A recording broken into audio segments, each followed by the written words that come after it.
He kills for pain. What's that mean?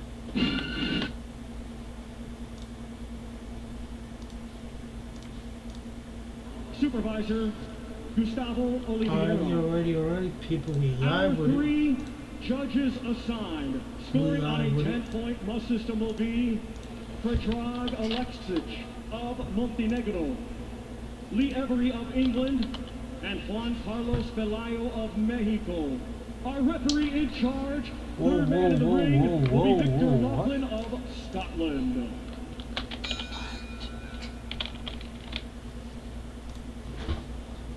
Introducing to you first the challenger fighting tonight out of the blue corner. Hello, how you doing? Gib is fighting on the Mike Tyson and Jake Paul card? 238.5 pounds.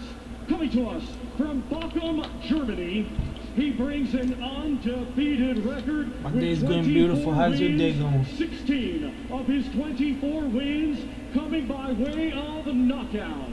Ladies and gentlemen, please welcome the former 2-time European champion, the current WBA Intercontinental and NABF heavyweight champion, and the number 3 ranked contender in the world by the WBC, Akit Kabayel.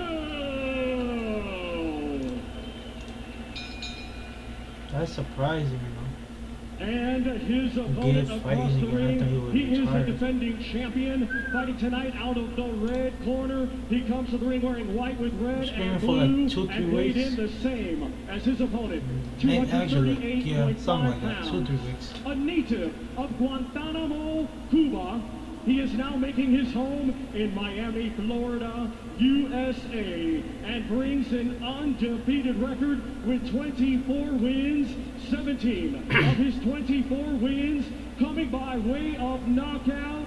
Ladies and gentlemen, here is the reigning and defending WBC, Continental Americas, and NABO heavyweight champion, and the number 2 ranked contender in the world by the WBC. No, I'm not a daily streamer. The Cuban Flash, I stream like 34 times a week.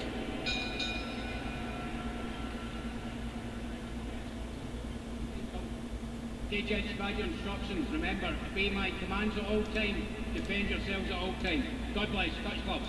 Touch them. So Victor Laughlin, the referee, the winner eventually gets a shot at the WBC world title, the belt that's currently held by Tyson Fury. I think that might be a little bit down the line. And the final eliminator, Richie, feels like an actual final based on how both men got here tonight. Both won impressively on the Fury and Ngannou undercard last year. Sanchez against Junior Farr, and as we mentioned, Kabayel against the man mounted Arslanbek. Sanchez versus So Kabayel. it does make this one fascinating on quite a few levels. Let me see the They both undercard. performed well, as you said, Fletch, in their last contest, and they're both starting this one fairly fast as well, and Sanchez on the back foot, but landing some of the better shots. So different approach to this contest for Kabayel. Remember, against Makhmudov, against a much bigger opponent, he was on the back foot. Including Sanchez versus Kabayel, there's whereas against Sanchez, 3 the more. tactic here is Yeah, to go ahead. What forward you need and to say, put man? this Cuban under pressure. That's what seems to be happening here. Sanchez in there ranked at number 2 by the WBC, and Kabayel just behind him at number 3. And there is a bit of strapping, quite a big strapping around the right knee of Frank Sanchez. Not necessarily sure whether that's going to hamper him or hinder him during the course of the fight, but just something to keep in mind. Took him a while to get going, didn't it, against Junior Farr, but he's come out a lot quicker tonight than we saw him the last time he was in Saudi Arabia.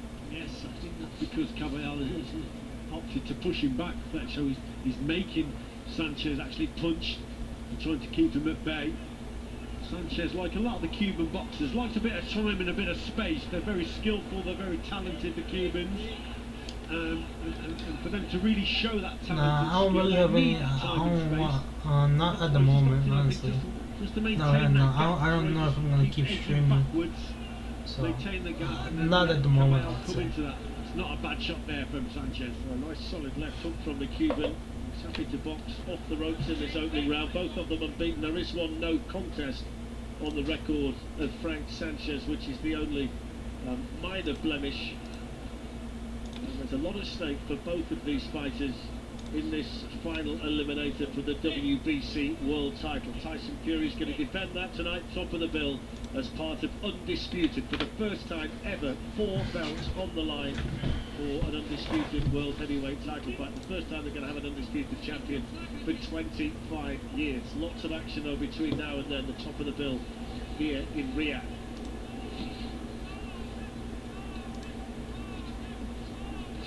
Do you think it would suit Sanchez, Richie, if he keeps coming forward like this, Caballero?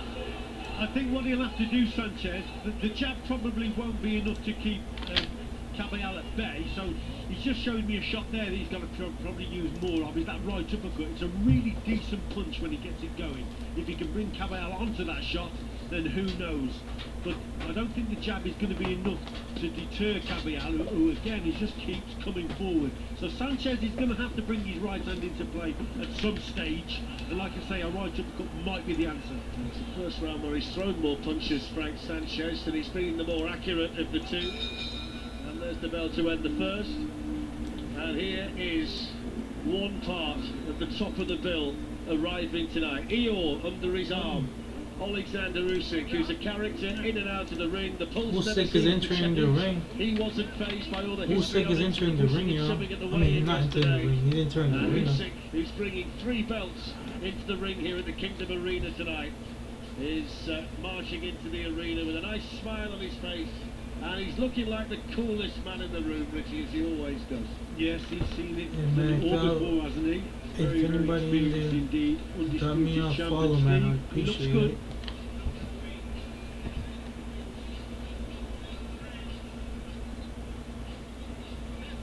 AJ's in the corner. AJ. Anthony Joshua sat there with Eddie Hearn ringside as well. Steve Shear, we will bring him in between the next round. Just a slight issue with his microphone at this point.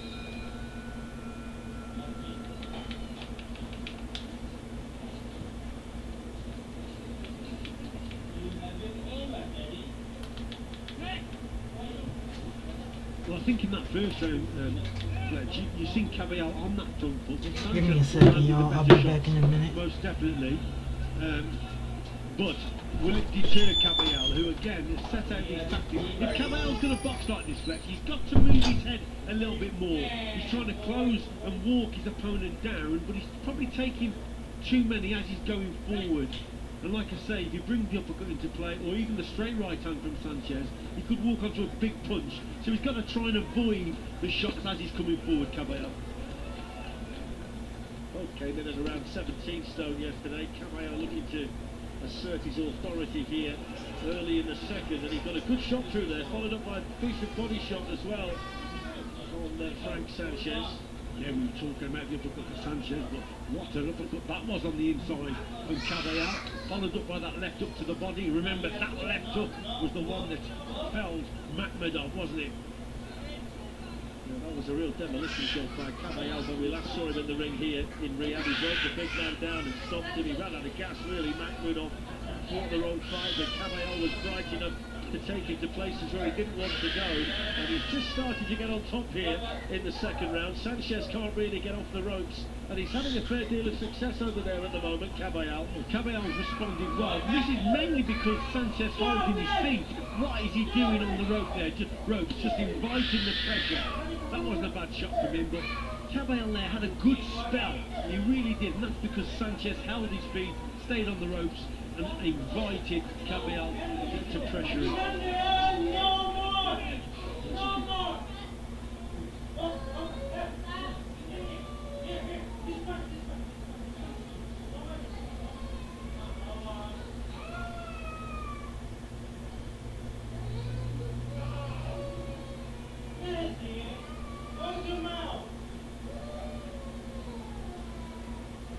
The top from him, that's a belting shot.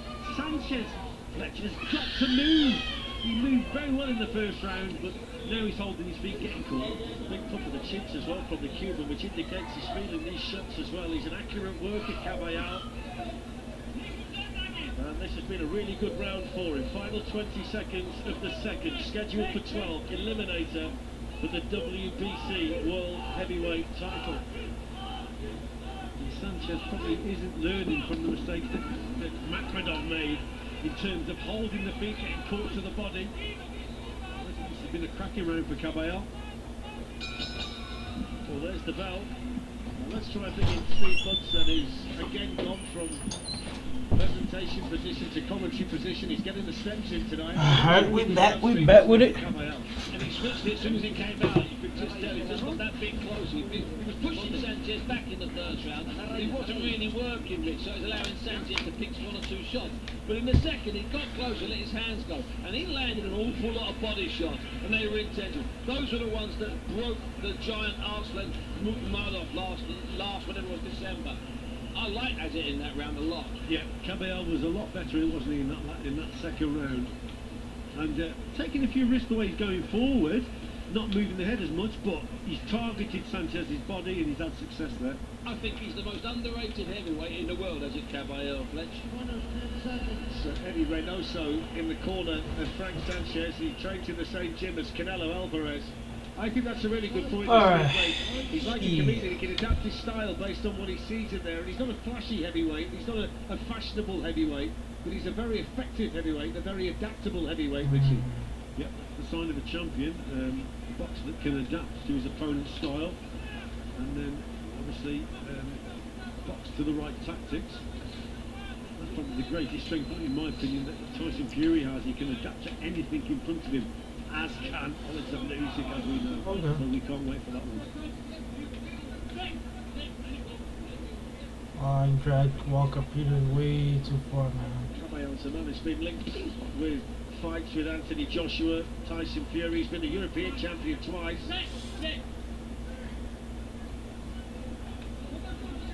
You know what, Fletch, looking at the way Cabello's boxing, I think they've looked at Sanchez and what it would appear that they think that, like I said before, he might be a little bit lazy and he might not like a high pressure sort of contest and intensity.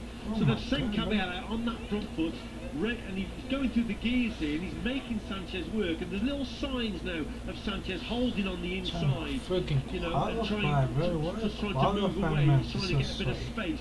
So for me, Caballero, right tactics, up in the pace, What the hell is you doing, seems to like it at this stage. Well, he doesn't look happy at all in there, although he explodes off the ropes there and tries to land a couple of decent shots.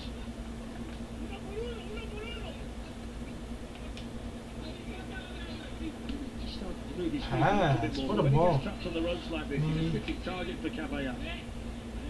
And the tactics from Caballero there. Any moving boxer I don't know what to do at that you position, target the man. body to slow the feet down. And Caballero trying to back his opponent up onto the ropes, make the feet come square, then switch the attack downstairs. Good tactics. Just got to be careful, Caballero, of that overhand right that comes in when he tries to get close to Frank Sanchez. I mean, the body attacks were so effective against Makhmedov. That's what emptied the tank so quickly with the big fella. And he also showed a fair deal of resilience. I ain't gonna lie, I'm not having fun with this game anymore. I was having fun, but like, when winning becomes like an impossibility for some reason. For some reason, like, I cannot go to Bro's goal even though I got better players. Like, Still think Sanchez should be throwing. because I can gauge a person's skill. Well, he's not better than me. I would say we're equals. But like, he's defending is so much better than me. Up in the tempo. And all he's doing is just walking to my player. All he's doing is just standing there. Like, he's not that's all he does. But he already beat my defender. Like, if he didn't header it instead of, if he fucking shot it instead of headering it, he would have got another goal. Well, I'm over here passing, waiting, patiently, waiting for a build-up. On there, Fletch, I thought that he looked like Ajit, that he was setting himself to hurt Sanchez, and then suddenly put to give him a knockout combo. There he is, shorts tonight for Cristiano. I noticed shorts with a jacket, matching combination, always sartorially elegant. I think Cristiano the matching Ronaldo. shirt and jacket work, but you don't want to go solo short with an odd matching jacket, to be honest with you. That's the way. That's what I would say. I liked him a lot in this round. I liked Ajit in that round a lot, Sanchez. Okay. Ian Wright just blazes past him. My player was 99 pace, by the way. 99 Tyson pace, by the Fury on way. his way, similar hat to the one he wore at the press conference on Thursday. Tyson And he Fury looks walking calm and in. collected tonight, singing away to himself on the way in. So the two main protagonists tonight are both here inside the Kingdom Arena. Oleksandr Usyk on. and Tyson Fury.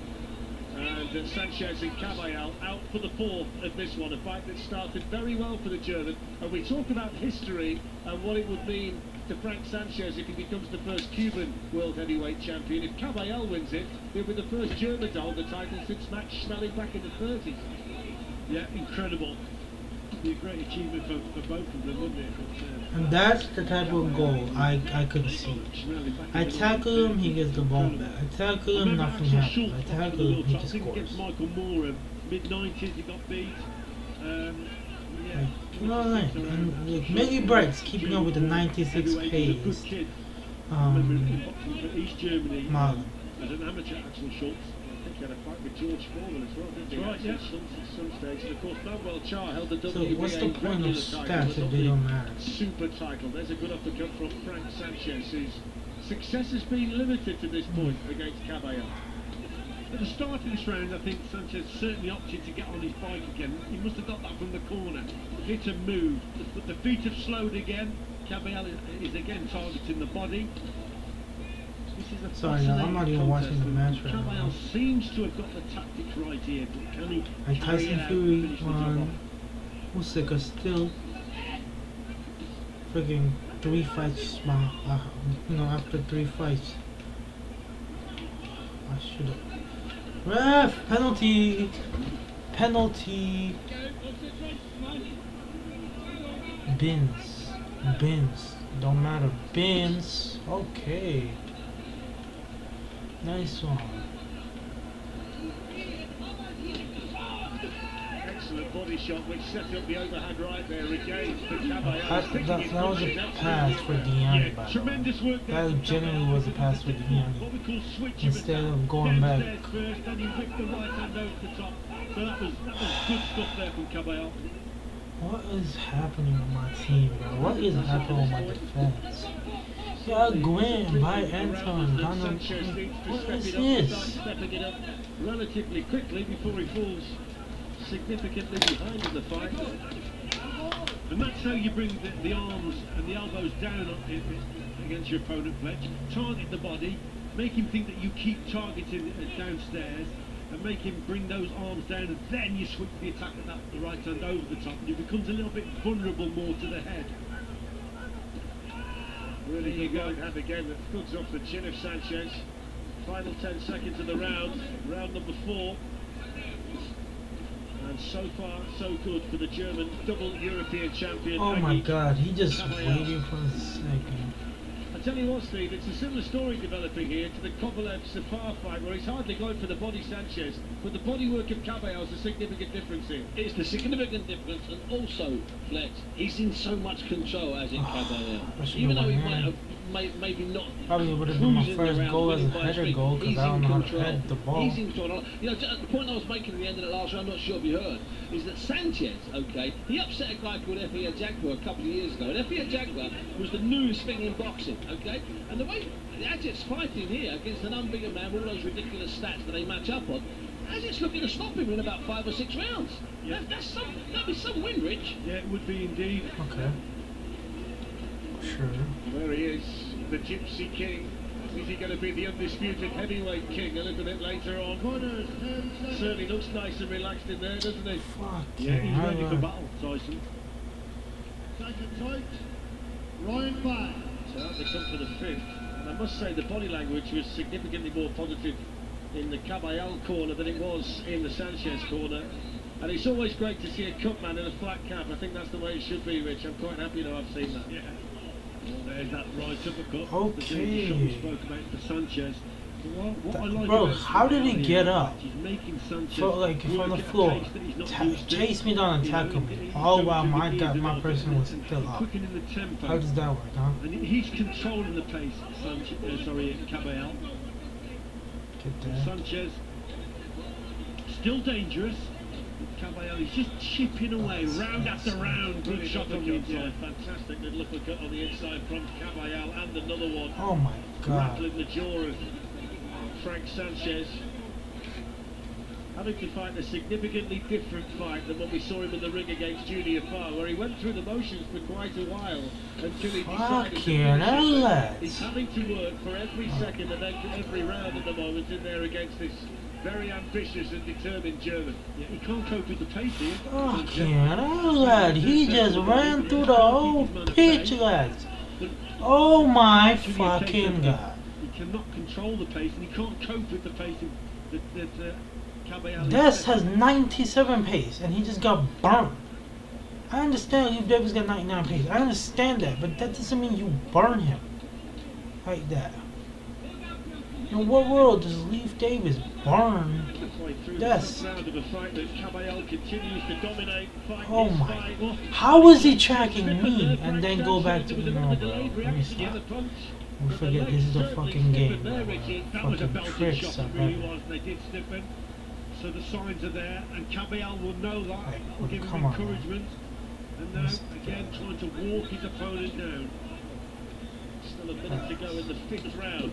Frank Sanchez feeling Of every one of course, those you shots, know, the body shots in My particular. CDMs Running can't into tackle his as rib good cage. as his Keeps fingers. switching the attack, doesn't he? There he went from head Oh to my body. god, what are you Bringing the elbows doing? up. This is an icon, by the way. It's supposed to be one of the best players in the world of all time. And bro's out here being a bum. Certified bum. Oh my god, what is that pass? Pressing us again to the back against a very good opponent in there in Frank Sanchez, but I need sauce, man. limited the Cuban. Give me some fucking sauce, cause it ain't working. Tine.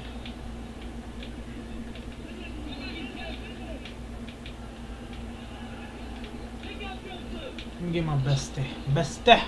Come on, beste.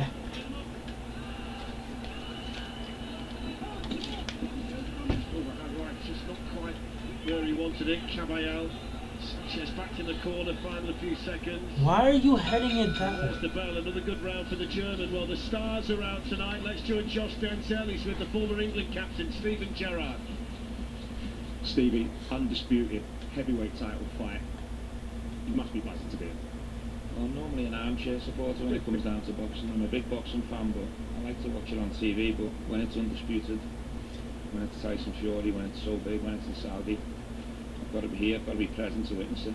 We've waited 25 years for this moment. Who are you backing? Tyson all day long. I've been a huge fan for a very long time. I'm no boxing expert, but the size, the reach, the weight, what I've seen him do before, I think he's going to be up against a local customer. We all know that, but for me, it's Tyson Fury all day long. Stevie, this happens once in a lifetime. Go enjoy the fight. Thank you very Oh much. my fucking god. This is Josh speaking to Stephen Like, Gerrard. honestly, Quick bro, glance there, I'm Anthony Joshua switching alongside my Cristiano tactics, 'cause Ronaldo. nothing It's is that working. kind of night. It's the undisputed heavyweight championship of the world. Harry And of Kane is course just everybody wants burning to be people in. nowadays. Got down for Like Harry 16 Kane. points. You know, I just score, bro. Honestly, We've got Aggie Caballero just putting score. on what Because might end up being a honestly, career what the best fuck does it performance here. matter? Pace If he don't gets this matter. finished off Dribbling don't in short matter. order against Like, Frank no Sanchez. attributes matter, The last man. round, So by what's the the way, point? statistically What speaking, Richie, genuinely was the matters? most dominant one to this point from Caballero. Like I said, he's just chipping away, isn't he? Like, how is that not going in? That's what I want to know. How is that? The Like, signs how are there. He genuinely, keeps how going is to that the not corners going? now, keeps ending up on the ropes, keeps holding when he can, trying to just make the clock tick away. These are all signs of someone that's tiring, feeling the pace, feeling the pressure, and can't keep his man at bay, and he's not comfortable. How are we with getting that. pressured right Left now? hand just clipping the chin. I mean, the good news is if he wins, he's going to be the mandatory challenger. Oh my god, for I'm Tyson sick and Fury. tired The of fact this is, game, Billy and bro. Mike can tell you how long Get- you have to wait sometimes. And of course, the more impressive he is tonight, the more difficult it's going to be to get Get the everybody to go in there ball! with him. What is He happening? get the brilliantly again in there. How many Short tackles, shot, man? accurate shots to the head of How many Sanchez. tackles, huh? How many tackles? By Aggie Caballero. How many tackles did he take? Good work from Caballero again. I think Sanchez is fairly dangerous. You know, he can pull a shot from somewhere, but Go! he seems to be getting It's the weaker last and weaker fucking as chance. he What are you rounds the ball. He's doing? making more mistakes. And Harry So Kane, mentally as well, Harry he's getting fucking weaker Kane on the fletch. has more tackles than good tackles, more balls won than my He's still fucking dangerous here and there, CBs. Sanchez, but it's the pace, like we've said, that he can't control. And he's Joke not over happy here. with. The uppercut is the punch that Sanchez is looking Just for fuck as he springs off, off the bro. ropes. You but won. he's finding Good it job. hard to land it. It's Good been on a you. while since Because you mentioned apparently the punch of any real my significance fucking from Frank Sanchez. defending stats don't matter, yeah? That's what we learn every fucking week. Look at this. Look at this. This motherfucker did nothing. But he won 4 tackles. 3 interceptions. Good Right hand again, right Like- onto the button. Like, peppering him with the jab before that. So he's setting look at my up center that back. shot, taking the attention away from that right. One hand. tackle. Follow. Jab, jab, jab. Then One push tackle. That right hand over. like, what the fuck am I supposed to do in that situation? And my fucking strikers miss point blank range. Point fucking blank? Like, what the fuck else do y'all need? Things up again, head and body. No answer whatsoever from a very dispirited Frank Sanchez. Like, genuinely, what the Oh, fuck? downstairs, he felt that. He felt those 2 shots. Let me from change, let Sanchez. me Making big clumps of air change my Cuban as he tries tactics. to You know what I mean? clear his head. YouTube, let me see if anybody got tactics, bro. Cause let's see. This is okay. This is how it becomes. There you go.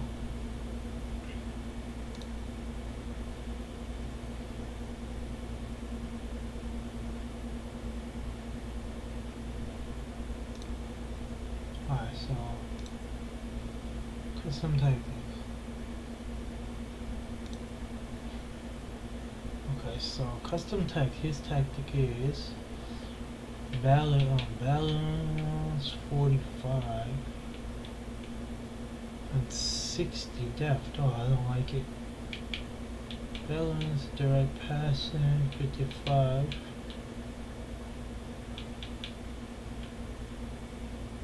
Okay, 1-1. Okay. What? What's the formation?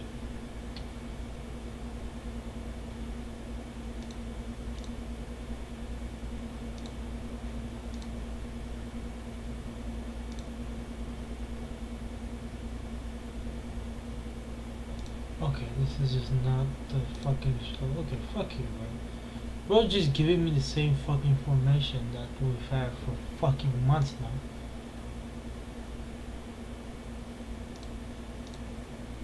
Alright, here we go. 45, 65, balance, 50, 3, 1, 2, 2. Okay.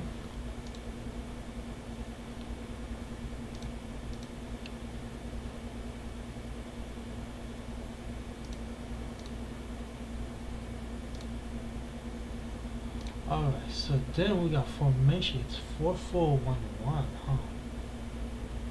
4-4-1-1 with the cam? Yeah. 4-4-1 with the cam. Instruction. Wait, stop. Alright, let's go. So stay back while attacking. This guy stay back while attacking. So mixed, okay.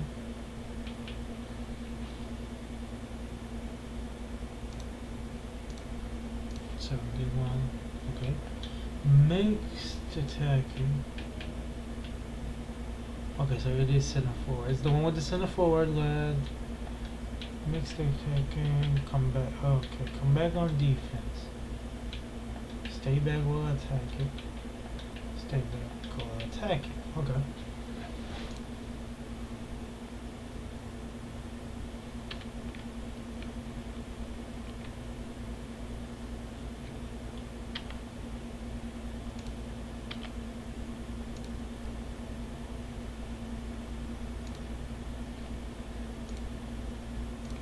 Back on defense.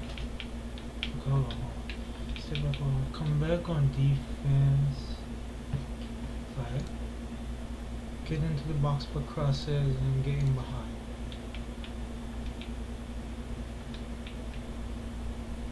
Stay central. I genuinely don't think that works with my formation because with my players. Oh shit! He's counted out. That's a quite brilliant performance from the German Agit Kabayel. Systematically breaking down Frank Sanchez and finishing him off with 2 body shots in the 7th round. And now he becomes the mandatory challenger to Tyson Fury for the WBC world title. He was outstanding, Steve Punt.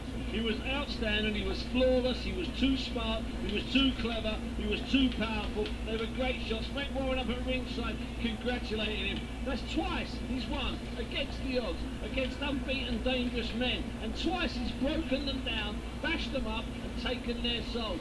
As in Caballero, I know he had that hard fight with Derek. Alright, let's try this formation. Let's see if I like it. Forget that. This is a different Caballero. The Caballero Against Makhmudov, he was excellent, but he's found another level tonight in there against Frank Sanchez. He has indeed. Caballero won against Frank Sanchez by counting out body shot, I believe. And what he did against Frank Sanchez here, he raised the tempo right from the word go. And I think they've studied Sanchez and said, look, this Cuban boxer, he's good. We know he's good, he's got lots of talent, but he doesn't like to box at a high tempo, high work rate, and that's what you've got to do here. But the way he did it methodically, working with the jab, switching the attack from head to body, was superb. But it was the body shots, no we are question, trying a different done the formation, job so let's tonight, try it. broke the opponent down, and in the end there was a superb finish. What a performance that was. Have a look at it, because this was methodical, and it was only, he had to go down from one of these at some point. That's holy crap, okay, he's an couple of good shots, Stevie. Richard tagged it. He said he's going to hit him. He's looking all the time to drop it under the elbow. Yeah. He was looking for that shot. The other shots, the right hands, they were touches. It was all about the left hook. And by the way, that's what did for Makhmudov the last time we saw him. He broke him down with the body and finished him. You know what? So at the start of that sequence, Steve, you saw the head shots, and then he switched that left up to the body. That's inside the Tyson Fury dressing room. So they're clapping the result. They're happy that Caball's won. He got a few supporters that maybe you didn't know about tonight, Richard. Yeah, absolutely. And there we've just seen that straight jab to the solar plexus. That's just finishing the job off. Left hooks. How do you miss that? How do you miss that, Daniel? Let's look at this jab. Perfect shot, straight left arm. Bend your knees, get under the eye line. That's what you'll be teaching kids, and takes him out. We're about to hear from Thomas Triver. Can I just make the point? He's now got What 17 the stoppages as fuck well. you That was the doing? one statistic that I couldn't get right before the fight. But he's matched the up for me tonight, Caballero. That's stoppage number 17 in 25 victories in what is to this point a flawless career, flawless heavyweight What are we doing? career. And who knows, maybe he's a step nearer now to taking a world title back to Germany for the first time since the 1930s, when Max Schmeling was the best heavyweight for a time on the planet. And he was outstanding tonight, deserving this winner, is gonna be and a annoying. very, very good all-round performance. Yeah, he's a Agit tackler, bro. Kabayel. You know something? There was a British heavyweight, okay, who was unbeaten in 24 fights, 31 years of age, and he took out Arslan Makhmudov, 6'7" or whatever he was monster, stopping everybody, and then did a job on a man who was meant to be the second coming about 3 years ago, Frank Sanchez. We would be praising that kid through the roof. Give Agit a bit of love. I interviewed him the other day. He was one of the best and nicest men I've interviewed all week. There's a real character too, isn't he? Bingo. He kind of laughs along with the fact He that gets nobody it. takes him that He seriously. gets it. He said, Oh my he said to God, me, okay. respect German accent. Alright, let me lock in, bro. Let me fucking lock in, bro. Beautiful. What a great accent. I think Thank you. Thomas Triver is just about ready. Oh my God, no.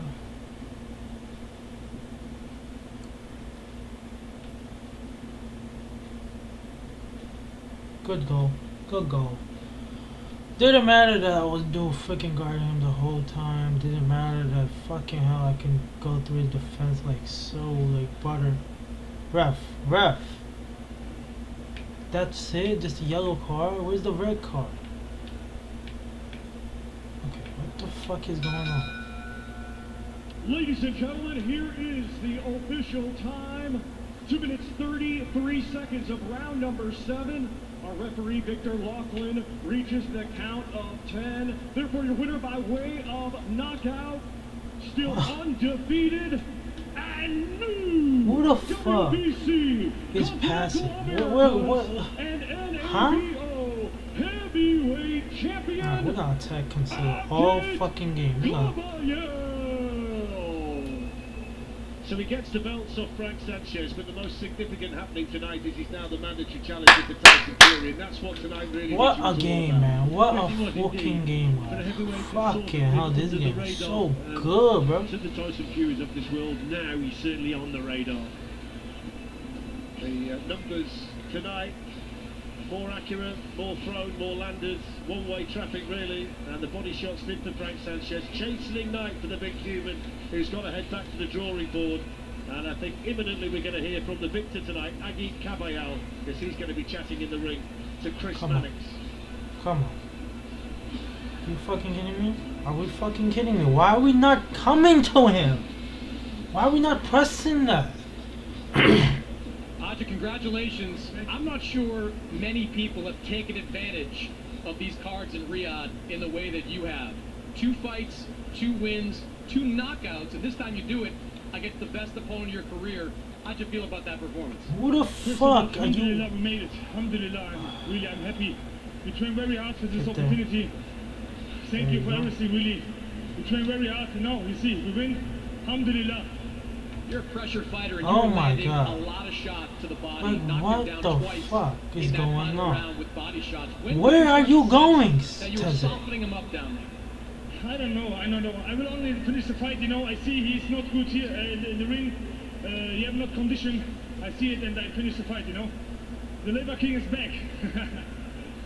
You said you could sense he wasn't Like, good in what the the ring. He had fuck? that knee brace on his right knee. It didn't look like he was moving all that well. Could you sense that during the fight? Yes, you know, we predicted, What are you know, these my coach said, tackles? make many movements, go to the body, go to the head. You will see after 6 rounds the condition is finished. fuck is and you going can on? finish it. You see, we finish it. It's genuinely When what? you land body shots like that, do you know how badly you're hurting an opponent? I don't know. I don't know I'm really. sorry, what's Now, you're happening? undefeated, and you've been a contender for a number of years now, but right now a lot of people are getting to see you. and Come how on, talented get you the are. fucking Have you ball, always had this in pass you, the ball, or are you 1, growing 2. and getting better over this last year? I don't know, you know, we train every fight, you know, one step more in my career. No, we stay here. First of all, the fight is finished. I will go home to my family, and after 2 weeks, maybe we can talk. You've got 2 belts now on your shoulders. You're the #1 contender now. That was an eliminator for that WBC title. It might be a while before you get that world title shot. What do you want to do next? I don't know. The fans will say, you know. What do you want? The fans will see. I make it. I'm ready for the next.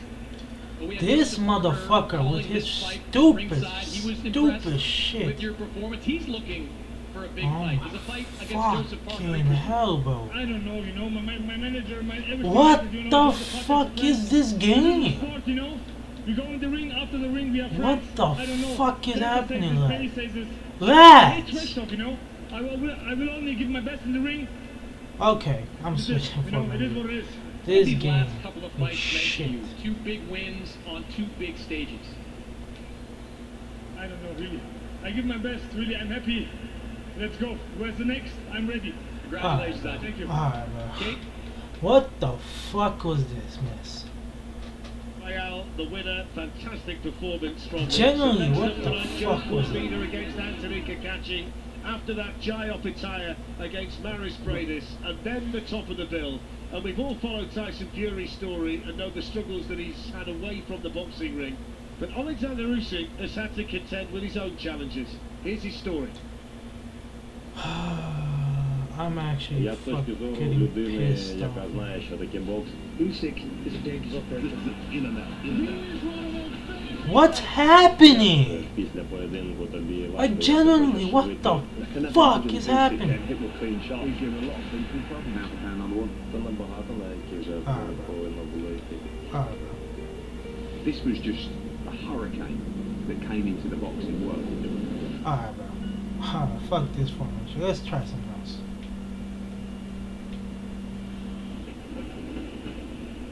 Більше я ріс, зростав на вулиці, Сімферополь, Alright, let me go back to what в I'm хуліганському good. середовищі I ріс. don't know what the hell happened.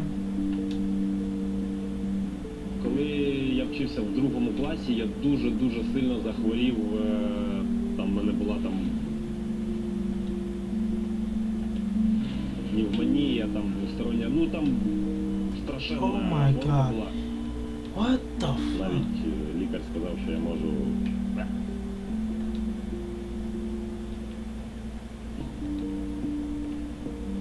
Ріст, батюшка, коли прийшов до нас в больницю... Genuinely, bro,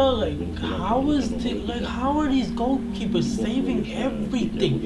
Every fucking thing that I get. Like, fucking hell, bro. Насамперед, ну, я займався футболом, там, різними видами спорту, але... Genuinely, like, I don't understand this game. I don't understand nothing no more. Fucking hell, lads. Перший раз це відбулося в 2006 році, коли мені було 19 років. Lazy as shit. Пішла вгору моя боксерська кар'єра. Ref, where's the fucking cards? He's just fucking fouling. Він мені казав, що в мене вийде. Shoot! Oh my god. Everything is just blocked. Every fucking thing is just blocked. Lads, why are you jumping over, bro? Take the fucking challenge. Why are you jumping over it? You're a fucking CB. Jumping over a fucking challenge like you a bitch. І посміхається. Oh my god. Are you fucking serious? Are you fucking serious? What is happening in this fucking game? Кажуть, що чоловіки не плачуть. Мужики плачуть сильними сльозами. Такими сильними сльозами. Це неймовірний шлях був. He's an Olympic gold medalist, got incredible footwork. He unified all the cruiserweight titles. He's only done one thing: win. It shows you what an incredible fighter he is. I think he has more power at heavyweight. Usyk, along with where he is a serious fighter. Ruben Diaz, gold Ruben Diaz, catching up to Diani, you know? What can you say? Russians, what are you doing in our home country? You know what, bro? Like, y'all got it, bro. Game makes sense. 69 pace, 65 pace, whatever pace. Ruben Diaz just catching up to Diani like it's nothing from the other side of the fucking pitch. And then we talking about realistic, it's a realistic game. It's a real. Fuck you. Alright, bro. Honestly. Знаєте, я насамперед, коли вийшов там з машини, ми там лазили по... Honestly, like, are we being honest? What is you doing? Go run after it. Що відбувається? Why is he winning the fucking shooting the ball, passing the ball, doing everything, while my player is just standing there like a fucking goofy? Я спілкувався з Віталієм Володимировичем. Молодець, що ти там все таке, але ти більше зробиш, якщо будеш говорити про це в Європі, в Америці, що у нас відбувається, ти зможеш допомогти своїй країні трошки по-іншому.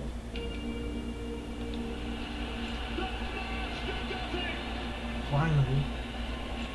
Oleksandr Usyk has retained his heavyweight title belt.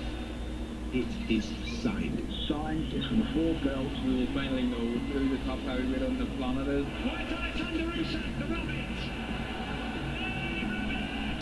You are next. Me and you. Run, rabbit, run, rabbit, run, run, run. Неймовірно себе відчуваю, як на Олімпійських іграх 2012 року. Why are we learning about, first of all, what is happening right now? They're literally telling the life story of Usyk like we don't know. Yes, we get it. They would beat Tyson Fury, yes, sausage. Всієї моєї кар'єри та спортивної кар'єри і спортивного мого життя.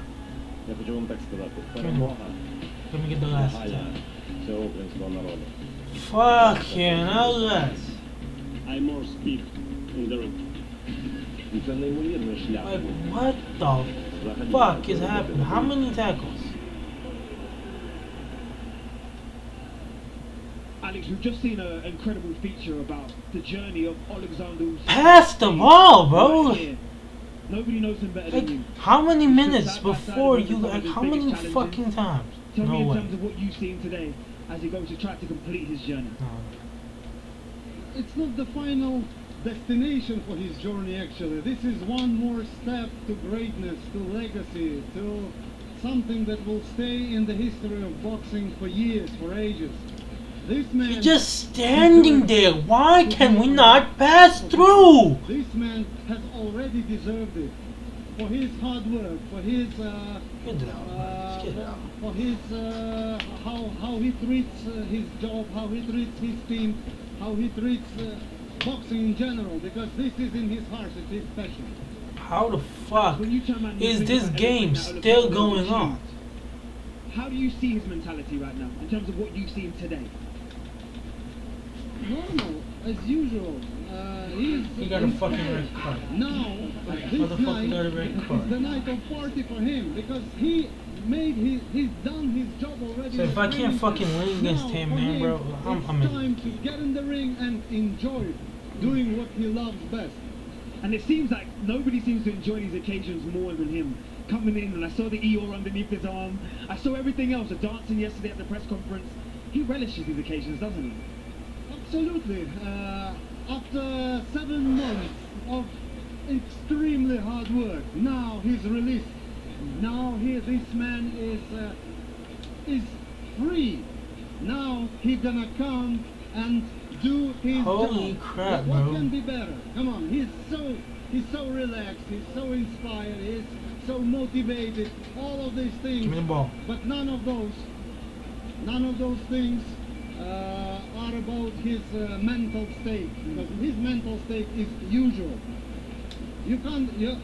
For within 11 or 12 years, I've never seen Usyk being nervous. That's from my experience. But I've seen other guys being a little bit shy. That's kind of dangerous. The fact that we're in the middle of an undisputed fight for the Oh my heavyweight god, championship of the bro. world. You can How, feel that Diani, people you will have to punching start on their shoulders. fucking But finishing you it. killed it perfectly, Alex. So I'm going to greet you and turn around and say thank you for your time.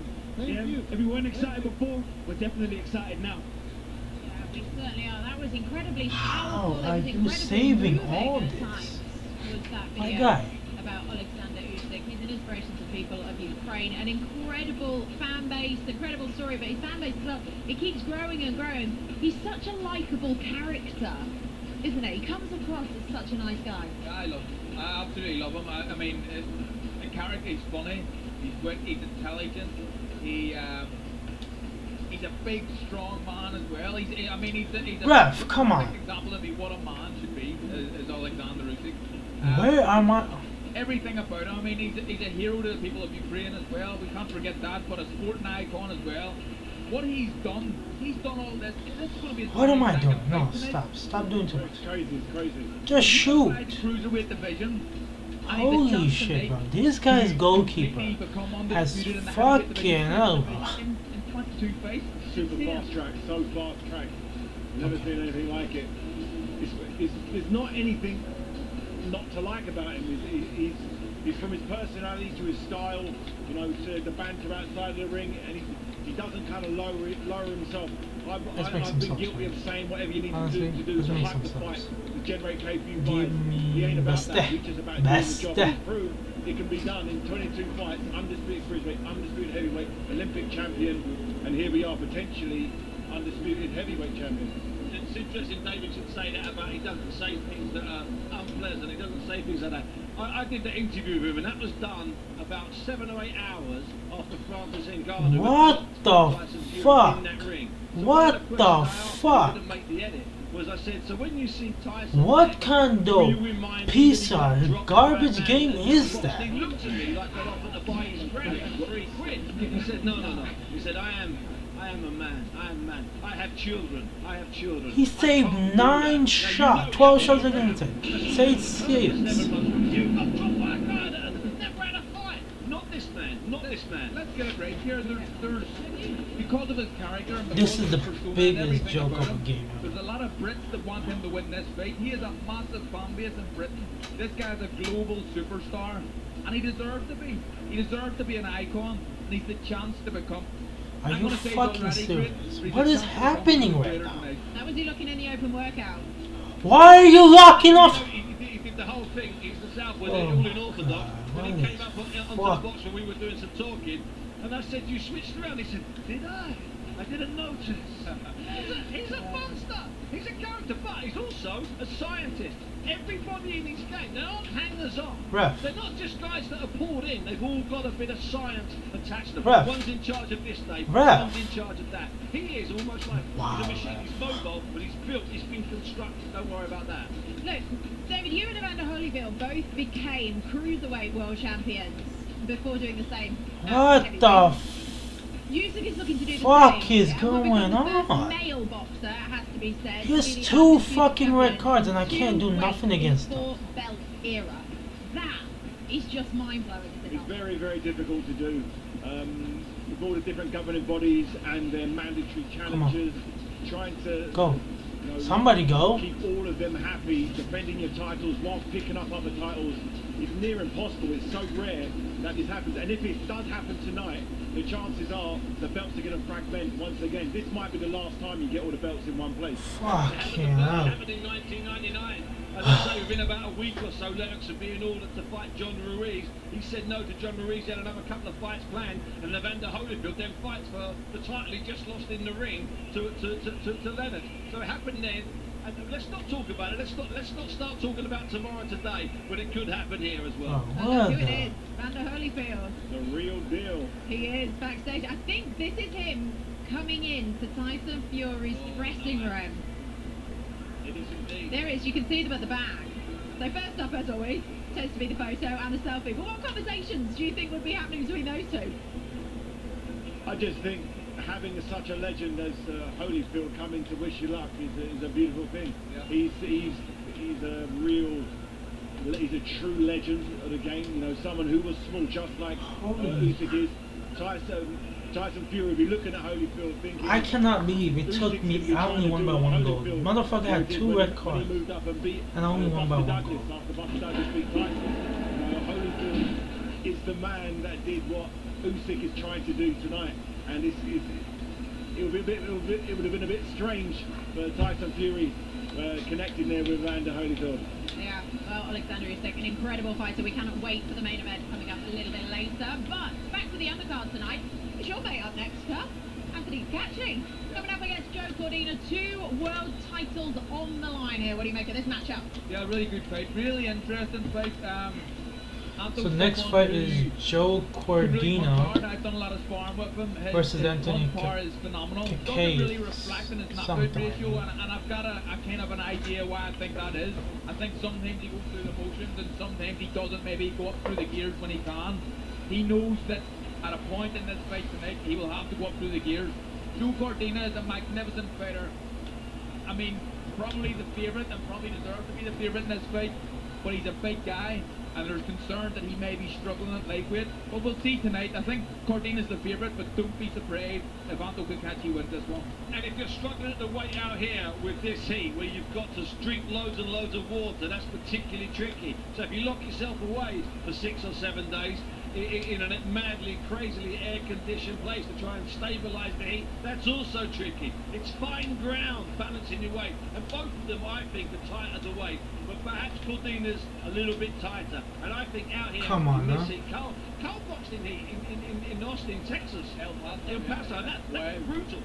Absolutely right. Let's listen to this. Oh, okay. Actually, we haven't got time for that. I thought you went backstage giving an interview. We haven't got time to listen to it because we are heading straight back down ringside. Your commentator for this one will be Darren Fletcher and Richard Woodall. But let's go back to Thomas Tribal, your MC.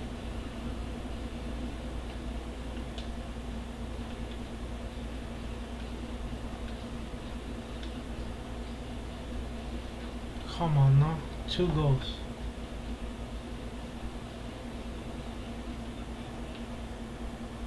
We continue with a super featherweight Hey, how you doing? title contest.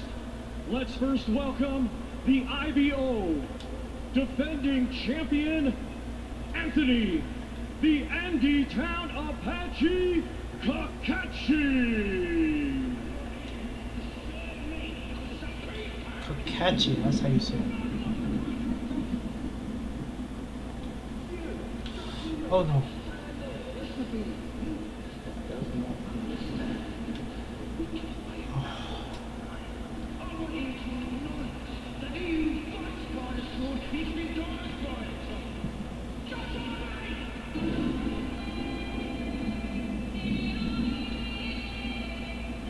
Well, sometimes dreams do come true, but sometimes you've got to wait for them. That certainly applies to Anthony Kakachi as he prepares himself for this world title fight at the age of 35 after a 25-year boxing journey.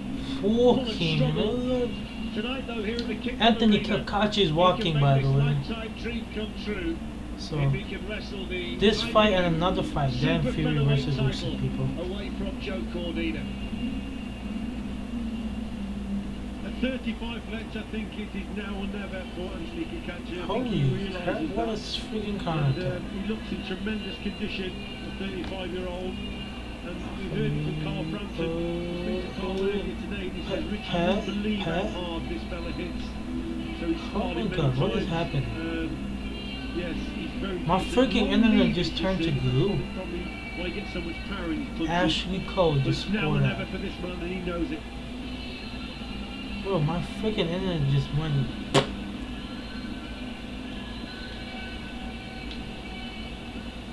Wait with him a little bit. Bomb Pastor. And now let's welcome He has Bomb Pastor and Ashley Cole? What the fuck? Part of these songs. champion, the Welsh Wizard, Joe Oh, that's a goal. Cordina. Joe Cordina, the champion, is welcoming. So here's the IBF champion, Cardiff Joe Cordina. What's defending happening? his super featherweight title tonight, putting his unbeaten record on the line as well. Coming out to the strains of Tom Jones and Delilah. It's an all-British world title fight here in the Kingdom of Saudi Arabia.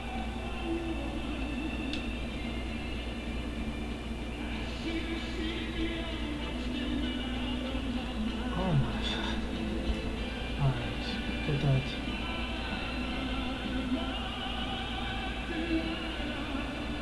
My Delilah.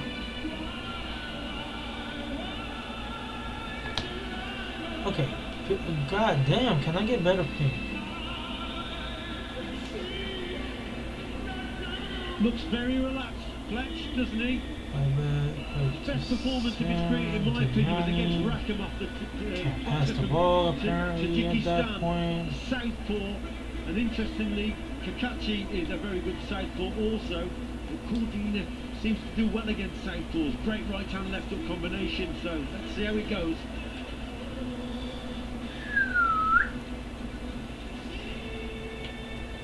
Oh my god, Sadov.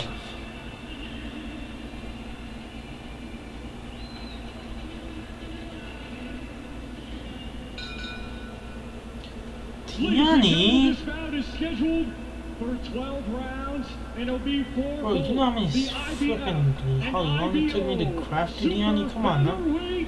Championships of the world. Super Featherweight Champions of the world, y'all. On behalf of Queensberry Couldn't give a Promotions shit, and Eddie Hearn for Matchroom Boxing, in conjunction with You're kidding Riyadh me. Season, You're kidding National me. Event Center, the You're General fucking Entertainment Authority kidding me. Kingdom, Gold Star Promotions, K2 Promotions, and Stella. It is sanctioned by the British Boxing Board of Control, Steward in Charge Robin Smith, along with the International Boxing Federation, President Darryl Peoples, Supervisor Massimiliano Bianco, and the International Boxing Organization, President Ed Why did you Levine, go to penalty? Supervisor Felix Rax, Penalty? Timekeeper is David Walters. What the fuck Our is going three on, bro? judges Yeah, drop me a decide follow, will man. Drop be me a follow. Dion Duarte I'd of South appreciate it. Africa, Howard Foster of England, and Robin Taylor of the United States. Our referee Holy in charge shit. will be Bob Williams of England. Finally. Introducing to you first, Fighting tonight out of the blue corner, he comes to the ring wearing red and black and weighed in officially at 129 and 13 ounces. Hailing from Belfast, Northern Ireland, he brings a professional record consisting of 21 wins, 1 defeat, with 7 wins, coming by way of knockout. Ladies and gentlemen, please welcome the reigning and defending IBO Super Featherweight Champion of the World, Anthony, the Andy Town Apache Kakachi. That's a mouthful. Anthony, the Andy Town Apache Kakachi. Fucking hell. Fighting tonight out of the red corner, he comes to the ring wearing white with blue and weighed in at an even 130 pounds. Coming to us from Cardiff, Wales, he was a 2016 Olympian and now as a professional is undefeated with 17 wins, 9 of his 17 wins coming by way of knockout. Ladies and gentlemen, here is the two-time reigning and defending IBF Super Featherweight Champion of the World, the Welsh Wizard, Joe Cordino. Lucio, bro, how many players, fucking icons and player fucking heroes you got?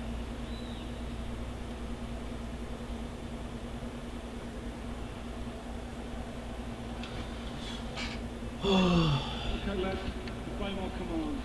In the event of a knockdown, the fighter standing, you go to the furthest neutral corner and stay there. Protect yourself at all times.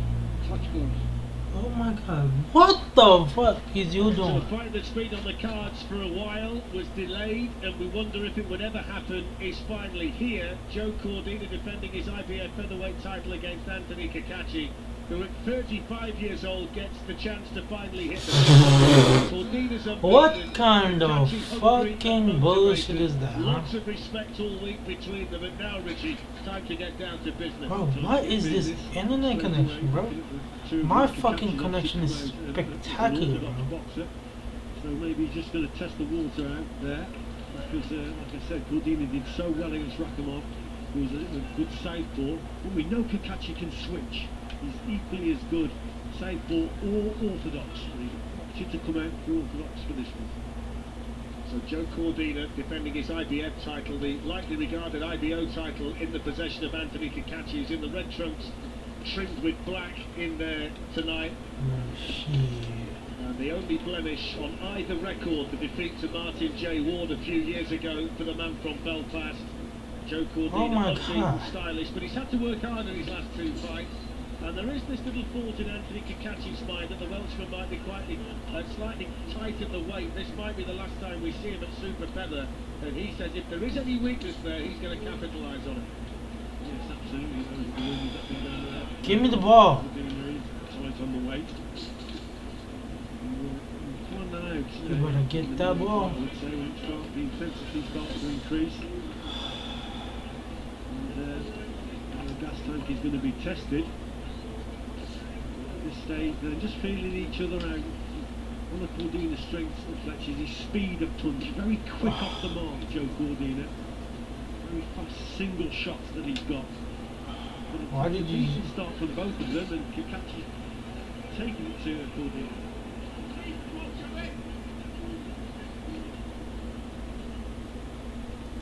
Well, get to it. Kakachi's mind that he might be being taken lightly by Joe Cordino, who whipped in a nice combination there, started off on the head and then delivered a nice body shot drilled into the ribcage of the man from Northern Ireland. Super shot that was, and it was the left hook to the body from Cordino, and just an example of his speed. Holy crap, how do you save that? How the fuck do you save that? Going downstairs with the right hand of Cordino, just blocked that one with his left elbow. There's a lovely counter from Cordino. That's that speed again from him. A round where both have had success to the body. IBF Super Featherweight title and the IBO belt on the line, 12 rounds. After this we get Jai Opataya against Maris Bradis, and then the top of the bill, undisputed, between Tyson Fury and Oleksandr Usyk. think Kakachi is already realising, Fletch, that he can't afford to have a slow jab. He's been caught a couple of times. That's a good jab there. That's accurate and sharp, and that's what he's got to do. If that jab slows down, that gives Cordina then that chance to land that fast right-hand counter.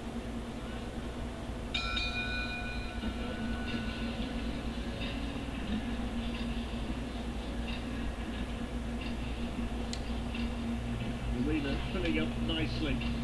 There's Tyson Fury backstage. I don't know what the fuck to do. We'll say that he looks far less agitated tonight than when we last saw him involved in that fracas on the stage yesterday just after the weigh-in, but he's been involved in some big fights on big nights. Sell-out crowds at Wembley Stadium and Tottenham Hotspur, those big nights in Las Vegas, but it's slightly different tonight. It's going to be different for both of them when they step through the ropes for the main event. Will be, but I think he's definitely in his element, isn't he, Tyson Fury? He thrives on the occasion. Garnacho. Oh my god. What the fuck is happening? Stephen Gerrard was in there, and then Oleksandr Usyk as well. My fucking play was wide open. All I needed was fucking second, bro. He actually had back-to-back camps, Joe Cordina, so he was saying in the build-up. What's happening? Really sharp and really fit, ready for tonight. Third defensive. What the fuck is happening? Won it back in 2022 against the Kenichi Ogawa. 25 years Kakachi's been at it. And finally gets this big opportunity to win a big world title. I do the same thing, bro. A little word there to the referee from Cordina suggesting one of those shots was low. Yeah, So, indeed. where exactly did you tackle my guy? Huh? Where the fuck exactly was I tackled? That's what Kakachi will try and do, is back him up onto the ropes and then target that body. Better response from Cordina. Both whipping the body shots in.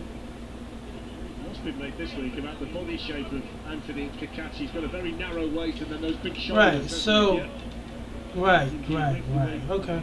Makes sense. No. Man, you know what, bro? I'm not playing Ultimate Team anymore. Fuck this. Long levers in his arms, and that's where that power is generated. I'm sick and tired of it. Every fucking time. Good shot there by Cordina. Set it up with a jab and then whipped the right hand in behind it. Early stages here though, Kakachi's throwing more punches than Cordina. You see, this pace is actually suiting Cordina, in my opinion. I think Kakachi should up the tempo a little bit. 98 pace, yeah? So how? A bit more pressure. When he's waiting, he's just allowing Cordina then to land better shots. We ain't locking nothing. Better from Kakachi there, switching downstairs as well. Bro scored 3 goals. I don't even know when that happened. That just allows Cordina to catch him with those spike-proof fast. Rather blessed with great power. 9 stoppages in 17 for Joe Cordina, who's 32. Only the 7 stoppages in the career of Anthony Kakachi. Might be a fight where we can settle ourselves in for a long Why am I torturing myself? Keep that right hand very high, Fletch. You watch Cordina when he's getting up close, sometimes he'll double hook to the body, up to the head. And with that speed that he's got, there's a hook there, so Kakachi's got to keep that right hand higher. Nice combination that took the shot into the body and then whipped that really quick punch over the top. Fuck it, let's do a career mode, bro. We're gonna do a career mode. Manage your career mode. Let's do this.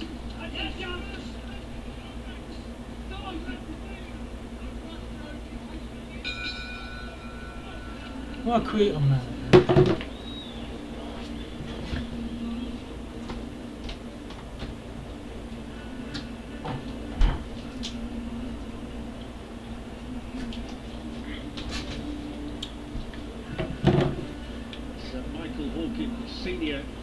Her. She's gonna. I'm gonna make her the greatest manager. Jamaica Rollins.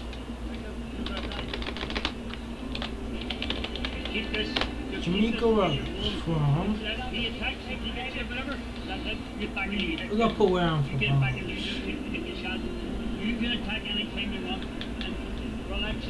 Let's go. Offense. Go. We're gonna go Spain. We're gonna go. You can see the stats at the bottom of the screen. He threw more punches, Kakachi, but the more accurate work came from Joe Cordina. Who was the worst? Let's go, man. IBF champion. I thought Kakachi nicked the first round. I thought it was a better round for Cordina, even before I'd seen those stats. Start off a legendary. 4 million pound euros. Intensity, put more into his work, did Cordina. So it was a better second round for him. A couple of signs of him landing bigger shots on the inside. Kakachi's got to watch out. Okay, let's do this. Set that left up. Left up into the body of Cordina from Kakachi, and then he starts to put the punches together. But a lot of encouragement from his corner during that little spell. Well, a smile from Cordina, but you know, these punches from Kakachi. Damas y caballeros, shots, aren't they? un aplauso fuerte para nuestra nueva manager. Talking to Kakachi now. Nevertheless, definitely landing some good shots there. My tactical vision. Anthony Kakachi. Anyway, tiki-taka, game plans. Kakachi described him as dreamy when he arrived here, that he finally feels like a superstar. Oh, there's a shot on the break that lands flush on the jaw of Joe Cordina, right in front of Bob Williams.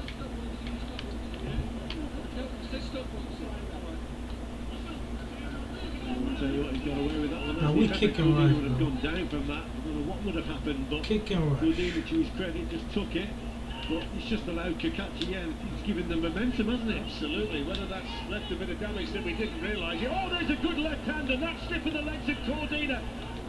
And Kakachi can sense something here, and he's starting to pile it on, and Joe Cordina's in trouble. Smile on the face of Kakachi. What an attack there from Kakachi. I want coaching from high coaching. And Cordina's got to move here, move or grab Kakachi, but it's Kakachi on that front foot, big shots going in flex. Great attack coming in from Kakachi, but it all goes back to that shot on the break. That's where it started, that's where the momentum came. Good shot again from Kakachi. Cordina's having to dig in here. There's still a minute to go in the third round. That's wing play. Down he goes. Is that kick and rush? Kakachi has Joe Cordina down in the third round on wobbly legs, staring into the eyes of Bob Williams. A savage attack from Kakachi, who's not gone back to the neutral corner, by the way. I thought Bob Williams might send him back there, Richie, but he wants to get in there quickly. And Joe Cordina at the moment losing all sense of balance. Well, he's not recovered, Flex. He's definitely not recovered at all. Look at Cordina. He's still very weary on his legs and getting caught again. He's in big trouble, Cordina. Nothing coming back, covering up, hanging on. Desperately trying to cling to his IBF title. Anthony Kakachi can sense the biggest night of his boxing life, and there's still time in the third round. Complete survival mode for the Welshman. What a terrible round for Cordina. But Kakachi's going for the win here. Looking for that one shot. I think the bell might save him. He's desperate to hear it. Bob Williams looking on. He wants to tell Joe Cordina and he hears it. What a round for Anthony Kakachi, but so many things to unravel. Sure. Punch on the break. That's where the trouble started. And all of a sudden, too, after he'd been sent to a neutral corner, the minute Bob Williams turns around, Kakachi was right behind him again. He was right on him. Yes, so that'll be the talking point, won't it? Let's see if we can listen in to see what Tony Sims is saying in there.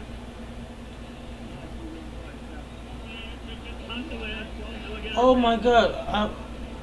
Okay, yeah. Yeah. Incredible. They're all kicking from off. Kakachi here. Kakachi's there. And that's when you know what he said. That's the shot on the break. They're all There was kicking probably rush. 2 punches that went in there. Kick and rush. Counter Bob attacking Williams is just the didn't upper. probably give Cordina time to recover there, because he wasn't recovered at the end of that. At that point, Anyways. it didn't look as though any damage had been done, but the moment the two fighters came together again, he poured on the pressure, Kakachi. Yeah, absolutely. And just Wow. rained the punches in. Well, let's see what happens then in the fourth, and just how Joe Cordina has managed to recover in the minute that he needed so desperately. And no surprise, straight away, Kakachi out on the front foot throwing punches. Yeah, incredible. Kakachi just senses the victory here. Cordina again. Wouldn't believe just holding his feet. trying to get close, trying to land his own left hook. Cordina is still dangerous, but is he fully recovered at that minute? Has he recovered in that minute, Fletch? How much resistance is there for Joe Cordina? Really landing solid shots as an uppercut that gets through. This is all about survival for the Welshman and whether Kakachi can find the punch to win in this world title. He's trying to keep the hands nice and high, but he's holding his feet, Cordina, and that's just encouraging Kakachi. Oh, look at how the way Cordina come back there. Lovely shot, the spray cascading off the head of Kakachi. What a response from the Welshman. This is turning into the fight we hoped it would be. The kind of shot that can just start switching momentum and just give belief back to a man who's been in desperate trouble in there. Yeah, incredible. So a 5-star. Send him to Spain on 9 months for me at the start of this round. Didn't look like he was fully recovered. But now he's coming back with some quality shots. Okay. Really good solid jabs from Joe Cordina. Back comes Kakachi, rending around the nose of the Welshman. Halfway through round 4. Kakachi is definitely slowed down for Cordina here. Is it you on the squat? You the cannon. Okay, there you go. The tempo here, Cordina. That left hook on the inside. Well, Matthew Gary could be good. That's his danger shot, Cordina, for me. The moment that left hook is so fast on the inside. Can I make him a center forward? Occasionally drops that right hand and he's open to it. So Cordina gets to clear and sees some decent work from him in the 4th round. Kakachi swinging wildly and missing with that shot. Suppose the acid test, and the big question is what happens the next time Kakachi lands a solid one onto the Welshman's chin. Alright, let's release all these.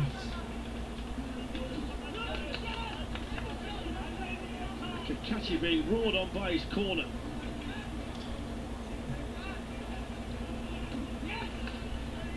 Let's look at the squad. 30 seconds to go in the 4th. A round of survival for Joe Cordina. Look at the squad. Team shit. Jeez. With a good response from Cordina. Oh my goodness, I haven't played this game in a long time. Whether he's feeling the pace, whether he's been caught a couple of shots that have slowed him down. Goalkeeper He's still dangerous. He's catching Cordina in with some good punches. This is a cracking contest. It's going this way, then that. But I think he's on loan to us. Slowed slightly. So that's fine. We don't need a goalkeeper. We need a left back so we can sell him. And the more impactful punches have come from Kakachi as well. Let's listen in to Tony Sims. No, terminate Mango. Why am I loaning, bro? All you got to do is be smart with him, kid. Listen, he goes swinging miles away. He's gone. He's gone. If you take it on the glove, whip that left foot back in there. You take that on the glove, bang, Gone. back.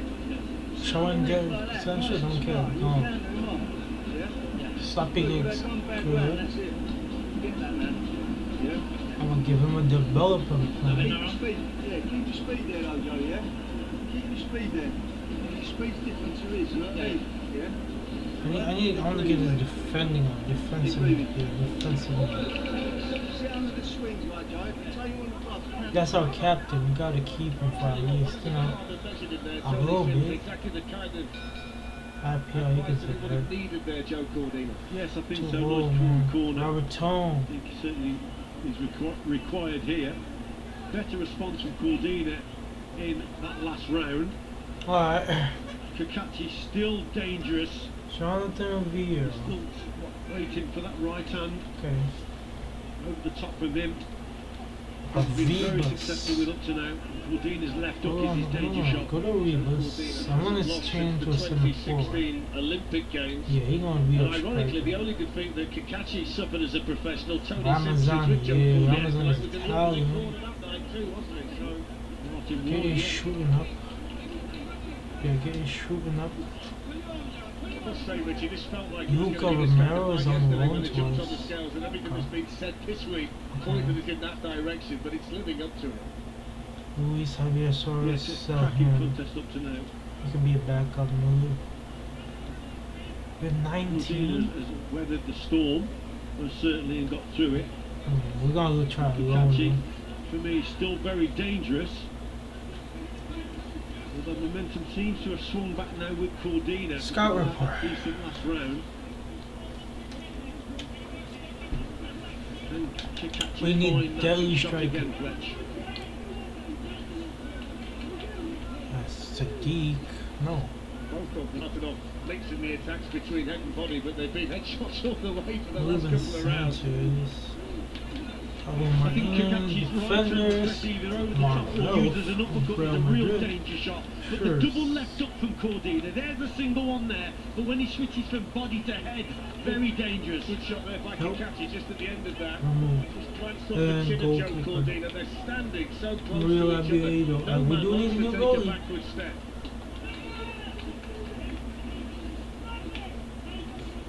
I spoke to Carl Frampton earlier about Kakachi. And he said to me that, you know, he's a very tough guy, a hard man, he calls him. When Carl Frampton says that about, you know, a boxer, then you know he's a tough guy. He says he's got a good chin and really very good power, he told me. Gun shield needs to be replaced here. I need to search something. Let me get some Spanish first. Hashtag for nationality, Spain. Bob Williams asking Tony Sims why he's giving him water. Good shot by Kakachi.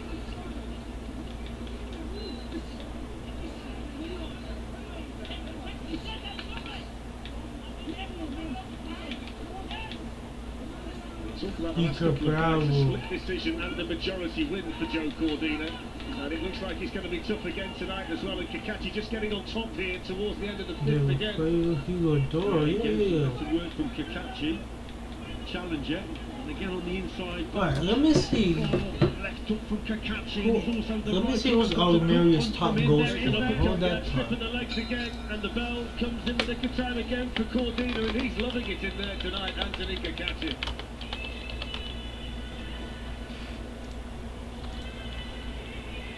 Super stuff. I'm gonna see who's both boxers here in at close quarters. It's getting a little bit messy. Bob Williams having to. There's that shot when he gets hit, obviously, in the previous round, or a couple of rounds ago. This is where he had him in trouble there. I tell you what, Richie, it looks a long way back. Okay, so we have an Argentinian. Okay. Well, actually, to still be in there and drag himself back in, and also have some success himself after that. Well, guess what? We do have an Argentinian in the club. So let's see. We got 16 million.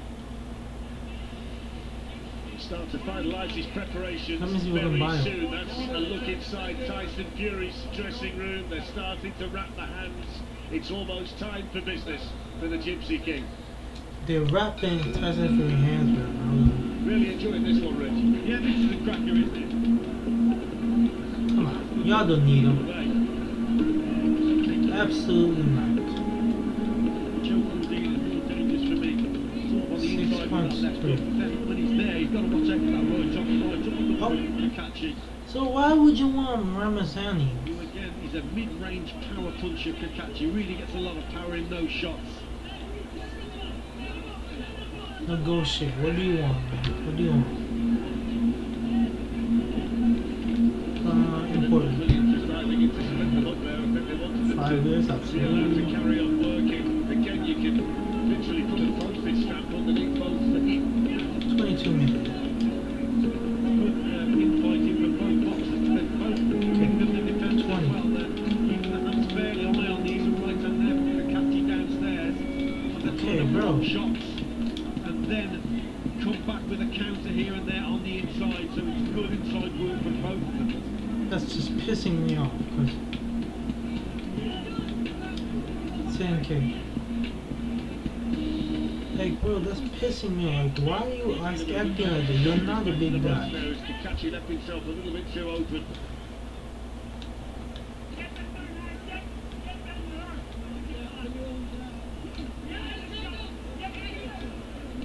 Kakachi again getting the better of it. Yeah. Up close, good shots again from Kakachi. Cordina, there's a good response though from Cordina, and it was the spray that ricocheted off the chin of Anthony Kakachi. Quickly gets back to work in his own corner. Wild swing from Cordina. Minute to go in the sixth. Because we spoke about Cordina's speed in his shots, he's still very, very dangerous. Kakachi, you know, he's strong coming forward, he's getting through his shots here, but you've got to watch out for Cordina to come back with the odd fast shot. But again, Kakachi's working more on the inside. think the point I'd make as well is he's thrown almost twice as many punches to this stage of the fight than Joe Cordina, and you just wonder at 35 whether he can keep doing this for 12 rounds. I mean, he's giving it everything he's got, fighting like a man possessed. But can he do this until the end if Cordina stays in there? Team strategy. Good point. Yes, they should. Certainly punch volume is coming from Kakachi, no question. Oh, good shot again there from Kakachi with that left hook.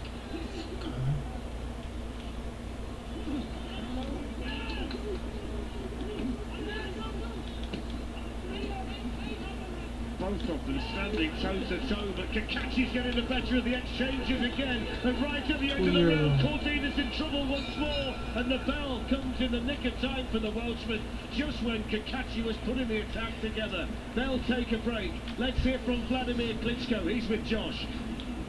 I know you're backing your fellow Ukrainian to bring home all 4 belts, but just tell me quickly, how does he beat Tyson Fury tonight? Tyson Fury has an advantage of size and reach. Oleksandr Usyk is one of the most talented in the modern boxing history. Vladimir Klitschko in the building talking about how they're gonna Tyson's gonna lose. As a heavyweight fighter, just looking at these matches with Jay and more, so he handled what was unmanageable, and he's gonna handle it as well tonight, and I'm keeping my fingers crossed. Vladimir, good luck to you and to your fellow Ukrainian. Thank you very much. Let's have a look at some of the work from Anthony Kakachi. Richie, what an end to the round for Kakachi that was. Good response from Cordina here, but Kakachi at the moment he's outworking I think the deadly striker was gonna bag in millions in the ago. previous round, Kakachi. Because we don't know what defense. If defense, At the start of the 7th, and that uppercut does a lot of damage. When they get close like that, it snapped Cordina's head back again. Seems to be doing the better work on the inside, doesn't he, Kakachi? Because he's outworking him. He's outworking Cordina, who I think is still dangerous with the left hook on the inside, but in terms of punch volume, medium low. Look at this again, pouring it on. Absolutely superb work again from Kakachi. Pressuring Cordina for every second of every round, and punching like a machine in there. The volume of shots coming from Kakachi is outstanding. Cordina, to his credit though, is standing there and taking them. He is damage there now to the face, and again, the ops that hold his feet, and it's the wrong option indeed. Rob Williams is very close. Looking at Joe Cordina. Single shots coming back from the Welshman. Kakachi continues to pound away. Maybe he can sense the victory. Man United, you don't want to go there. You don't want to go there. Could be heading to Belfast tonight, but Joe Cordina has shown so much character in there. You don't want to go there. So why is he so expensive? Shots there, little right uppercut on the inside again from Kakachi. Seeing the damage, but again Cordina holding the feet. He's got to move, Fletch, got to move. 5 years. Kakachi, all credit to him. He's outworking his opponent. And he's 15 million. 14 million. Joe Cordina cannot keep Anthony Kakachi. He cannot get away from him. Minutes to go in the 7th. 11.2. Bro.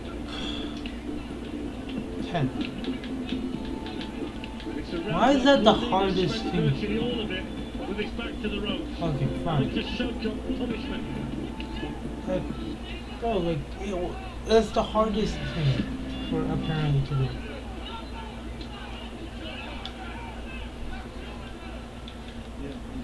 Kakachi's just allowed Cordina again, just to recover momentarily, hasn't he? He looked like all Kakachi. Up until probably 20 or 30 seconds ago, and Cordina's just turned it around slightly. He's still been outworked in this round. Nevertheless, again, he's got a second wind in this round. I mean, they're both in tremendous condition, Rich. I wonder if Kakachi every now and again just gets a breather. You know, the number of punches he's thrown in it there. Come back on. No.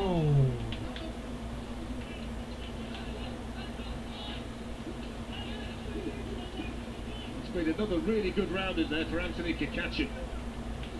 Cordina, good shot right at the end of the round, long right hand, spun the head of Kakachi round, and there's the bell of both of them, showing tremendous sportsmanship in there, and they both need this minute's rest. Most definitely, Fletch. Great work from Kakachi here, keeping Cordina on the ropes. It's that right uppercut that's the main shot. Let's have a look at these fight stats also that are going to be coming up. But good work from Kakachi, the right uppercut especially. Bang on the button there. And there you see it. The punch is thrown, Cordina 302, Kakachi 5. Landed. Good for you now. 107 to 263. Well, that speaks for itself, doesn't I really it? need a center. Kakachi's outworked Cordina. I really need a center back, man. I really need a good center back. He's outworking him. I mean, punches to the head, 235 to 89. I mean, for a start, well done Anthony Kakachi for being able to throw that volume, that number, by this stage of the fight. Full credit to that fella there for taking them the way that he has. Indeed. Spanish center backs. The momentum is with the challenger Kakachi. Can he keep it going? What's a good Spanish center back? Fascinating stuff. No doubt who's winning this one up to now. It's the what? challenger Kakachi. 5 to go.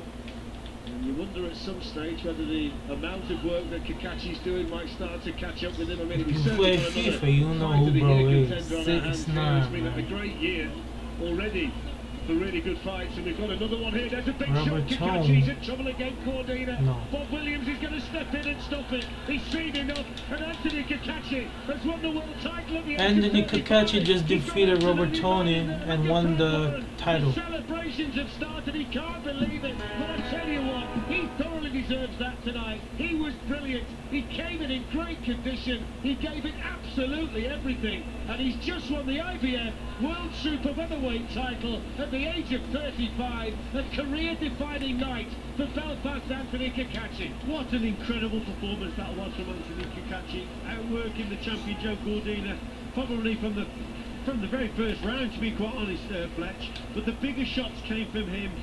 Cordina there, I thought in the last round had recovered slightly, but Anthony Kakachi started that last round so well again, and he must have it in his head that he's going to outwork his opponent. Gets up close and go win, the Kakachi. He wasn't supposed to win, but he won. Brilliant sportsmanship. I mean, dominated. they stood there toe to toe tonight, and it's been fought in a great spirit. And look at that, two warriors linked together in Joe Cordina's corner on a massive night for Anthony Kakachi. That's our star boy. That's like soccer, hardball. Obviously, Cordina fans, they'll be disappointed and say no, it was a bit premature, but I don't think it was. I think Bob Williams is obviously closer to the action than everyone he sees into the boxes. You see Kakachi coming on strong, and he saved Cordina there from a couple of other big shots, no doubt. But let's not take nothing away from Anthony Kakachi. Celebrations in there with Simon Legg and Frank Warren's in there as well. Rich talk us through the stoppage. So let's have a look. There's the right hand there. So that really starts the ball rolling. There's a couple that went in there. You see, there's nothing coming back. So that's why Bob Williams has actually jumped in there. Nothing was coming back from Joe Cordina. That's the right hand. The uppercut misses. Then he pins him on the ropes. There's one there. Another one hits the gloves. But Bob Williams is coming. There's nothing coming back from Cordina. One round there, side of the head there, still nothing coming back. Go win for Kakachi. I'm not going to argue with that. What about this? He just, outworked them, outfought them. Almost 8 years. And his last one was a first round stoppage against Jamie Quinn in Wigan. I mean, the setting couldn't be more different. The stakes couldn't be higher. And he's dug deep tonight, turned up in fantastic shape, and completed the dream. He has, and I think there. Look at Compton, obviously a big mate. Absolutely. And by the way, he went into the dressing room of Anthony Kakachi to speak to him about an hour before he made the ring walk tonight. And there's one Belfast world champion cheering on another here in the Kingdom Arena tonight. Brilliant. Yeah, and he said to me today that Anthony Kakachi's record of only the 7 knockouts, it doesn't reflect the punching power that he has got. So, it's incredible. And Carl there was so elated, his friend. Cordina was a great champion, he really was. Yeah. Two real warriors in there. And by the way, Richie, whether people complain about the shot on the break, Joe Cordina didn't complain about the shot on the break. He just got on with his job in there and never made a fuss, and that's full credit to him. He was a proper champion, wasn't it, at the end of the day? But he's going to be a talking point, but you can't take nothing away from this moment. Tactics again, spot on.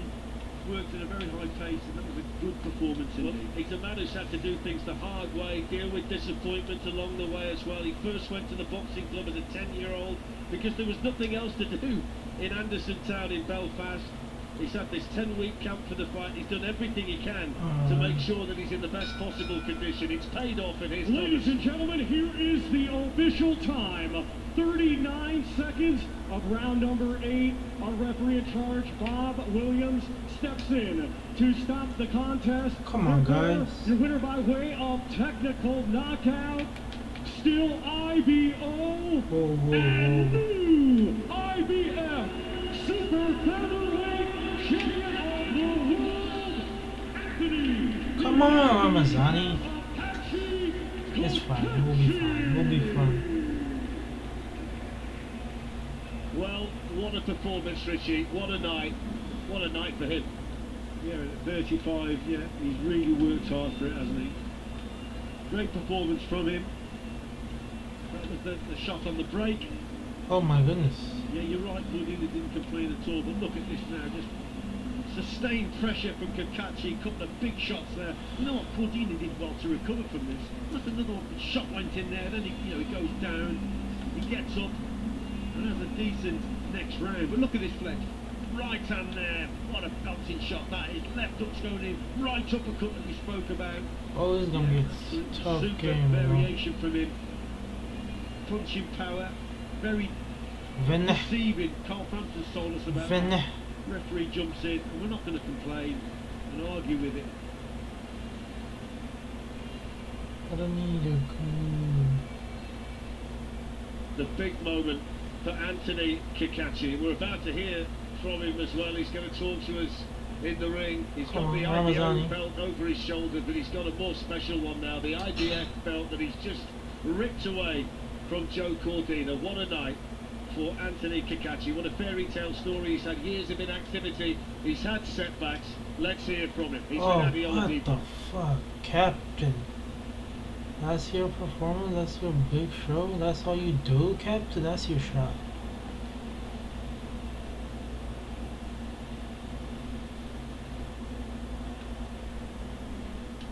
Alcorn. We'll go for the striker. I'm with the champ, I'm with his whole team as well. Obviously very, very excited. Anthony, it's been a tough last several years for you. So many injuries, so many fight pullouts. This must make up for it. Now you have a new shiny IBF belt to go with your IBO title. Yeah, listen, I am in shock. You know, nobody gave me a chance to do this here, and I've come over here confident with Mickey Hawkins, Barry O'Neill, Michael Hawkins Jr., Andy, and Ian Mahoon. We've all done this job. We lads from Andy Town come the whole way over to Saudi Arabia and smash up the champion. Carl Frampton spoke about you earlier in the week. He said, don't look at his knockout record. This guy can punch. You seem to hurt him with everything you landed to the ball, to the head. Did you notice that he was hurt early in the fight? Yeah, listen, Joe is a hell of a competitor. He's a Olympian, 2-time world champion. I give him his dues, but tonight I was hurting him with every single shot. But I'm not about to spark for him, and I would love to run that back.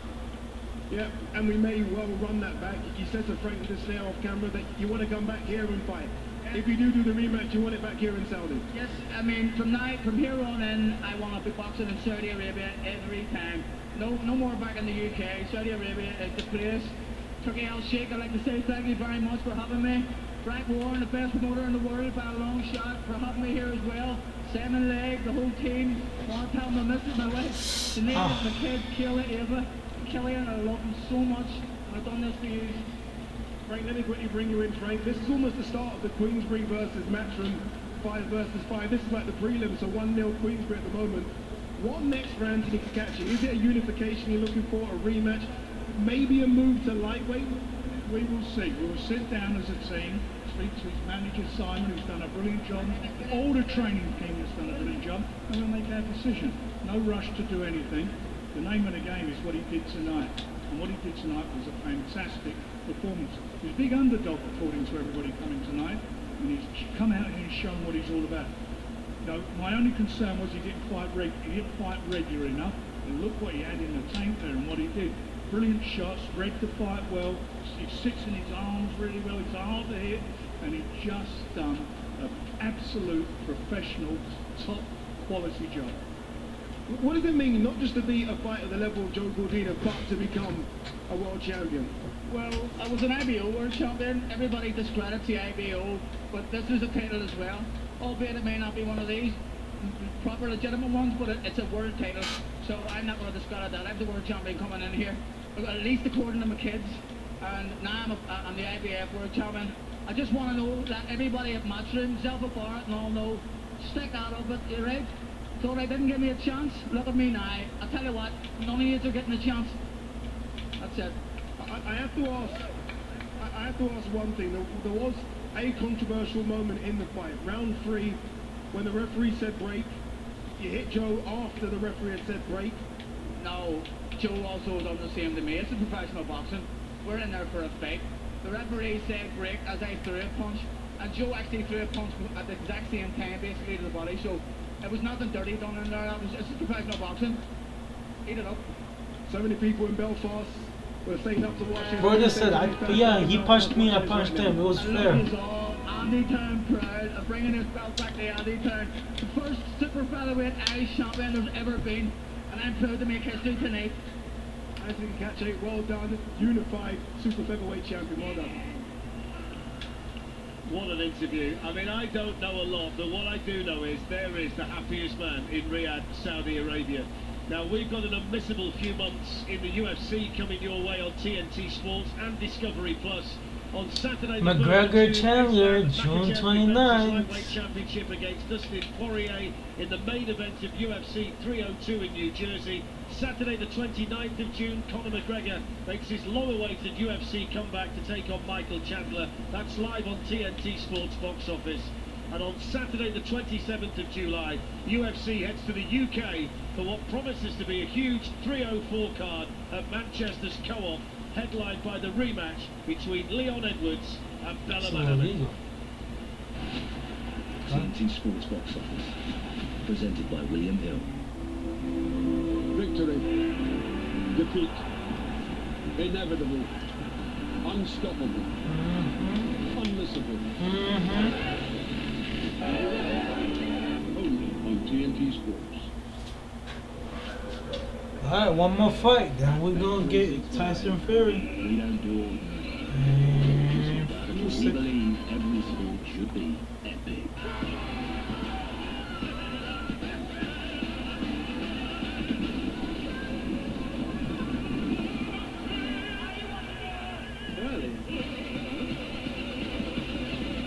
So whatever the sport, whatever the moment, it's never all. Baby. 365.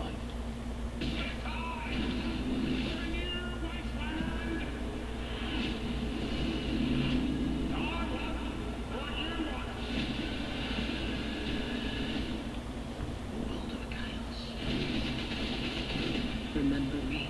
Furiosa on Mad Max Soccer. TNT Sports box office, presented by William Hill. Deep Strike is the world's first computer vision for fighting sports that provides the most accurate punch stats and analysis. Every single punch is logged independently from multiple camera angles. The artificial intelligence action activity recognition system is designed specifically for combat sport. This cutting-edge technology goes way beyond just counting punches thrown and punches landed, and it's the speed of the data being ready for broadcast within seconds that will help tell the story of the fights as they unfold. A real game changer for the boxing audience. Yeah, as Darren Fletcher just explained that, TNT Sports have teamed up with Jabber to provide a new insight into fight stats here in Riyadh tonight. So, these are the final fight stats for Anthony Kake's win over Joe Cordina. Yeah, Kake's is just outworked, outpunched, did everything. Double punches landed, high impact punches is more than double as well. Is that total domination? Yeah, total domination. I mean, look, we have to give Joe Cordina a lot of credit. I don't know how he got back up after that first knockdown. He was on his face at one point. And tremendous courage. And there's been a lot of talk about him struggling with a weight. We have to give him credit for getting back to his feet and fighting back. But let's not take us away from Anto Bukachi. I'm absolutely delighted for him. See, 614 punches. That's the most punches Anto Bukachi's ever thrown in a fight. That's how I know this meant so much to him. This kid, he's the most unluckiest boxer I've known. He never gets the rub of the green ever, and he's starting to get it now, and I can't be happier. Listen, you're absolutely right, Carl, about a knockdown. When you see a knockdown, you wonder, Cordena's heart for getting up. And that's for the Apache. 12 years, Becky. Way down the undercard, making his debut in obscure shows, clawing his way. 12 years. There were a couple of years when I thought he'd vanished. That's a story. That's close to a fairy tale story. Fairy tale. It is a fairy tale. I'll tell you, this kid was with me when I was with him at Wiggins, and he there was issues with Anto. He maybe didn't put the effort in that he should have. But he was with me, and he look at you. I know, look at you. You are so invested in it. I don't know what was more entertaining, watching this or watching the fight. But there were certain people thought this kid didn't have it. They thought he didn't have it, and I always knew he had it, and I'm delighted for him. The hope in your eyes. A couple of rounds, you thought he got it a little earlier, and then the bell saved him. You were hanging in there everywhere. You were nervous before this fight, weren't you? No, I was really nervous. Look, I have a lot of time for Anto, and like I said, he's just. I mean, he was so passionate in there. He doesn't normally say much. This is a big platform for him. I like what he was saying about Saudi Arabia. Look at me. I mean, I'm embarrassed myself here. You enjoy it? You know what? You're not. You're absolutely enjoying it. That is what we all should be doing with these fights. Exactly. You got an emotional connection to this one. David, were you impressed with what you saw there from Catchy? Bob Williams, the referee, really did well, giving Cordina the opportunity to come back, and he did. He kind of landed some shots. He was in the fight. A lot of referees would have jumped in there early, but you could see he was still in there, even though he was taking those big shots. Come on, y'all. Let us know. Who you think gonna win? Tyson Fury or Usyk? Tyson Fury or Usyk? Then Fury or Usyk? Fury or Usyk? Let us know. Let me know. I don't have much time, but I can just say it was great to see Mickey Hawkins in his corner. First time as a pro, I think Mickey Hawkins has been in Anto's corner, and he needed him tonight. Great to see. Congratulations to Simon Legg, his manager as well. Oh my God, I'm Wasn't getting for the I know, look at this. The energy from Carl Frampton has just gone through there. Fantastic. What a brilliant fight. Well done, Anthony Kakachi. Right, it's almost been 25 years since we last had an undisputed heavyweight champion. That man, of course, was Lennox Lewis, and ahead of Fury and Usyk's attempt to follow in his footsteps, Steve Bunn sat down with Lennox ahead of the historic fight here tonight. So at what point, Lennox, did you start to look at the heavyweight scene in the last few years and think, you know what, I'm the undisputed now, but there's a chance some of these guys might get together and see sense and fight each other for my undisputed belt? Did you start to sense that in the last few years? This is what these guys fight for, and if you look at both of them, they're both undefeated, and I think that's great that they've worked their way to this point, and now we can actually see who's going to be undisputed now.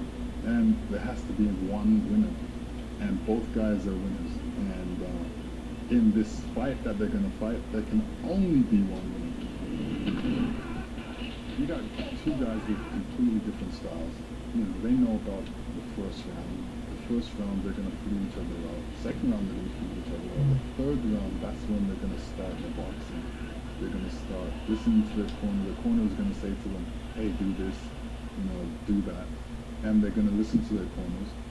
I think the fight won't really get started till like the fourth round. You think that? You think it might take a bit of a while to get going? Yeah, because these guys are completely different styles.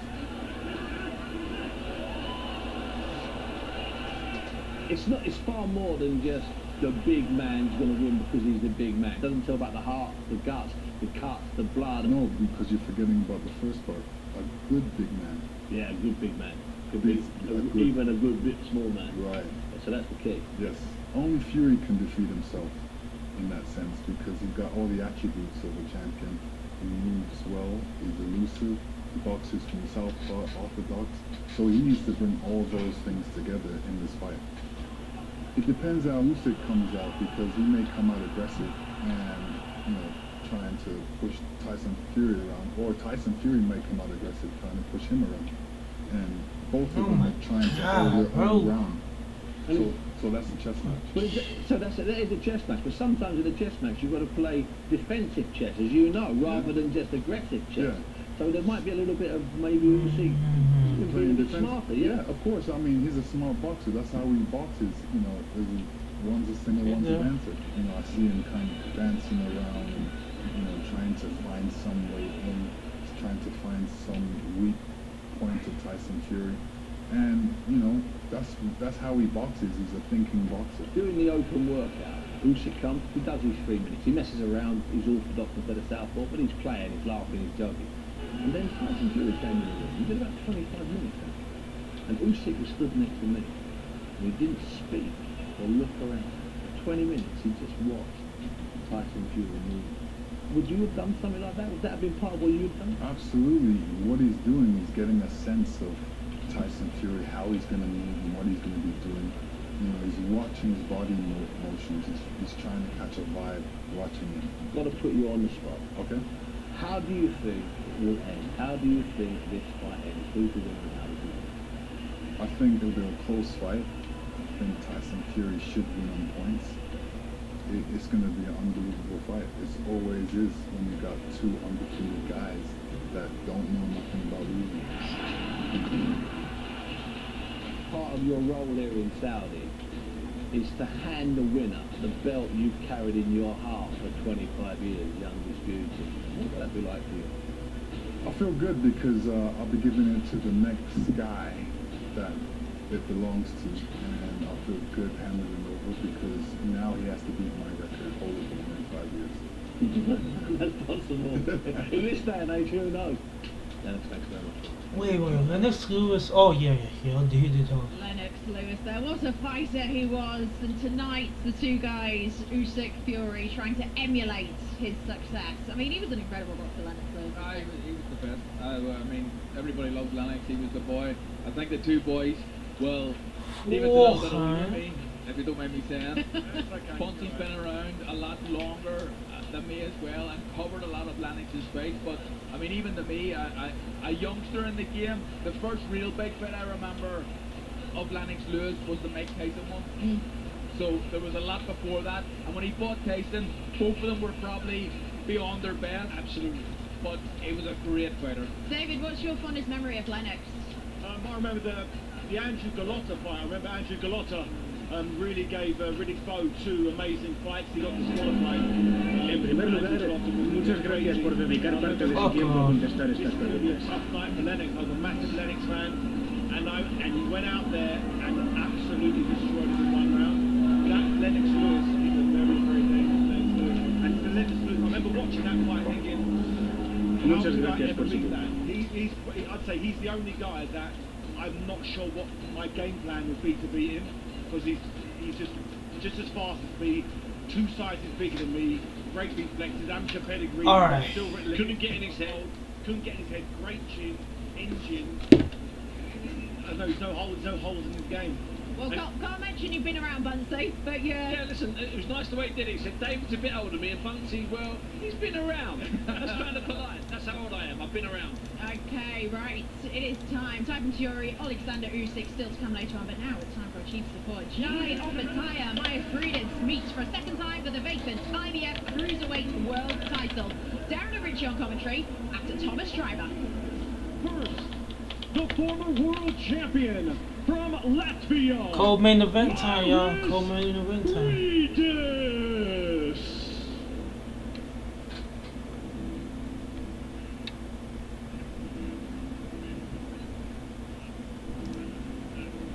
Well, is this the last chance for Maris Bradis to be a world champion? He's the challenger once again at the age of 39. Almost 2 years since his last fight, and he's ready to give it one more go. He's out for revenge here, out to make history.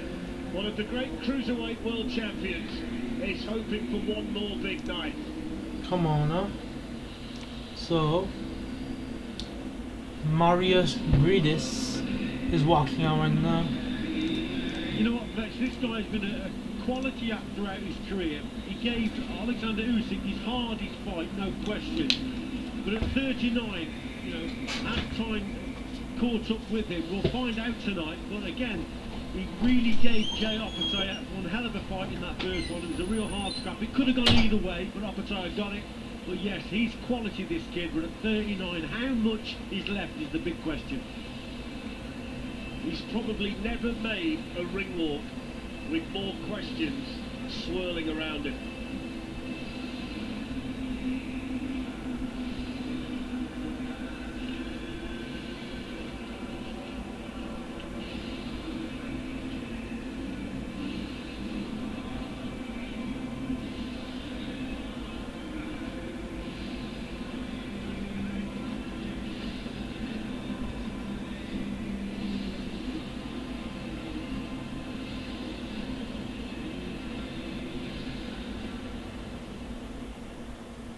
And now let's welcome to the ring the undefeated former world champion, Jai Opetaia.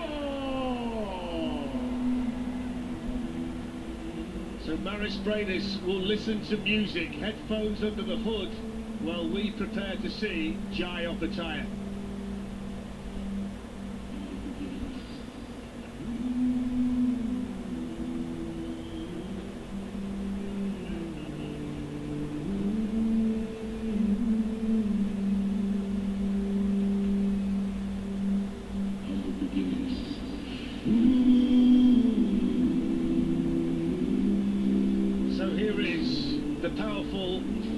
Explosive and entertaining fighter from Australia. The man from Sydney shocked the world when he beat Bradis to become world champion in 2022.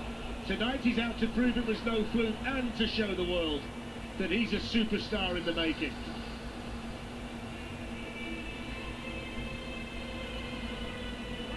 I tell you what, Richie, he brings that air of menace to proceedings as well, doesn't he? He does. He's one of the most, I think, talented southpaws in boxing, actually. If you watch the way he fights Opetaia, very skillful indeed. Decent power, and boxes very well behind his jab, but I really like his style. Out and out boxer, and can counter punch also. And as I say, being a southpaw can be really, really awkward. Yeah, he's a quality act indeed, and at 24-0, remember, still undefeated with those 19 knockouts. He's a real force in this cruiserweight division.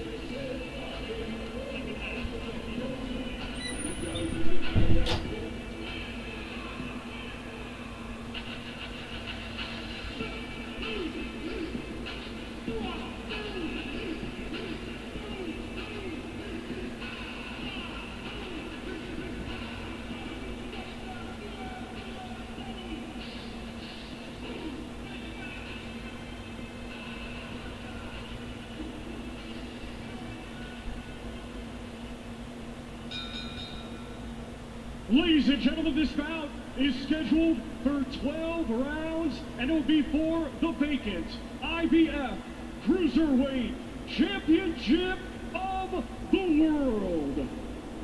Brought to you by Frank Warren on behalf of Queensberry Promotions and Eddie Hearn for Matchroom Boxing, in conjunction with Riyadh Season National Events Center, the General Entertainment Authority, GIA, Gold Star Promotions, K2 Promotions, Sella, and Wasserman Boxing.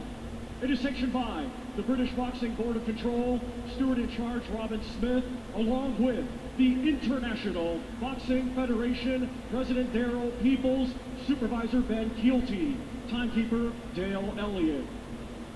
Our 3 judges assigned will be Dion Duarte of South Africa, Robin Taylor of the United States, and Bob Williams of England. Our referee in charge, third man in the ring, will be Howard Foster of England.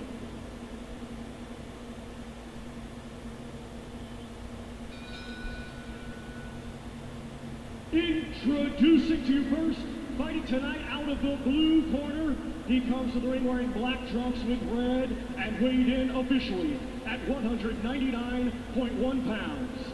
Coming to us from Riga, Latvia, he brings a professional record consisting of 28 wins, 2 defeats, with 20 of his 28 wins coming by way of knockout. Ladies and gentlemen, please welcome the former 3-time Cruiserweight Champion of the World, Maris Bradis.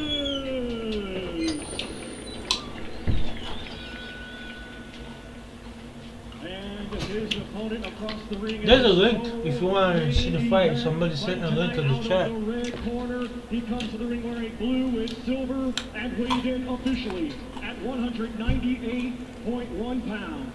Hailing from Sydney, Australia, he was a 2012 Olympian and now as a professional is undefeated with 24 wins, 19 I know it's J up. wins coming by way of Fucking J up Ladies and gentlemen, here is the comment. Next is the magazine champion and the undefeated former IBF cruiserweight champion of the world, Chai Opataya.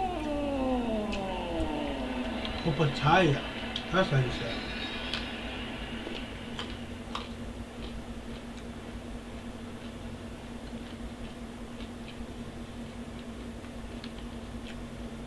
Okay, round one starting soon. Okay guys, spoke to you both in the dressing room. We've got my specs, keep it clean, break straight away when told. Both of you watch your heads in close, good luck to you both, touch gloves. Good luck lads. So where do you start with this one? It's a rematch of their 2022 fight that was the upset of the year according to Ring Magazine. A fight where Jai Opataya won the IBF title but suffered a broken jaw late in the process.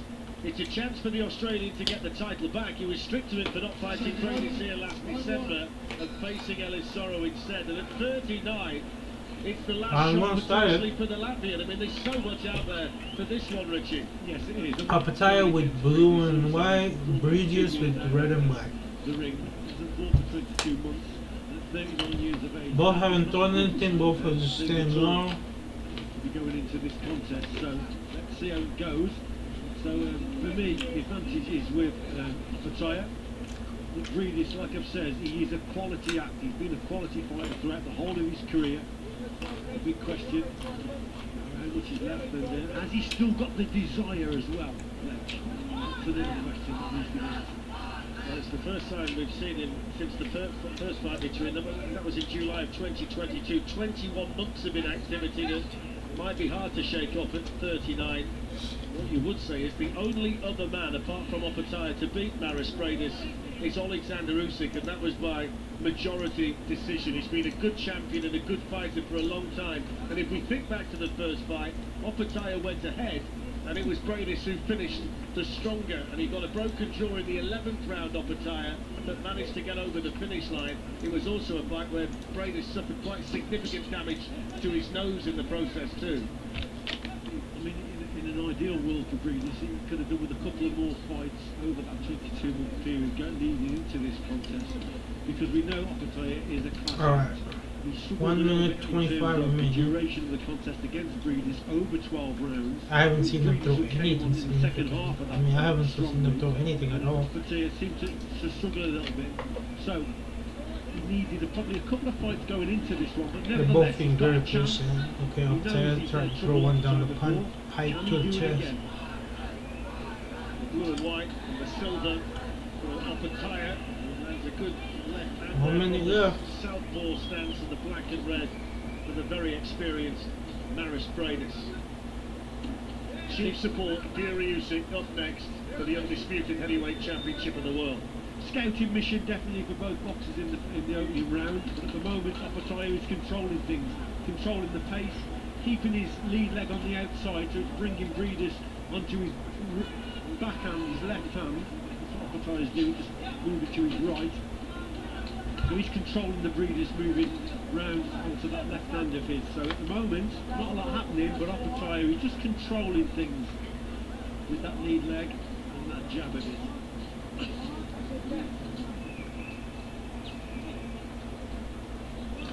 I'm bored. I'm bored. 10 seconds of the first round. This for the vacant IBF cruiserweight title, so a chance for Opataya to win it for the second time.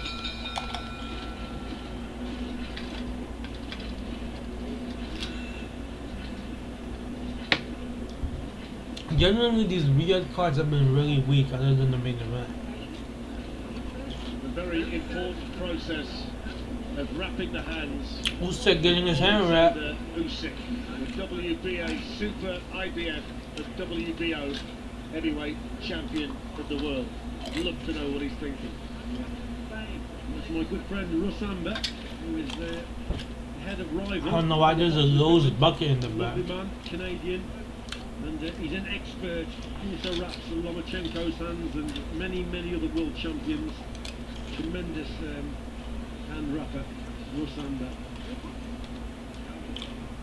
Who is the team member from Fury?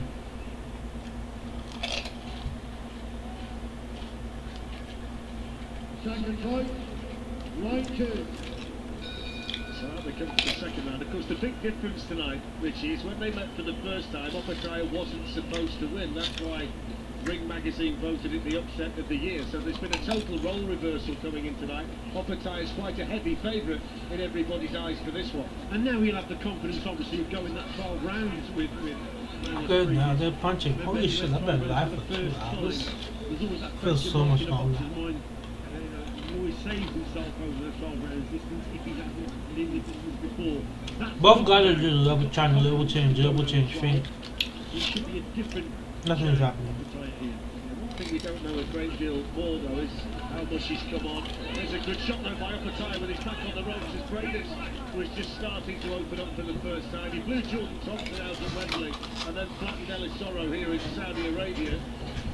So we'll see just what we get from the pair of them tonight. I mean, he was totally coasting at the start of the first fight, Opetaia, and then he landed a big shot in the fourth, Maris Bradis, and that just started to change momentum a little bit. He did possess decent power that night as well. Opetaia took it well until the broken jaw came when he was clinging on towards the end of the contest. But at the moment, Opetaia is totally controlling things here because he's controlling the pace, controlling the distance. There's not a lot coming back from Bradis. He's probably a little bit too far out. He definitely needs to get in a little bit closer, so he's got to concentrate on slipping the lead hand of Jai Opetaia and then coming back with his own counters, or double up the attacks maybe and try and push Opetaia back to the ropes and put him under a little bit more pressure. But at the moment, the tempo and pace is being controlled by the man in blue, and he's quite comfortable at the moment. It's looking to explode as well. Bradis took a big right hand with his back to the ropes and that just wobbled him. And Opetaia, we know he's a good finisher and packs a real punch, but he took that one well, Maris Bradis. Yes, he did. That was a cracking shot, wasn't it, from Opetaia? When Opetaia does go for it, he occasionally leaves himself open also. That's why Bradis is just waiting for that opportunity to land the shot. But it was Opetaia that landed the big one as he moved forward. It needed that as well, that rounded Fletch. It was just too slow for my liking. It was being controlled by Opetaia. A few fireworks in there, that was good. Bradis landing a decent punch himself there. It's the kind of fight, the first one, where they both had success in terms of landing their own punches, but both of them had to show real resilience and resistance in the process as well. 20 seconds to go in the second. Right, I can see what Bradis is doing now, staying on the outside, waiting for Opetaia to land or maybe fall short and then come back with the counter. So he's just staying on the outside, trying to draw the lead of Opetaia, and he wants to go back with the counter punch.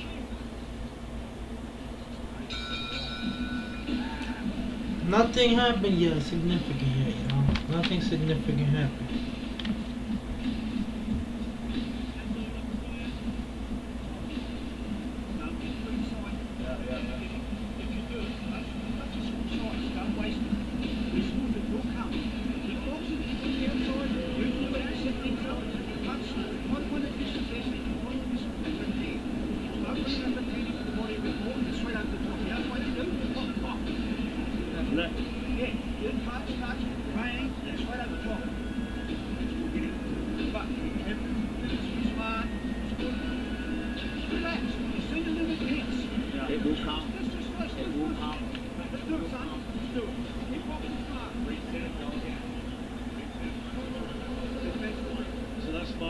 Doing the talking in Jai Opetaia's corner.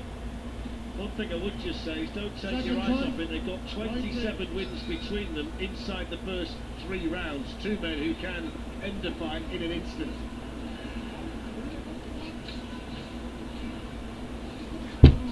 It's worth mentioning as well, the Ring magazine belt on the line as well tonight, as well as the IBF, the vacant IBF cruiserweight title too.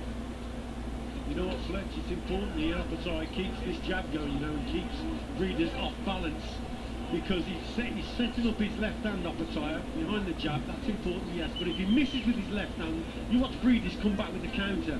So he has to keep jabbing and keeping Breeders off balance all the time to set up that left hand of his, because if he misses with the left hand, Breeders comes back with that fast counter. Fascinating stuff.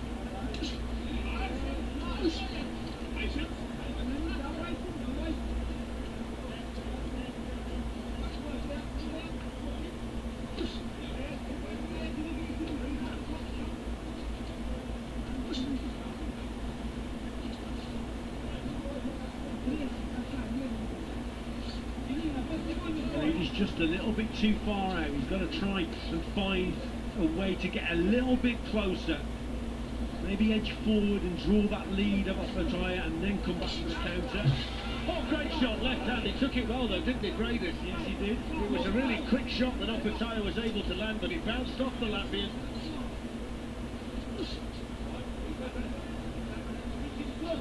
Good boxing at range, isn't it, from Opetaia? In that straight left hand. I suppose you can't underestimate, Richie, the confidence that that win against Breidis would have given him. You grow as a fighter when you have a night like that, especially when you beat the champion like Breidis in the process. Well, you grow in confidence because you got the 12 rounds as well. So, you know, it's against a really good fighter in Breidis, who's a former world champion. But to go the 12 rounds also adds more confidence then to, you know, to your whole game, really. I also think there's a real psychological battle to be fought in there tonight, because the way that Breidis came back against Opetaia in the first fight, the Aussie knows that if he is still there in the second half, his only experience is the fact that Breidis is going to be strong at that point. Indeed, like I said, Flex, the only thing going against Breidis is the fact 39 years of age, hasn't boxed for 22 months. That's got to be a negative going into this one. We'll see. Big difference so the way that he started tonight than the way we saw Sergei Kovalev box earlier. He'd had a long period of inactivity, the other end of the career that he'd like to be. And there hasn't been a great deal of rush about the performance so far from No, Breidis. because the pace not that quick, Flex, so he's been able to get through it, hasn't he? Whereas Kovalev had to really work hard. Looking at the punch stats that we've got, that was a better round for Breidis in terms of punches thrown and punches landed, so maybe he's just starting to settle into the contest.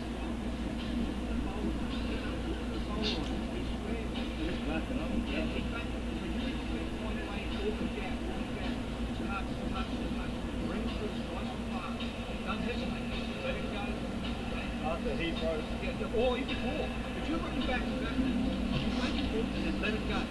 Or if you can get it straight up to make it miss, yes, that's what you need to do. Is when you make it miss, you count straight away.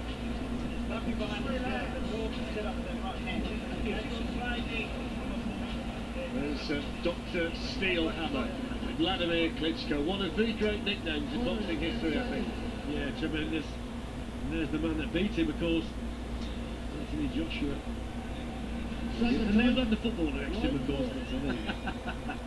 You wonder what's in Anthony Joshua's future, depending on what happens tonight, don't you? Anyway, I'll tell you one thing that's different tonight than when they fought in Australia the first time. That was pretty much a dinner show. They were all seated around tables watching it that night. Not too many there. It was just about a full house inside the Kingdom Arena now as we build up to Fury against Usyk. This for chief support. Fourth round of 12 for the vacant IBF cruiserweight title between Jai Opetaia and the veteran Maris Breidis. Classic case here, you know, Fletcher. If you miss the target, either of them misses the target, then they risk getting caught with the counter. Good examples there. Jai Opetaia sort of got Breidis onto the ropes, but he missed the target, and Breidis come back and nearly caught him with a good shot. So Breidis, he's starting to. I thought that last round wasn't a bad round for Breidis. Maybe he nicked the round. It was a close round indeed, but he's getting a little bit closer, is Breidis.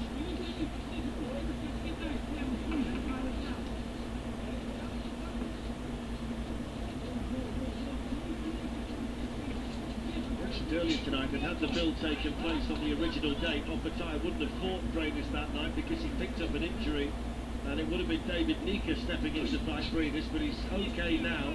It's been very secretive though as to what that problem was, so we're not quite sure exactly what the issue was, but the fact that Tyson Fury got cut the next day, that means they could rearrange it, and here we are tonight with the rematch.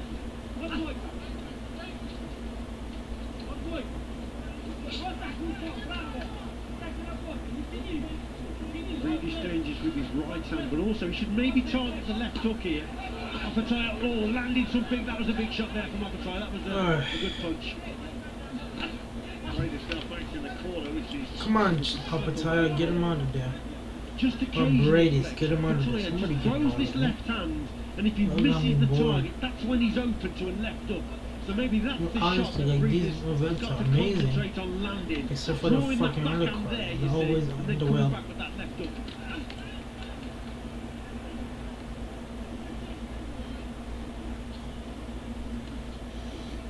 If you're watching this, man, drop me a follow. I'd appreciate it. Drop me a follow, man.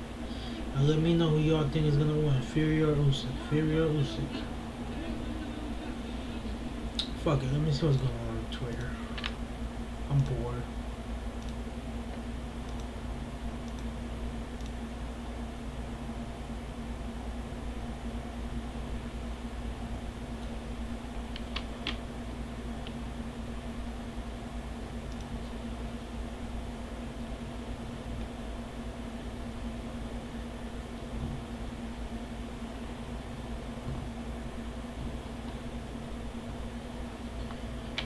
Gabe will not be fighting, so Tysor over the knowledge of the fight. So wow, so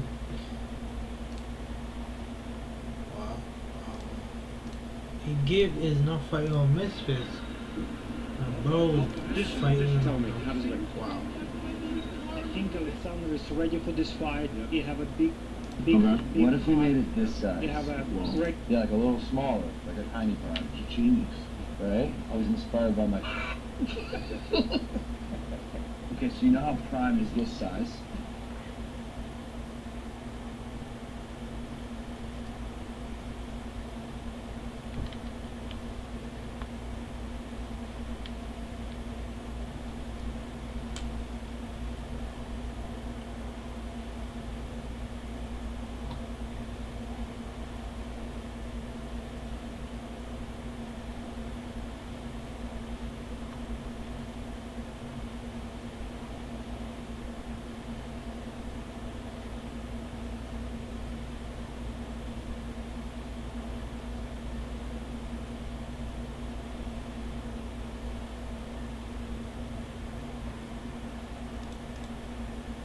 Started to pull away, and then Bradis came on late. We'll see whether it works out that way this time.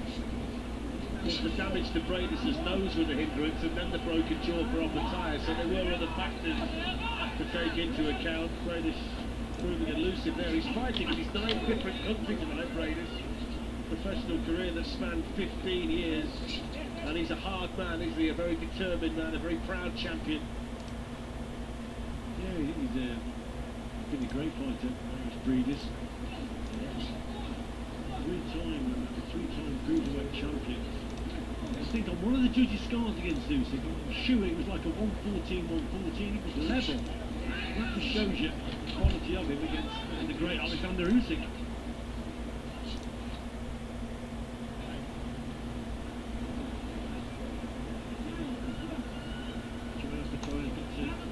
Concentrate a little bit more on his accuracy, just missing the target there.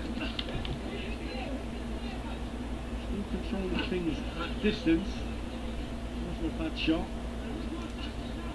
Halfway through the 5th, and to this point, Darius Bradis is pretty much matching the younger man in terms of punches thrown. There's not been a great deal of difference in the work rate, despite the fact that he's 11 years Opataya's senior.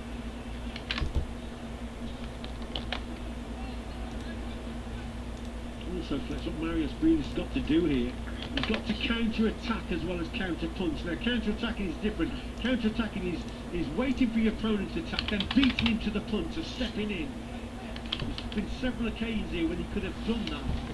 met Opataya head on, maybe with that. Hold on now. As Opataya is trying to try out his jab, slips to his left and just throws that right hand. But also the counter punch, you'll obviously make Opataya. See, that's a mistake. Opataya there gets away with it.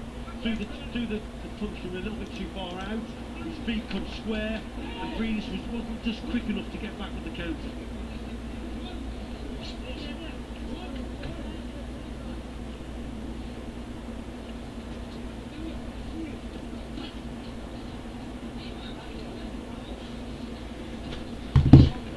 Kick, send me your shit again, bro.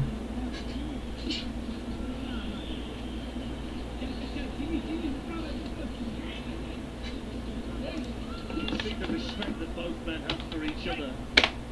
And if you saw the first fight, you'd know why. I mean, they both went through the ringer that night, didn't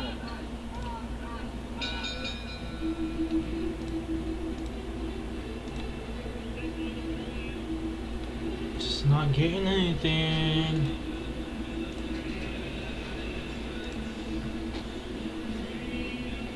Punch stats that we've got shows that Opataya's thrown a total of 131 punches, which is exactly the same, I think, right now as Maris Breidis. There's your work rate. Yeah, incredible. Better success rate though, is it 31% to the head, Oh, and flipping 27% body to the body. Sorry, Fletch, I was looking at a wrong screen. There you go. So 30% Opataya, 22% Breedis. Yeah, better. Tell you what it tells accuracy, you. punch accuracy. Tell you there. what it tells you. If anything, it's slightly tighter than it was the first time, and there's not a great deal in this at all. No. I've done it 4 rounds to 1 though, the way I'm seeing it. I think Breedis is boxing him, to be quite honest, here and there. Yeah, with Opataya just shading the rounds. Yeah, just shading it. These rounds are close, but he's shading most of them. Yeah. Second time, right, second. It feels like a fight of margins, doesn't it? Yeah, absolutely.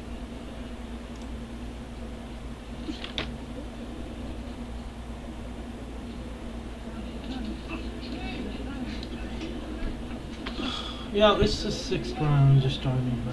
Seventh world title I'm fight bored. for Breidis, who gave Oleksandr Usyk, as Richie says, one of his toughest nights. He's beaten 3 world champions, and if he wins tonight, he'll become the cruiserweight world champion for a 4th time, equaling the record of Carlos de Leon. Just a bit of success there for Opataya. Yeah, there was a good shot in there, Fletch. Wobbled Breedis for a minute. Look, That's a he's good still left not as recovered. well, through the guard. It looks like there might be a little bit of damage around the nose, and that was a problem for him when they met 21 months ago. His face was a mask of blood for a lot of that fight. Got caught early on there in the round there with a cracking shot. Went back onto the ropes. Bit of damage now to the nose as well. But that was a good spell for Joy Opataya.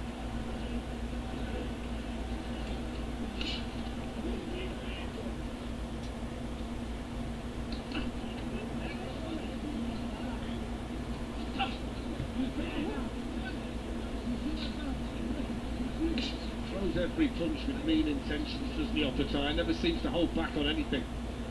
Long range boxing, with that left hand especially. His accuracy was good. Just maintains that gap. If he misses with that shot, that's when he becomes vulnerable. That's when the concentration comes into it. But up close, this is where Breedis never stopped to really have a go. Yeah, oh, cracker! Really good shots from Breidis in the middle of all of Yeah. that. Opataya was trying to unload, and Breidis caught him with his best punch of the fight. Back comes the Australian. Both of them wanting to trade, but both of them had success there. But I think that's the best punch we've seen tonight from Breidis. Yeah, tremendous there from both boxers, but Opataya there just landed another cracking shot. He's taking a few risks, Opataya, the way he's walking forward, but he got through with a couple of good punches there. But Breidis just showed his class in there with that cracking punch. There's blood on the face, smeared all over the face of Maris Breidis. There's also blood on the face of Opataya, but I'm not sure whether that come off Breidis. Yeah, I think you're right, Fletch. Round 6, really warming up nicely. Success for both of them in the round. The better round, though, for Jai Opataya. Today it's been a good round for Opataya. But Breedis just gave a glimpse, didn't he, of what he's capable of. Landing a big shot in there inside for Opataya. The momentum is with him, and the confidence seems to be with him also. I must say though, Rich, I don't want to keep going back to it, but this is almost the mirror of the first fight. It was about this stage that Breidis started to land good shots of his own, with his face covered in blood, his nose severely damaged. I mean, you could almost be watching the same fight again.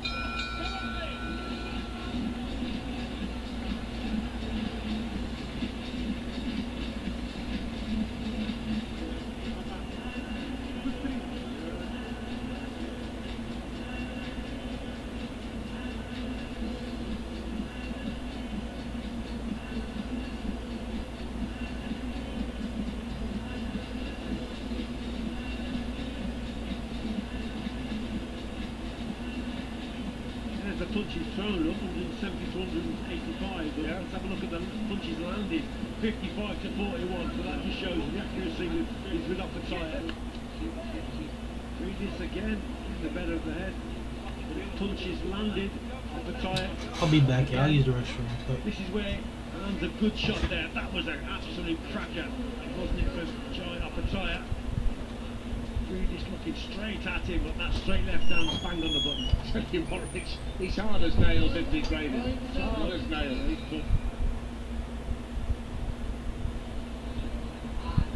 So round 7.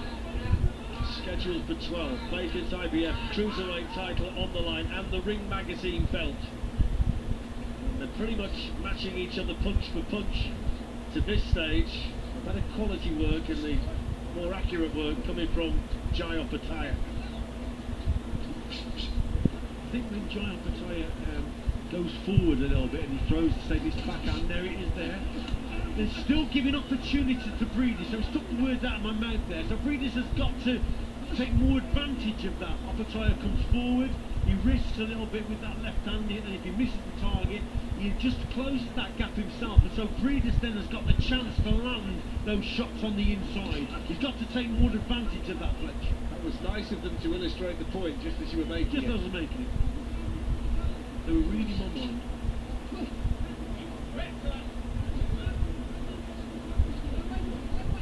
Sometimes you just get two fighters who can't help but being good fights when they're against each other. The styles mesh perfectly, and we're seeing it again tonight, aren't we? The younger man Opetaya, the ambitious, the future superstar potentially, and yet you've got the old warrior at 39 trying to do it for one more time. He doesn't want to take a backward step, and it's providing us with great entertainment here. It is indeed, and you can see Jai Opetaya now just drawing on those 12 rounds that he had with his opponent the first time, because he's still very confident, Jai Opetaya. You know, he's been that 12 rounds, he knows he can do it at the distance, and he seems to be always on that front foot. He's the one who seems to be forcing the pace. But yeah, it's another cracking contest, and for a 39-year-old man to be performing like this in Breedis, yeah, that's pretty impressive indeed. A 39-year-old man who we haven't seen in the ring for 686 days, yeah, I might add. And he's had problems, he's described them as health problems and political problems in the last year to 18 months, but he's put all that behind him tonight, and he's in there very competitively against Jai Opetaya.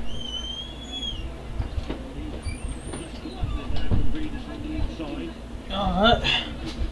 Round 7, 30 seconds left of round 7, y'all. 30 seconds left in the 7th.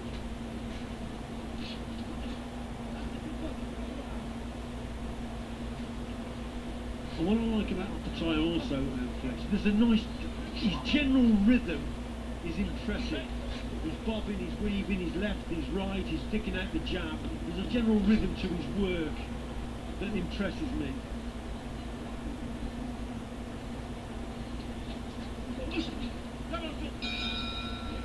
So there's the bell. Let's join Josh Denzer, because the man who's going to call the big fight tonight is the legendary Michael Buffer, and Josh is with him. 25 years on, have you got anything special planned for the announcement? Well, it really is special. I mean, 25 years ago, it was Lennox and Holyfield.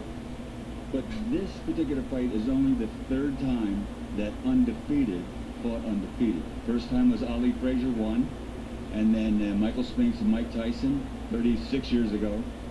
So it's another day in history, and I'm just really excited to be a part of it. Michael, I won't keep you for too long. Thank you very much.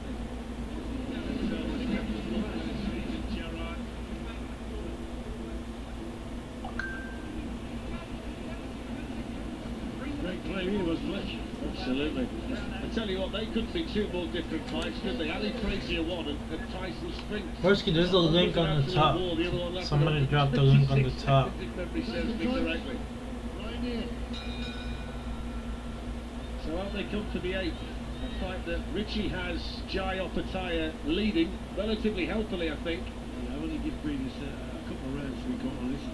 But he's still in there, the 39-year-old. There's the card. 3 rounds up at this point, Opetaya.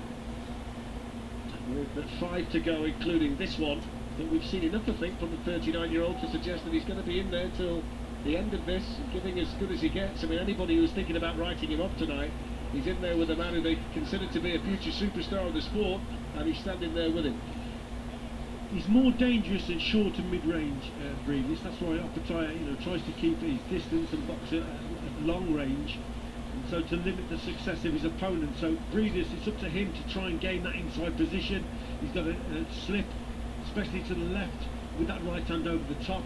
But when Opetaya tries to land that backhand, if he closes that gap down himself, just like he did there, then he's got to try and target to come back with fast counters. Occasionally he gets it right, but Jai Opetaya, he's a skilled southpaw. That's why that lead hand of his is very, very important at just maintaining the gap. Fucking bored, man. The co-main is on right now, bro. This shit is boring as shit, bro. They are fucking ass. They're rare. Holy shit, bro. Jai Opetaya. It's a fifth world title fight in a row, this for Brady. So just walked onto a really stiff jab there, didn't he? Yeah, As he was coming forward, he went straight onto it, which would have exacerbated the impact, I presume. Walking forward, that jab can double up in power. Jai Opetaya, he knows he's scored there.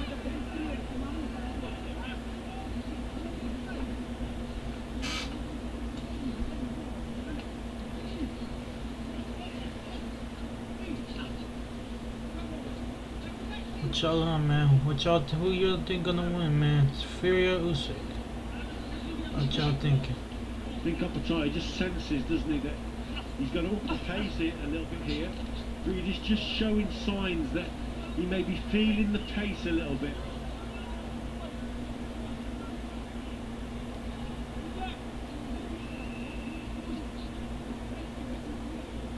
Inside the final 30 seconds. I still think it's going to be in the back of Opetaya's mind at this stage of the fight that this is where Breedis really kicked into gear.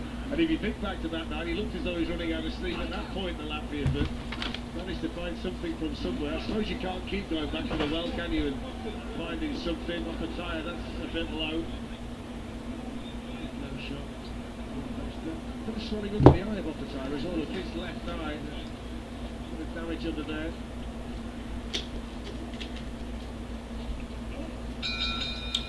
Well, let's hear from the former undisputed heavyweight champion of the world, Lennox Lewis, about this enthralling tactical battle between Tyson Fury and Oleksandr Usyk. You got two guys with completely different styles. They know about the first round. The first round, they're going to feel each other out. Second round, they're going to feel each other out. The third round, that's when they're going to start the boxing. They're going to start listening to their corner. The corner is going to say to them, hey, do this, do that. And they're going to listen to their corners. I think the fight won't really get started till like the fourth round. You think it might take a good while to get going? Yeah, because these guys have completely different styles. The last man to be the undisputed heavyweight champion of the world. He's been a joy to be around all week, and there's nothing he doesn't know about what's going to happen tonight. Absolutely. You can't argue with that, man, can you? Do you know what? I've just been handed a piece of paper that gives me the punch numbers through the 8 rounds, and there's never been any more than 10 punches between the pair of them in any round. And the majority of the time, there's only been 5 punches thrown different between the two of them, which does show that in terms of work rate, Breidis is still right there. It's just that accuracy from Opetaya that's the difference, isn't it? Yeah, that's it, Fletch. It's the accuracy. And again, some of the judges prefer a boxer on the front foot, and will prefer that style of Opetaya. Some of the judges might prefer the skill of Breedis trying to slip the shot and land a counter. But when rounds are close, then I think you're going to go for the man who's on that front foot, who's forcing the pace and pressure. And for most of this fight, it's been Opetaya. Seems to be better in there from Breidis. Had the better of that exchange.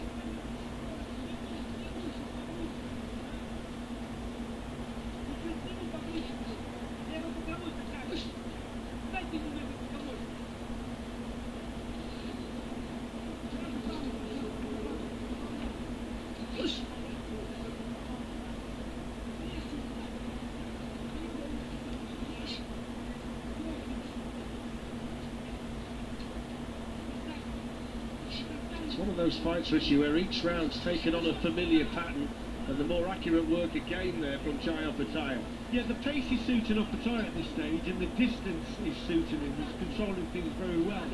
Again, you probably need to see a tempo change from Breedis. We haven't really seen him push Opetaia back yet. Maybe he should start doubling up the attacks and sustaining the pressure. Now he's coming forward.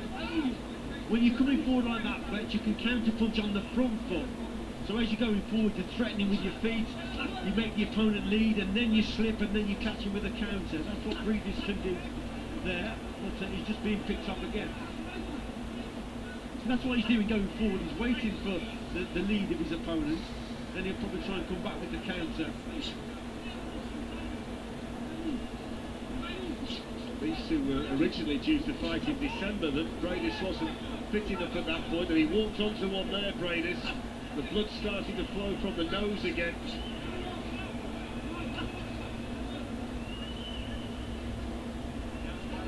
Quality 1-2 as well from Breedis there. Also earlier. And again, he's just allowed Opetaia to take that centre of the ring again and control things again, keeping Breedis on the outside. Hasn't been much of a consistent body attack from either of them in the fight. Limited activity downstairs, it's all been aimed towards the head. Final few seconds of the night. The arena just about full now, ready for the undisputed fight, the top of the bill, and that's coming up next here in Riyadh.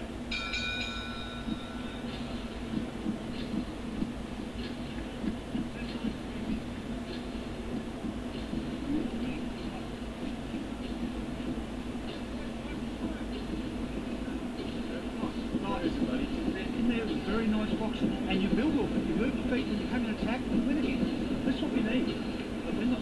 Keep back, through the beast. We've got to take them to work into that. 274 punches, 291 for Breedis. Punches, the head landed, 57. Opetaia again, the accurate work's coming from him. It's just been a slow, boring boxing, man.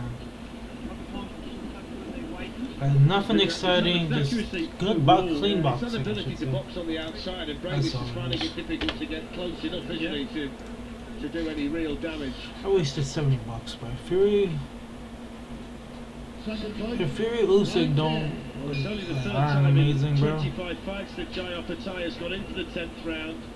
The 9th time that Breidis has been this far. So the experience is with the older man, the more experienced man. And the man who finished the stronger. The two men met each other 21 months ago. Whether Breidis has had it in the back of his mind if he can get the fight to this point and then maybe find out what he's got left and really test the late stamina of Jai Opetaia. We'll wait to see. Yeah, indeed. And yeah, at 39 and being out in the ring for 22 months, you would favour the younger man, Jai Opetaia, but Breidis. You can throw those stats out the window, can't you, with him, because he seems to come on stronger in the second half of the fights that he has. He certainly did against Jai Opetaia the first time.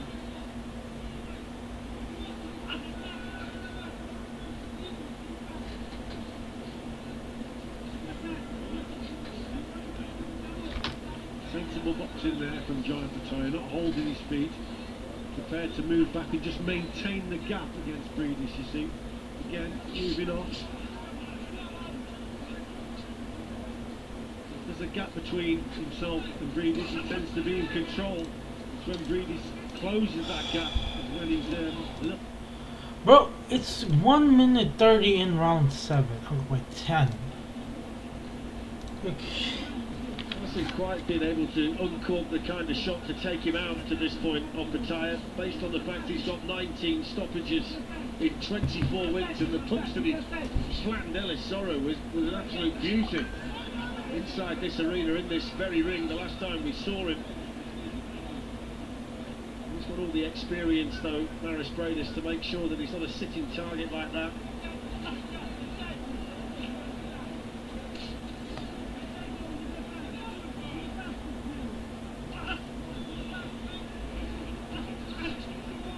Good work there, just a simple jab from Opetaia. Good counter from Breedis, but it just fell short. Not quite close enough, and probably just not quite quick enough with his reactions there, Breedis. Breedis wants to rough him up a little bit there on the inside and let the punches go when he finally got close enough.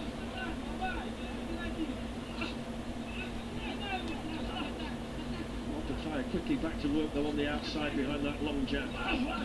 Oh, that's a good shot left-handed. He took it really well, Breidis. Yeah, good shot indeed. Breidis still dangerous, Fletch. Bringing Opetaia onto those punches. Breidis has turned to try and land some shots, and maybe one's just caused a problem there for Opetaia. I think for the first time was just a little bit troubled in there. Got caught with the shot there on the inside, didn't he, Opetaia? Well, there's the lesson. Maybe Jai Opetaia doesn't want to get too close to Maris Breidis. He took the first shot brilliantly to Latvian, didn't he? Yeah. No, she knows.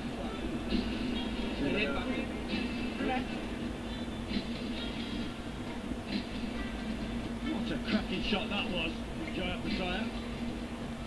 But then in the next sort of exchange, it was Breidis who seemed to catch good punch, but there from a different angle. That shot I'm again. sorry, I'm not commentating. I'm sorry, I'm not commentating. I'm supposed to be commentating, but this is so boring, bro. He poured on the and it's been 3 hours, bro. Just for a moment, I should have started the fucking.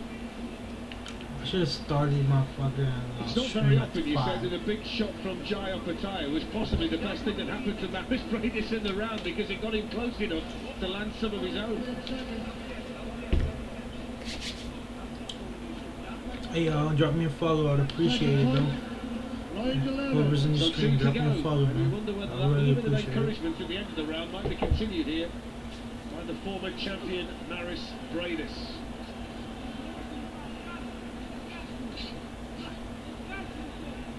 That's the way that Richie's got it. So from unofficial sport card, it's saying Jai Opetaia has just been dominating. Really strongly, asking questions of Opetaia. There's a good shot from Breidis. Looks okay, Breidis coming back. Okay, round 11, we finally woke up. Hey, if you want the link, there's a link in the chat, bro. There's the first comment in the chat. If you want to fight. Marius Breidis. Going a couple of big shots. Drop me a follow, I appreciate it. Alright, 2 minutes in. Opetaia Breidis. Co-main event. Come on, round 11. Finally woke up. Started swinging. Well, the first time they fought, he finished strongly but couldn't close the gap. He was too far behind, and Opetaia got the decision. History seems like it's repeating itself again because Breidis is having his best spell of the fight late on, but whether the gap's too wide, again, we'll wait Come to on, see. Breidis. Well, I think he's definitely behind, Fletch, Breidis. Come on, man. I think they're going 3 points behind. But the momentum is with him. He's found a second win from somewhere, and again, he's landing the better shots. Breidis is just taking over in the last, second to last round. Cool with a couple of decent punches here, Opetaia.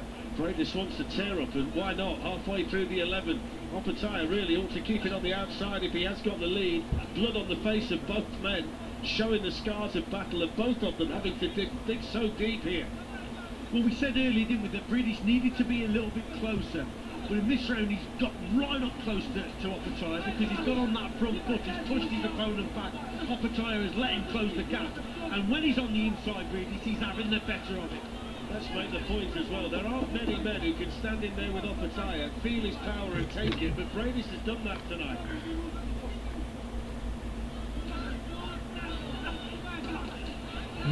They're smoking the other right now. Swinging for the fences. I like it. Forward, tries to land that backhand. Breidis comes back to that right uppercut counter. Good solid left from Opetaia. 30 seconds to go in the 11th. It's been a good round though for Breidis. Yeah, it has. It has indeed. He's thrown significantly more punches in this round. I'll give him that.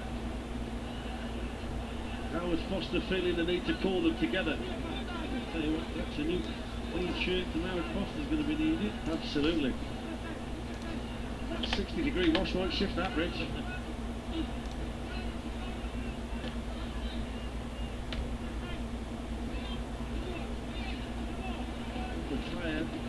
In the corner, uppercut from Breidis. Final few seconds, the penultimate round.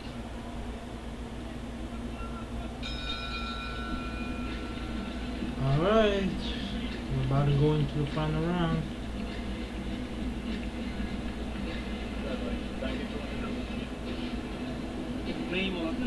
Ty nie dąży na dajcie mój ten boj. Na mali plecy, muszę go dać sobie, tak? Dawaj, пожалуйста, gorący, nas pisze. I don't know what he's saying, but I know that's the Latvian riot act that's being read to Maris Bradis to try and get as much out of him in the final round as he can. They were just saying in the upper tyre corner, don't get drawn into it now. Yeah, exactly. He's got to keep his distance. He's failed to box at distance there. He's allowed to close the gap. That's the way that Richie has it. But I mean, some of those rounds were tight, weren't they? Yeah, they were. And in terms of volume of work, the edges with Maris Bradis. And I think we know what we're going to get in the 12th round. It's been another excellent contest. Only the second time in Opetaia's career he's gone into the 12th round. The last time was against this man, Maris Bradis, who's got experience of long fights. And he showed in the 11th round there's plenty left in the tank. Can he pull this around? Can he win the Cruiserweight title for a fourth time? Or will Jai Opetaia get the IPF belt back again that he had stripped from him for not fighting Bradis? And here they go, Richie, toe to toe. Yeah, and Bradis is landing the better shots here, Fletch. Getting a little bit closer. Good right hand, Bradis. Lovely shot. Backwards went Opetaia. Bradis landing big shots. Opetaia can't get drawn in. Real encouragement now for the veteran. 39 years of age, but he's still in there in the 12th round throwing punches like this. Remarkable conditioning based on how long he's been out of the ring. Unbelievable. Last minute, last 2 minutes on round 12. Bradis is trying to make up for the fact that he's down in the cards. He's trying to knock him out. That's the only way you're going to win this fight. So. He's getting a little bit closer, landing some good right hands. That's good work though from Opetaia. Opetaia is shutting everything down though. Opetaia just being clean. Good body shot by Opetaia. They have indeed, Fletch. Tremendous effort from Bradis in the second half of this fight. Sharp right hand, stripping the legs of Opetaia. Excellent. Come on, oh my god. Opetaia is bleeding out of his nose, I believe. Come on, Bradis, you can get this done. Yeah, he is indeed. You can get him out of there. Still trying to stay up on his toes. You can get him out of there. Bradis is having none of that. He's walking him down, looking for this right hand there. It is there. You can generally get him out of there. Chase. I mean, listen, you're gonna get knocked out, or you're gonna lose by points. What you want? Get after it. 1 minute. 1 minute left, y'all. 1 minute left. Both men desperate to win it. Again, Bradis right hand downstairs. Uno minuto. I don't know if I said that right, but you know what I'm saying. Bradis coming forward. In terms of work, Richie, he's thrown over 100 punches more over the duration of the contest. Maris Bradis here. 30 seconds to go in the final round. It's going to be fascinating to see how the judges are scoring it. You see Richie's card, but that's unofficial, of course. And still Bradis tries to chop the Australian down. Come on, man, you gotta look for that perfect shot, man. Gotta look for that perfect shot. Bradis coming forward. You know what I'm saying? The victory, really going for it. What a good shot. Brilliant shot. Been a fantastic last 2 rounds here for Bradis. Final few seconds. Opetaia on the retreat. Bradis looking for the big shot. Hey. And there's the final That's battle. the fight. Congratulations to both of them. Let's the see. first fight was a classic. The second fight, the rematch tonight, has lived up to it. Fantastic contest over 12 rounds between two outstanding fighters. Jai Opetaia and Maris Bradis will go to the judges, but both of them should be applauded, Richie Woodall. They gave everything. Yeah, they did indeed. And what an effort from this man in the second half of the contest, those last 2 rounds especially. He really poured on the pressure, tried to walk Opetaia down, but he landed the better shots. He was getting closer and closer. I've got Opetaia by 1. It's really, really close. That could go either way, Flex. That's how close this contest is. It could even be a draw. That could be probably a point to Bradis even. That's how close he was, because a lot of those rounds were really, really close. I mean, both of them showing the scars of battle, covered in blood, the pair of them. Let's have a look at some of the statistics. I mean, that's how hard Bradis has worked tonight. He's completely outpunched Jai Opetaia, but there's the accuracy, and that might be the difference. That might sway the Australians' way. If you go for volume, you might fancy Bradis as your winner. Yes, exactly. And it's a classic case again, similar to the first contest where Jai Opetaia got a healthy lead and Bradis came back, and that's exactly what happened there. But at 39 years of age and being out of the ring for 22 months, I actually thought that Bradis might fade towards the end, but quite the opposite. He got a second win from somewhere, and he got even stronger as the contest went on. So the three people who really matter now, Bob Williams, Dean Duarte and Robin Taylor, as we see some of the action, the excellent final round aggression and accuracy from Bradis. Tremendous stuff, so he just couldn't keep him at bay. What's this right hand going here? There it was there. Backs Opetaia onto the ropes. Absolutely cracking stuff. What a night it's been. I mean, it's been a fantastic build to this point. We've still got Fury and Usyk to come. The best to come. There's a lot of tension in there. That was a great contest match, wasn't it? It really was. There was a lot of skill in there. Like a physical chess game that was for me. Absolutely. High quality, Richie, wasn't it? Right from the first bell. High quality stuff indeed. Pensive look on the face of Eddie Hearn. You'd take a third one, wouldn't you? Oh, absolutely, all day long.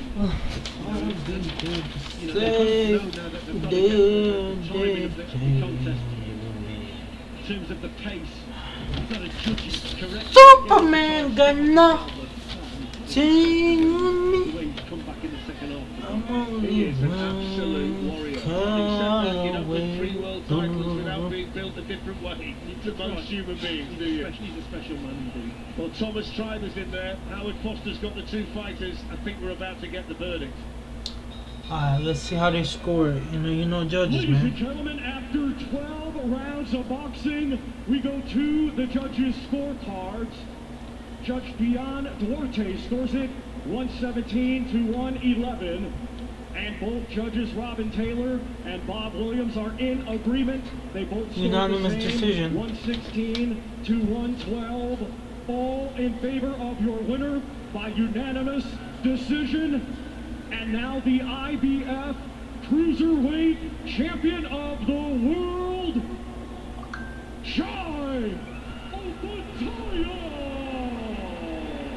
Jai Opetaia won, yo. Opetaia wins the IBF Cruiserweight Championship of the World for the second time, the Ring Magazine champion as well, in another 12-round classic against Maris Bradis. And the judges, Richie, had it slightly wider than you. They've obviously gone for the accuracy of the Australian.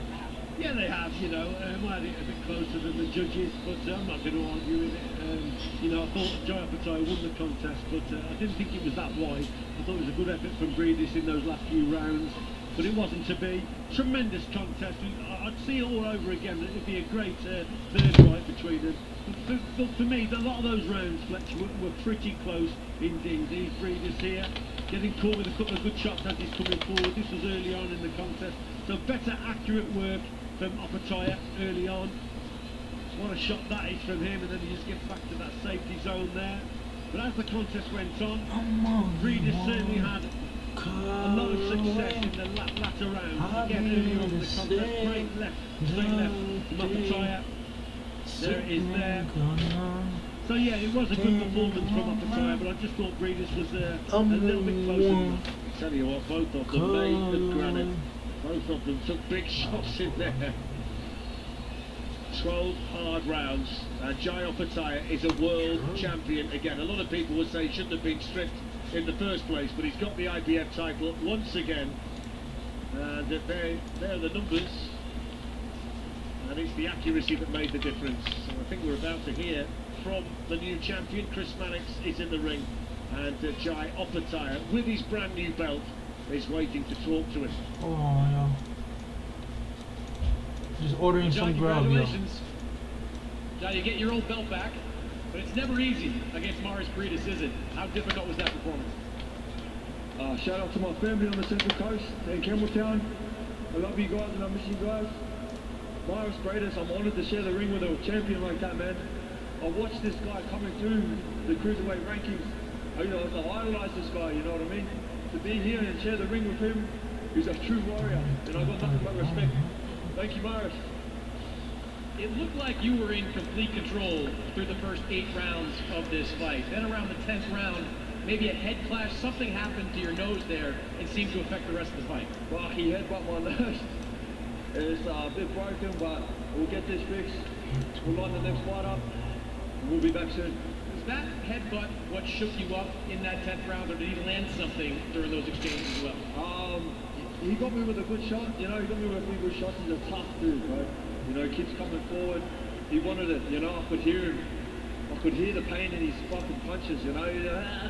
So, I take my hat off to him.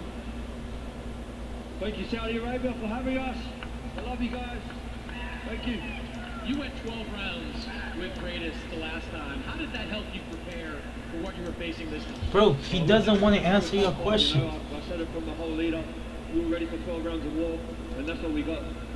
You know how tough this guy was. Did it surprise you at all that after 8 rounds of you being in control, that he just seemed to be able to rally in the final half of that fight? Not at all. I knew he was going to come home strong, you know.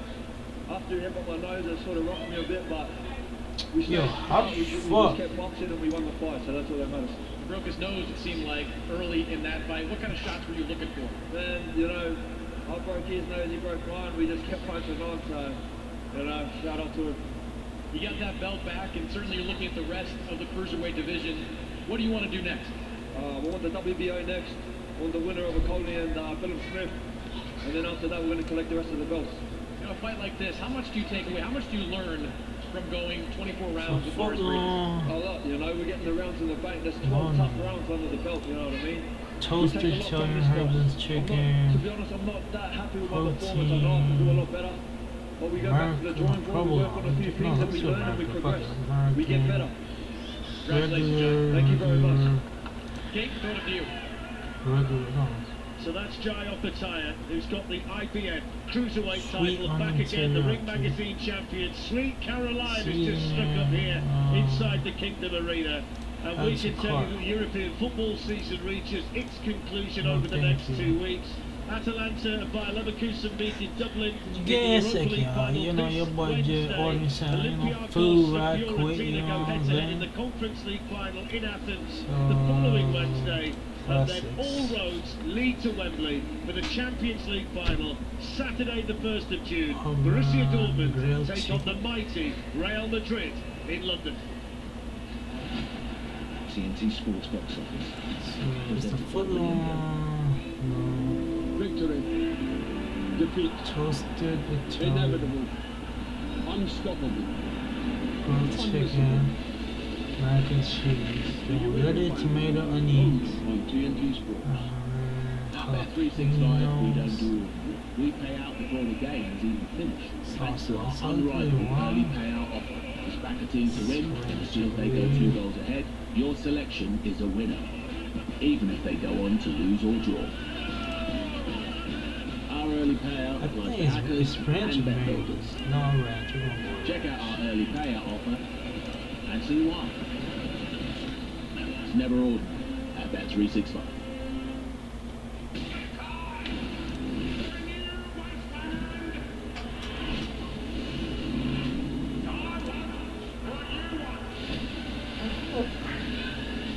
Alright, y'all, next is the main event.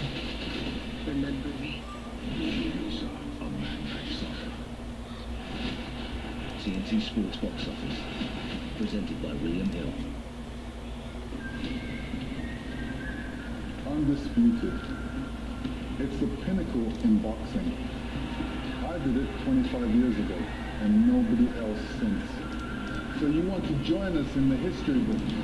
Well, it all comes down to this.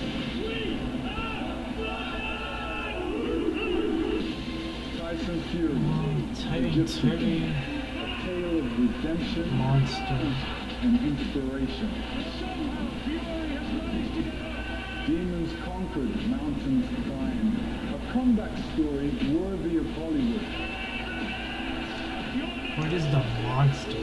Hold on. Oleksandr Usyk, a national hero, fighting for his country. Flying for a two-weight world champion. I'm great. He's Alexander and I am the Great. Two unbeaten warriors. There's never been a man born that can beat me. I don't think about that, actually. Four era-defining take off. You're seeing history, man. 25 years in the making. The biggest fight of the 21st century. I can't wait! Who can fulfill their destiny? You're getting smashed to pieces, Tommy. Cement their legacy. Really bad. Yeah, man. And be crowned undisputed. Italian herbs and cheese. Green. No green peppers. Lettuce. Tomato. Lennox Lewis was, of course, the last undisputed heavyweight champion of the world.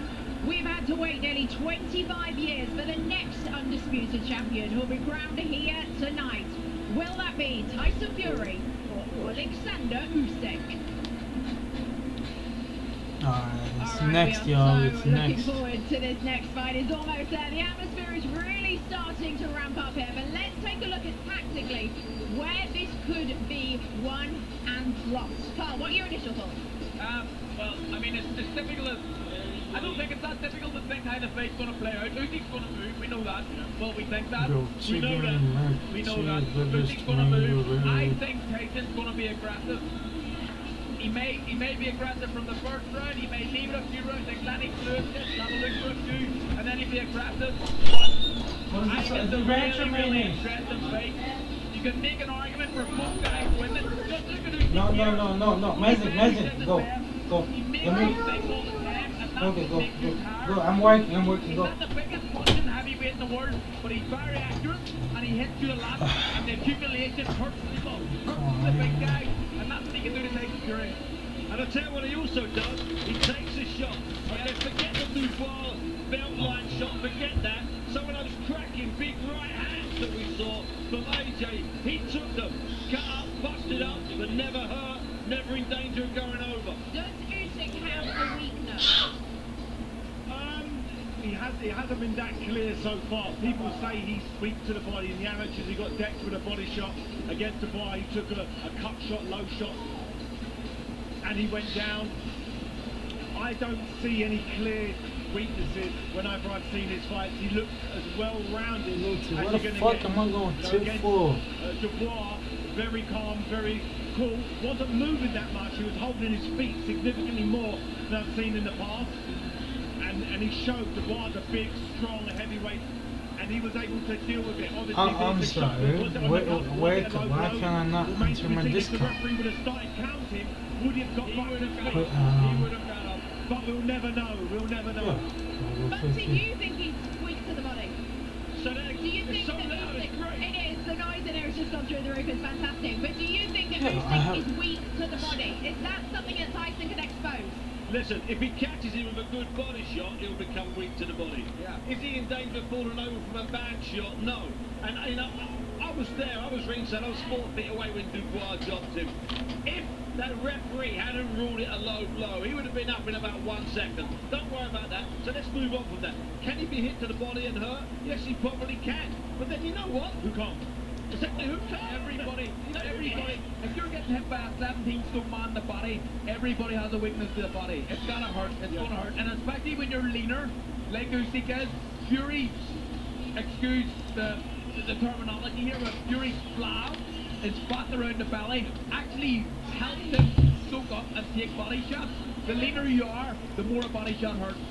Yeah, what do you think the difference will be then out there, David? I think the difference will be if Tyson Fury can get close enough to Usyk to rough him up, to grab him in a similar way Derek Tysor did when he fought him, got inside and made it very, very physical.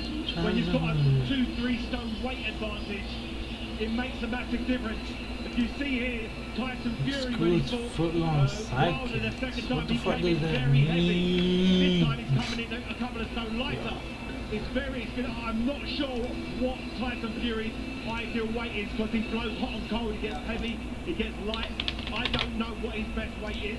You assume it's lighter, but then when he fought the Southpaw, Otto Wallin, he was 17 stone, so he was quite light for that fight. And they say it was too light there. Can we just look at this uppercut? See this uppercut that he landed on Dillian White? I'm so confused. I think it was the 6th round he knocked him out.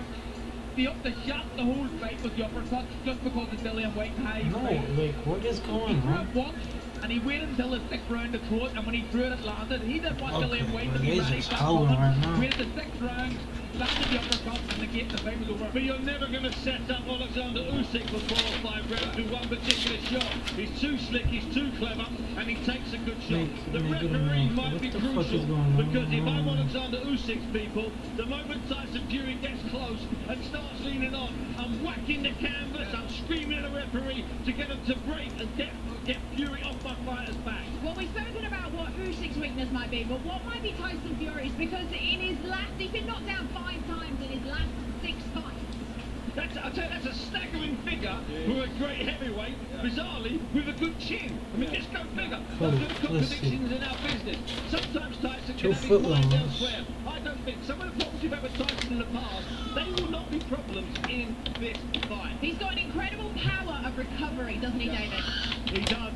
And the one thing going into this fight that I've thought about recently, I've talked to a few people sort of behind the scenes, and I said, how much sparring was Tyson Fury doing before this fight? Has he got a cut in his last fight? And there was if he pulls oh, bless me. There's a 10 million fight.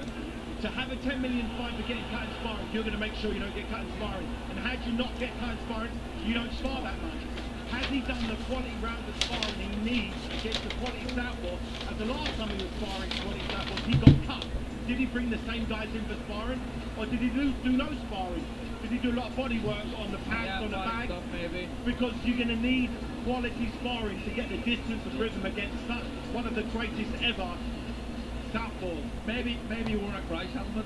Maybe he wore a Maybe crash he did. helmet. And that's the major conspiracy going into this fight. And it's either you're in one camp or the other. And if he didn't do any sparring from when he was cut back in February, if he didn't do any sparring because he was afraid of opening that cut, then that has to have an effect here. But guess what? We don't know if he did, because he told us the sparring was great. All right, we have got 2 unbeaten fighters. We've got 2 world champions. We have 2 of the best pound-for-pound fighters on the planet. This just doesn't get bigger than this, does it? No, it doesn't get any bigger than this. The week doesn't get any bigger than this. A fight like this doesn't get any bigger than this. Okay, right. Let's go and hear from Darren Fletcher and Richie Woodall after this.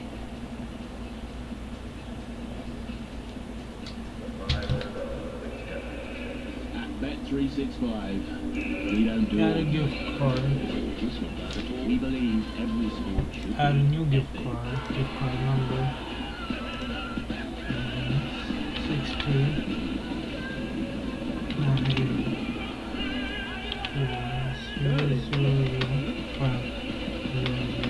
So whatever the sport, whatever the moment, it's never boring at Bet365.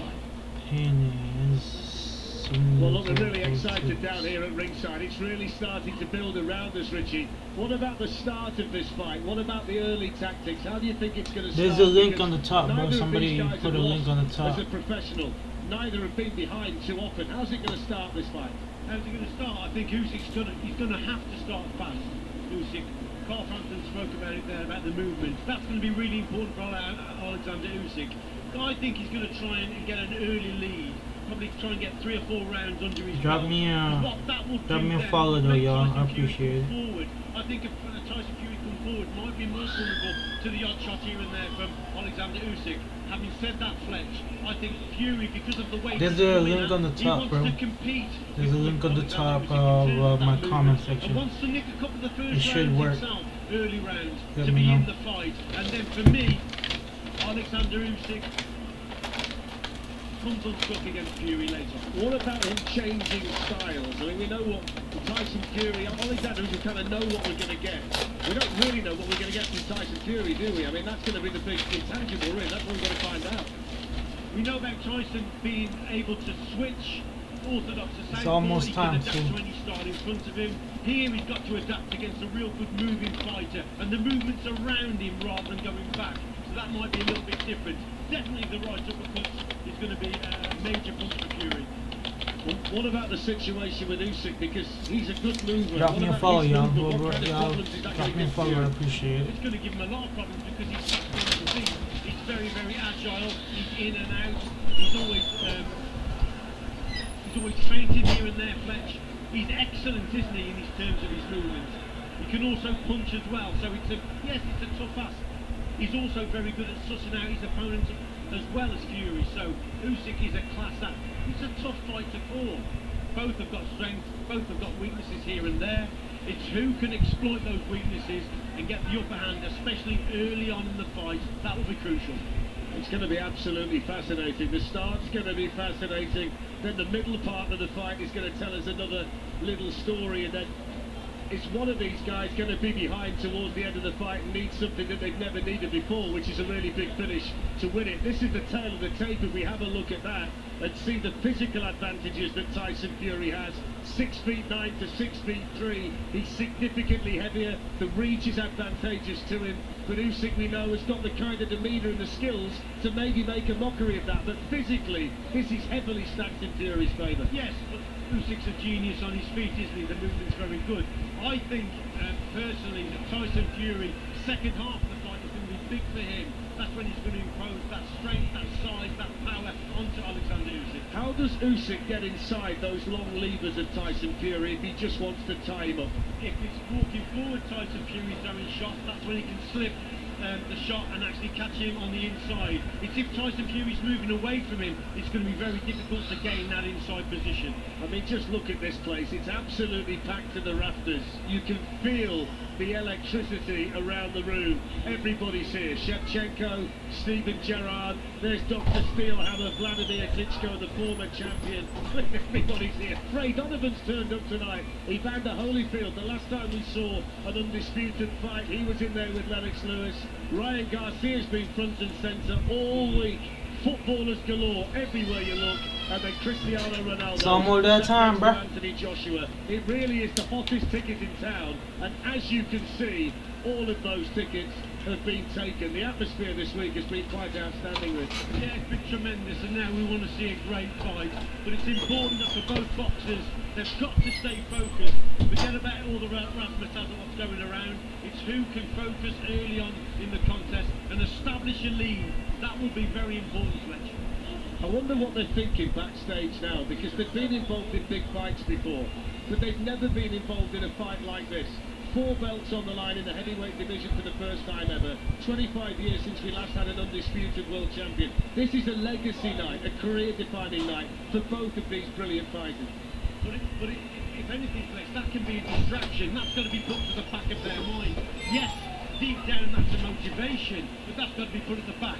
Now they've got oh my goodness, bro, y'all, it's main event time. If y'all got the link, let me know, man. There's going to be lots of distractions, isn't there, between now and getting into the ring and when the bell goes. But they've got to stay focused. I think the early rounds are going to be absolutely crucial, because the early rounds will dictate how the later rounds may play out.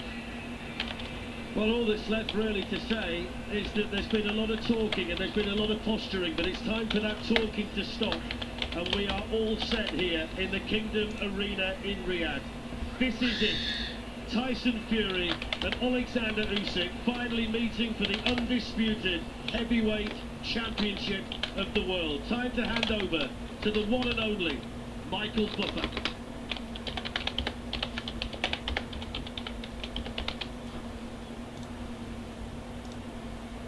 Alright, y'all.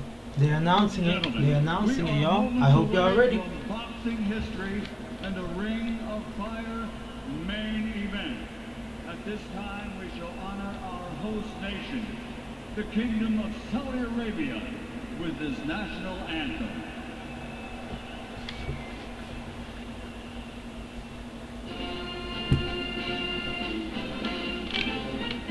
And man, before we get this started, man, drop me a follow, man. I'd appreciate y'all, man. I greatly appreciate y'all. Right now, they're playing the Saudi national anthem, by the way.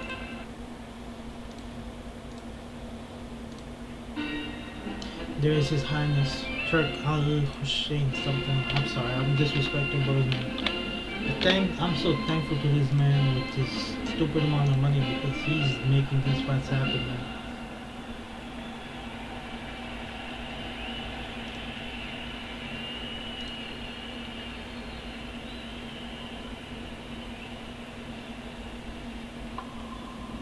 Riyadh Season proudly presents Riyadh Season.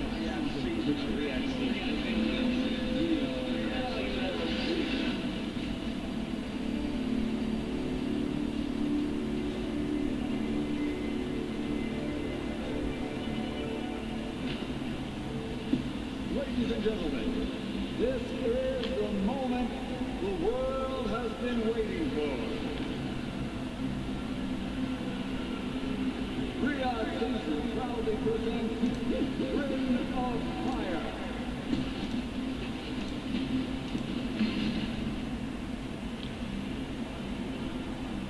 He's had a fantastic career. I think he's done a good job on him. Don't just want to talk Calvin Usyk is going to give him everything that he has. What a finish!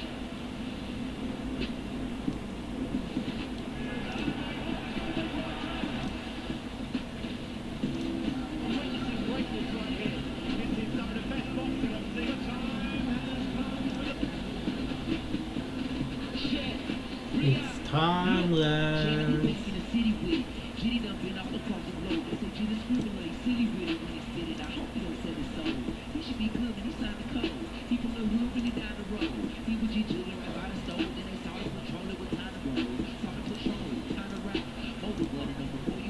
Why are we getting a rap performance right now? It's just GID.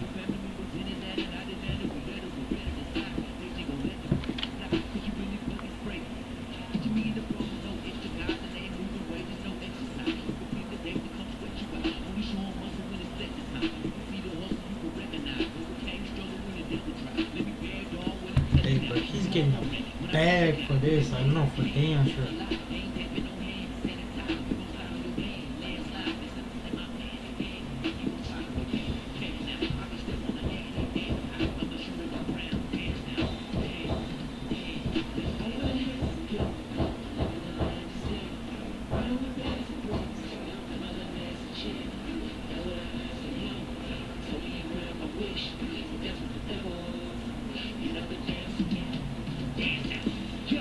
Let's go!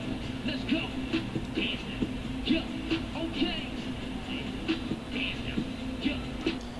I'm gonna have to, yeah, I'm gonna have to mute it because I feel like I'm gonna get banned for the music. I mean, I think it might be a copyright music, y'all.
This brother speed is everywhere, bro.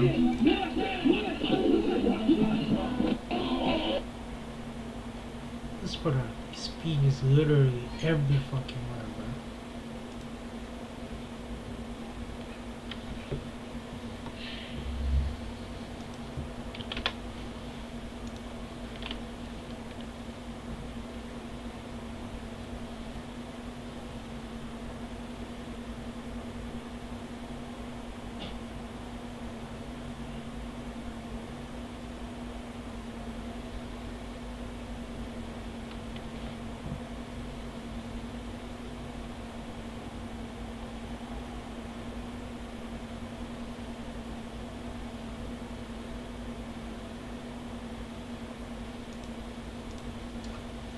Sorry, I'm just letting the freaking JitCon thing in because I'm gonna get banned. Definitely gonna get banned for freaking turn the volume up, man.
Oh my goodness, what is this? The whole fucking concert, bro? What's going on?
Oh shit! Usyk is walking off first for some reason. Now you know. Undisputed at cruiserweight. Oh, I love it. So far at heavyweight. Ready now for the biggest night of his boxing life. A man who carries with him the hopes of a nation. It's a fight and a night that means so much to so many. Why is Usyk walking off first? Damn, they gave Asa success and fear, damn.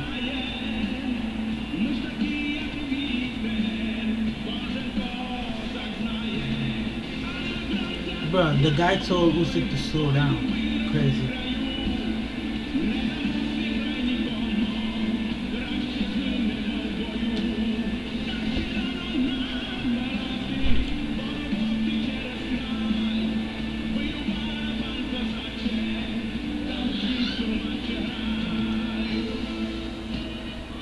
I love the music Usyk comes up with. It's so like if he walks out second, it's so fucking sick. But walking out first, really? Why is he walking out first?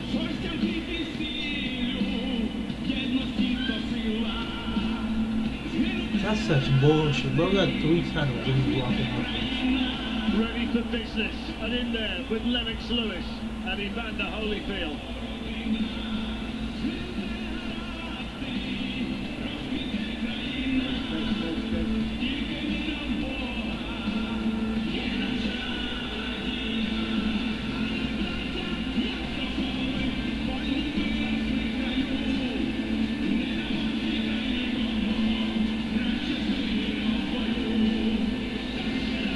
Usyk, I wish Usyk had more people with him, bro. Because you know the Furies, they're up for anything.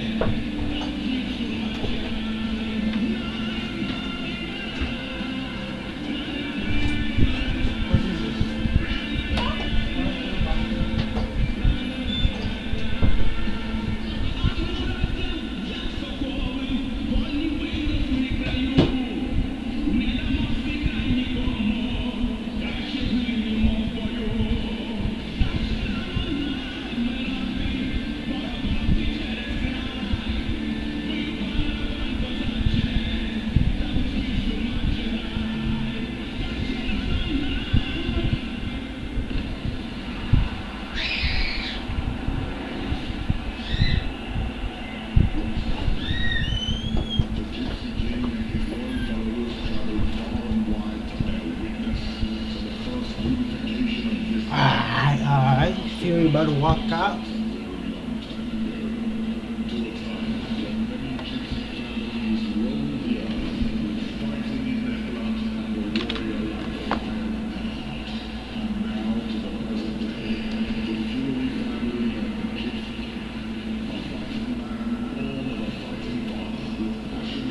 Come on, man.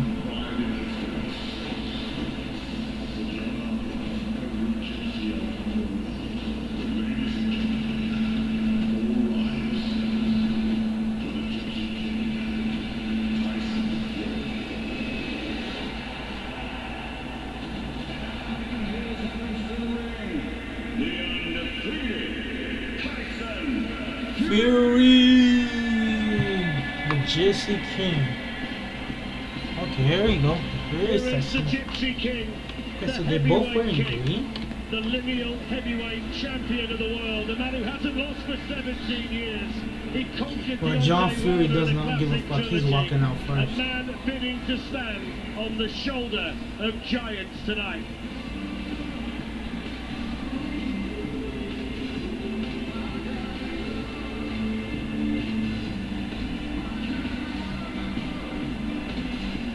Yo, if you're in the stream, man, drop me a follow, man, I'd appreciate it. Will Tyson Fury stand alone on boxing's highest plateau?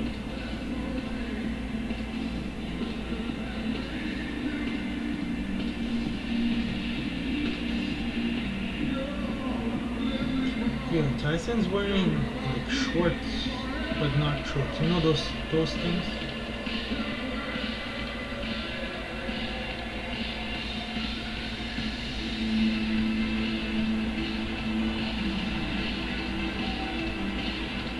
The Gypsy King segueing from Barry White into Bonnie Tyler, and the Kingdom Arena is absolutely bouncing.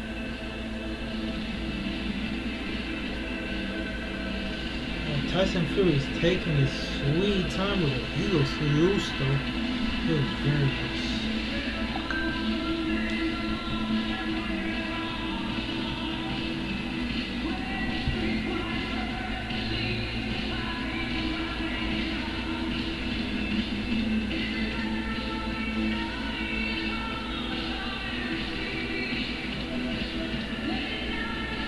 Yeah, he's taking his sweet time.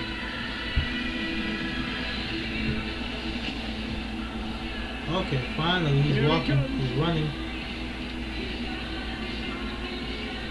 Tyson got his own bodyguards. They're running with him.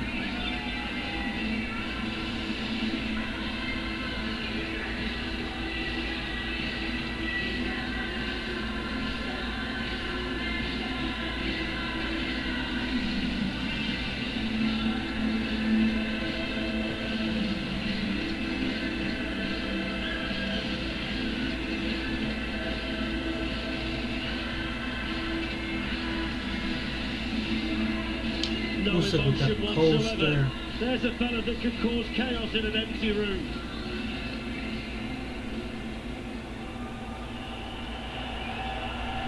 Oh my god. Ladies and gentlemen, please stay upstanding, and at this time we honor the two champions in the ring with their respective national anthems. First, the national anthem for Ukraine.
I can't freaking wait for this fight, bro. Come on.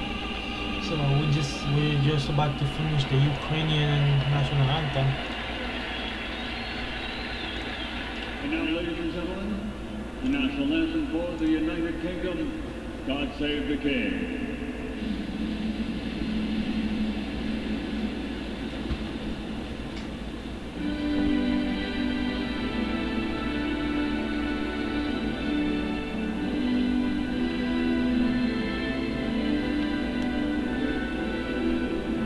So 6'9" to 6'3". Tyson is actually younger than Oleksandr Usyk, which is interesting. Every advantage is to freaking Tyson Fury. He's younger, he's bigger, he's stronger, he's longer, he has more experience. Like,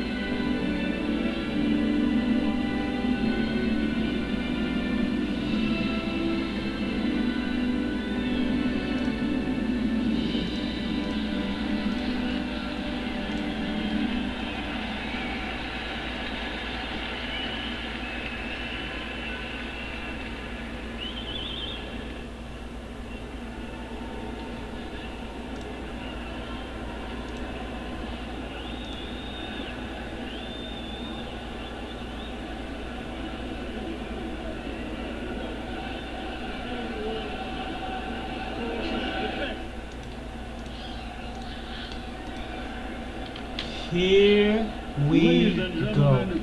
Here we go. To the Kingdom Arena, Boulevard City, Riyadh, in the Kingdom of Saudi Arabia, as Frank Warren for Queensberry Promotions and Bob Arum for Top Rank Boxing in conjunction with Riyadh Season, National Event Center, the General Entertainment Authority, Gold Star Promotions, K2 Promotions, Okay, and never mind. Stella. I was wrong. Usyk is wearing his Ukrainian flag coat. 12 rounds of I boxing. can't wait. The undisputed I cannot wait, bro. heavyweight championship Let me tell of you. the world. Ladies and gentlemen, for making this event possible, special thanks Fucking hell, to the guys. custodian of the two holy mosques, King Salman bin Abdulaziz Al Saud, His Royal Highness, the Crown Prince, Mohammed bin Salman, and the Chairman of the General Entertainment Authority, His Excellency Turki Al Sheikh. The supervising organization for this fight will be the Middle Eastern Boxing Commission, President Jose Mahone. The sanctioning bodies and their presidents are the IBF, Darrell Peoples, IBO, Ed Levine, WBA, Gilberto Jesus Mendoza, WBC, Mauricio Suleiman, and WBO, Francisco Paco Barcarce. The three judges assigned ringside scoring this contest, should it go the distance. From the United States, Mike Fitzgerald. From Canada, Chris Metcalf. From Spain, Manuel Oliveira Paloma. And inside the ring, in charge of the action at the bell, World Championship veteran referee, Mark Nelson. And now, it's undefeated versus undefeated. Somebody's O has got to go. The officials are in place, and they are ready. The fighters are in the ring, and they are ready. For the thousands in attendance and the millions watching around the world. From the Kingdom of Saudi Arabia, let's get ready to rumble!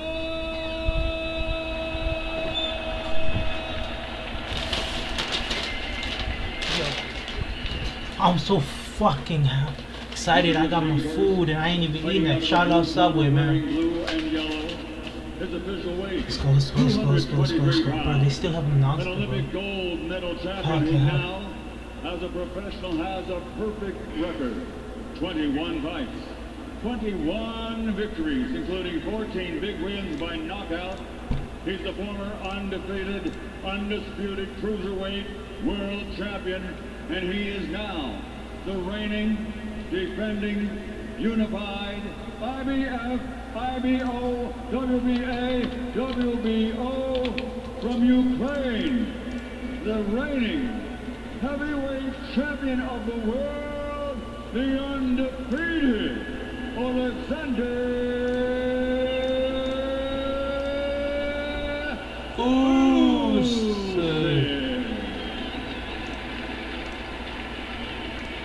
And across the ring, fighting out of the red corner, wearing green with gold, officially weighing in at 262 pounds.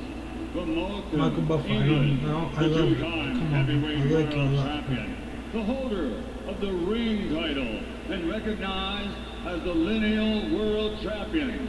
He is the reigning, defending, undefeated Queensberry boxer, so he's signed with heavyweight champion of the world, the other the Gypsy King, Tysor.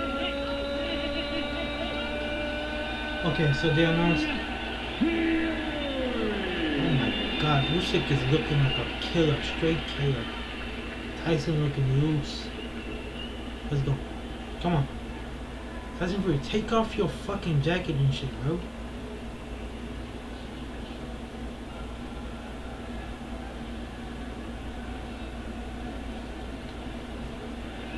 Really? His Holiness is excited for this fight. Damn, Ronaldo looks so comfortable with them shorts. She looks so comfortable.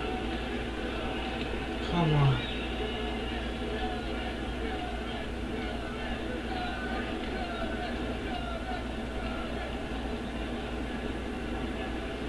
It's that time, y'all.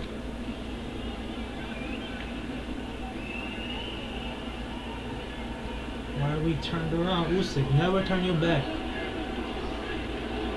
Never turn your back on Tyson Fury, man. I don't trust that guy. 2 seconds we discussed earlier. Come here, Tyson. Punches right here are not considered low. Punches right here are not considered low. Alexander and Tyson, you had damn, Usyk is tracking Fury. Fury's just playing and having fun. A clean professional fight. Oh my God. For the unified I can't believe this is happening. I cannot believe this is happening. Touch gloves. Good luck to both of you. Touch them up. Mark Nelson, nobody the wanted to referee. touch gloves. So for the first time in 24 years, 6 months and 5 days, Holy the shit, yeah. undisputed Holy heavyweight shit. This is some championship of the historic world is shit, on the bro. line. It's a night where boxing is at the centre of the sporting universe as we finally get to see Tyson Fury versus Oleksandr Usyk. This is history. Two round one, y'all. men with legacies on the line, chasing glory, the two best heavyweights on the planet, head to head on a monumental night here in the Kingdom Fury doesn't Arena. look The Ukraine 6'9" tall, Usyk he's 6'3" and the tall. green shorts for the Gypsy King, Tyson Fury. 39 pounds between them. Fury significantly the bigger man in terms of height and reach. Usyk, who fixed him with that icy stare, the master mover and tactician. Interestingly, Tyson Fury runs straight to the centre of the ring at the start of the contest and pumping out that jab, and that's probably the problem for Usyk, to get past that long lead hand of Fury. There it is there, but holding the centre, that keeps Usyk on the outside, so that's a slight advantage. But Usyk's used to that anyway, and he wants to gain the centre of the ring. So it'll be a battle they're both in the to center of the ring now. but the They're both in lead the hand center of of the both ring. boxers But, is going to be so important in this Usyk is already attacking the body. Tyson Fury got his shorts up way too high, man. The reach advantage, the heaviest man that Oleksandr Usyk has ever been in a boxing ring with. He's come in around the weight that he always does, 223. Tyson Fury fixing him with a smirk. Yeah, and those Tyson icy Fury, cold man, eyes he's having fun with of the it. Ukrainian world champion. Usyk is being so Tyson evil. opting just to stay on the outside and just to literally not feint here and there. To go Let me actually do the Usyk analysis, bro. Okay, Usyk with a body shot. Tyson Fury, get back. staying on the outside. Tyson Fury with a just jab. popping that jab. Trying Tyson to Fury trigger is the just attack trying. from Yeah, Usyk Usyk and with then the body catching shot. as he's coming in. I like That's body the shot, not tactic up that to now. heavy. But those will add up. Usyk, If who's got you a fair keep deal of support in here, says if he you has to be continue, quick those tonight will to add win, up. not big. Yeah. He says you Hey. don't see a fat wolf in the forest. Tyson Fury is looking way better than he was against Ngannou. The way the tactics work Okay, out, Tyson he's Fury's gonna right be now in the corner. fascinating. He's stuck in his corner right now. showboating early from the tipsy gym and playing to the crowd. He's showboating. He was holding the ropes and the showboating. Good from Tyson, but at the same time, it's clever pressure from Usyk, targeting the body. He's forgetting about the head. He's just going for the body because that's the nearest target to him. So he's just slipping down and then just hitting the body with single shots. There's another one. Left hand, then the right hand. So he's staying on the outside. So like I said before, his uppercut at some point will have to come into play. Usyk is just attacking that body, and I like it, man. It's a good strategy, especially since mean body shot by Tyson Fury. Usyk hit him with that left hand from the head. Fury is showboating. He's showboating right now. You know, he's playing around. He's like, oh yeah, you didn't do nothing to me. He's showboating. Yeah, he's showboating. And there's the bell. Fury's showboating. Street Books who's joined us down here. What did you make of that then? Exactly what we've been talking about all week. Cagey, careful, all about fractions, about the jab. Usyk looking to land to the body. The last 10 seconds there, he landed 3 or 4 big shots over in the corner. Tyson Fury is focused. I like it. I like this Tyson Fury. Playing around, having fun. Well, Fletch, up until the last 10 or 15 seconds, it was probably Tyson was just edging it, but the last 10 or 15 seconds, he just got caught with a couple of shots. So the round's really, really close, but it's probably just gone to Usyk on those last 15 or 20 seconds because of the 2 or 3 shots that he's landed. Sensible pressure from Usyk towards the end. I like it because Tyson Fury, you know, he's playing around, he's leaving himself open, but it's a trap, and Usyk is not falling for it. He's stepping back and he's relaxed. He's bleeding. He's a cerebral wrestler. He's taking his time. He's taking get up from the stool. He's got hit. Fury got hit, and he's like, oh, I didn't get hit. At the start of this round, he's come out firing here. Usyk, he looks slick and sharp. Yes, he had success at the end of the first round, and he's carried that on. Tyson's got to get back to using that jab, try and keep him off balance. They're just parrying their jabbing. Make him get, try and get around that long lead hand of Tyson Fury. That's what Fury's got to do. Body shot, 2 body shots by Usyk. Is cheered to the rafters by his supporters inside the Kingdom Arena. He's been all business. Fury's been smiling and clowning, but he might need to get down to work pretty quickly here. Usyk is heavy. Yes, most definitely. And these early rounds are going to be absolutely crucial.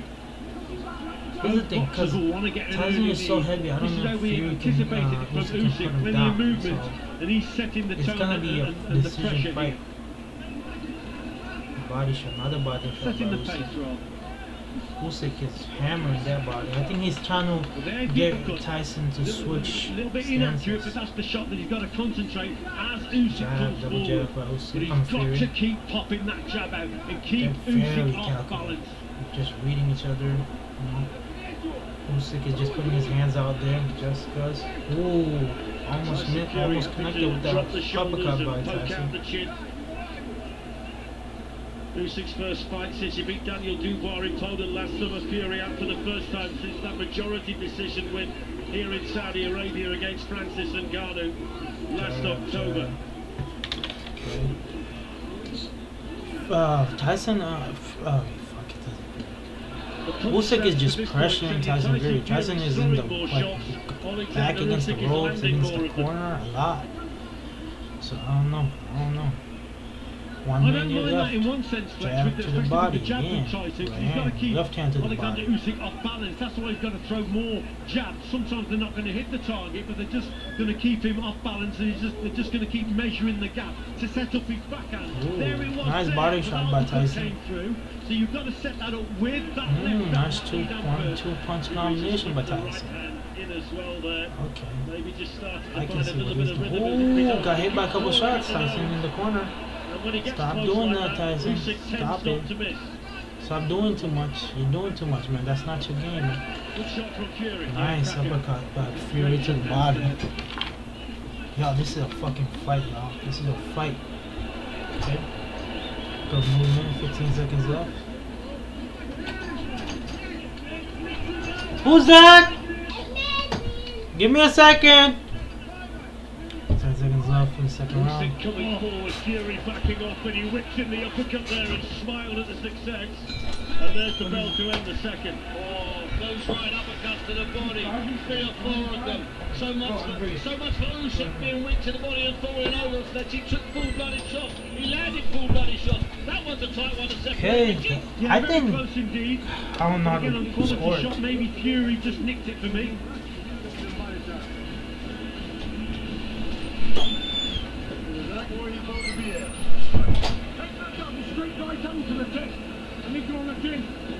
Great message coming from Sugar Hill. Stewart was land those body shots. I know you made the point there, Steve, that the individual shots weren't hurting. The cumulative effect of those shots on Usyk is going to be interesting. What's going to happen in this round? Usyk's going to read them and counter them because that's what he does. He's a genius tactician.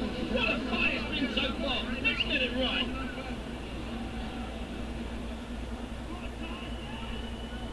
Second down, round 3. Usyk asking for help from above. Third round scheduled for 12.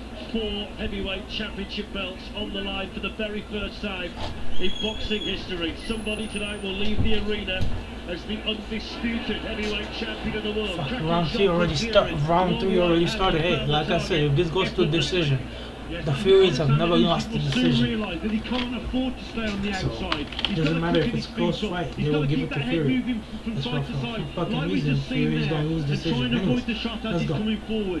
The uppercut from Fury has got to be set up behind the jab to measure the distance, to make Oleksandr Usyk come forward and then whip it underneath. Usyk's trying to get in the pocket. Tyson's not letting him get close.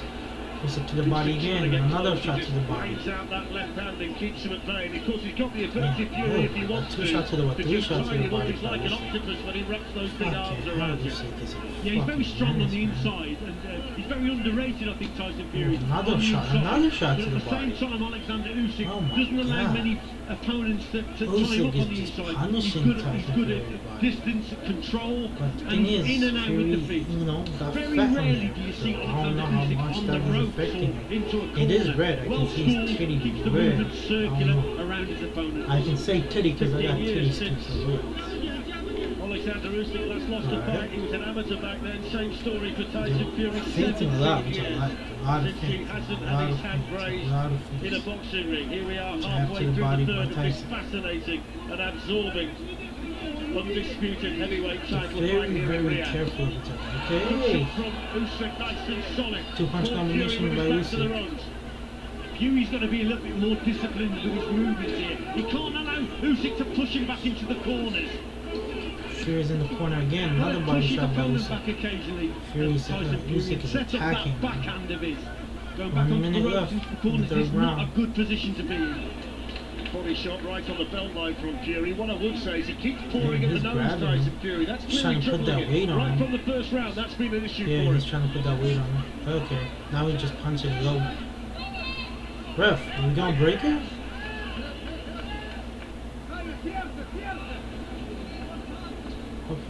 Okay, Fury's fighting dirty now. Okay, Fury's punching low. Good combination from Usyk Tyson didn't Fury. like it. 25 seconds to go in the third. Okay, the last 31 seconds, I would say Fury just took that. Good long range stuff from Fury. This is what he's got to do. Got to be accurate with his work though. Better from hit Usyk, again. pushing Usyk Fury back onto hitting the him ropes again. again. It's a classic case for the pledge. You can't lapse in Yeah. concentration Okay, and occasionally Usyk is Tyson complaining back Fury's of the doing head. that. Both of them too good. Any mistake will be punished. And there's the bell. I don't know, y'all. I tell you what, Fletch, it's smart, it's canny, Let me get a plate. I it's want to meaningful, it's powerful, it's tactical. They started a lot faster and a lot more force.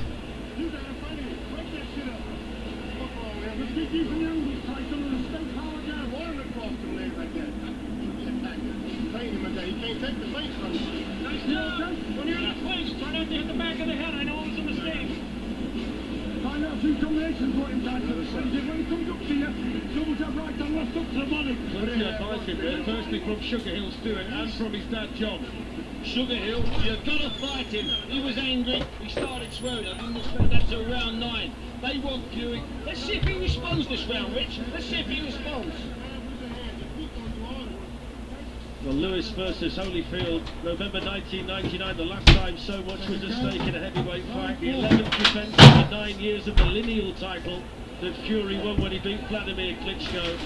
Lennox Lewis is ringside tonight, the last undisputed heavyweight champion. Jack Dempsey was the first back in the 1920s, and one of these men will make some history this evening. Got to stay switched on here, Tyson Fury. That was good stuff from in there, with the jab and then whipping the right hand downstairs. But forget about going off for a walk after you've done that work, because if you do that, Oleksandr Usyk is back on you. So you've got to concentrate. The better start to the round from Fury, but he's got to keep concentrating here. Really good left hand there. He sent the spray cascading off the head of Tyson Fury from Oleksandr Usyk. And when he does get him on the ropes like that, we're seeing success for the Ukrainians. I'd just like to see Fury just stand his ground occasionally, a little bit more. Don't invite the pressure. Stand tall, like Lennox Lewis said. That's the way Lennox said he's got to box nicely. Stands tall, use that jab, that long straight right hand, and keep him at bay. We've talked a lot tonight about volume and about accuracy, and so far Usyk is chasing Fury. That's what I'm surprising. With Usyk, but he walked onto one there, the Ukrainian, didn't he? That wasn't a bad shot at all from Tyson Fury. Growing in confidence, going southpaw. So will that pose a problem for Oleksandr Usyk? But he definitely got caught there, Usyk, with a good shot. Crowding from Fury, trying to get into the mind of Oleksandr Usyk. Yeah, and what that does also, Fletch, it might just buy him a few seconds just to slow the pace slightly down, because Usyk wants to box at a faster pace.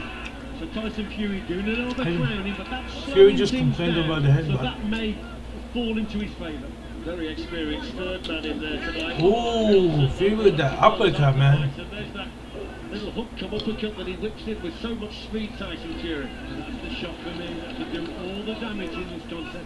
That right uppercut, better round at the moment for Tyson Fury. Wants to let everybody know how much he's enjoying it in there. Tyson Fury is just hitting 1-2 and then getting out. He's not staying down for long. Gain control though, isn't he? The bigger man boxing on the outside. Oh my God! But now he's trapped in the corner and just cuts Usyk round the side of the head and wanders off. You can see what Fury's doing here. He's harder to hit on the back foot, but he's got to try and keep Usyk at bay. And if he's on the ropes like that, that's when the movement's restricted. So that's why he's getting caught there. That's a good shot from Usyk.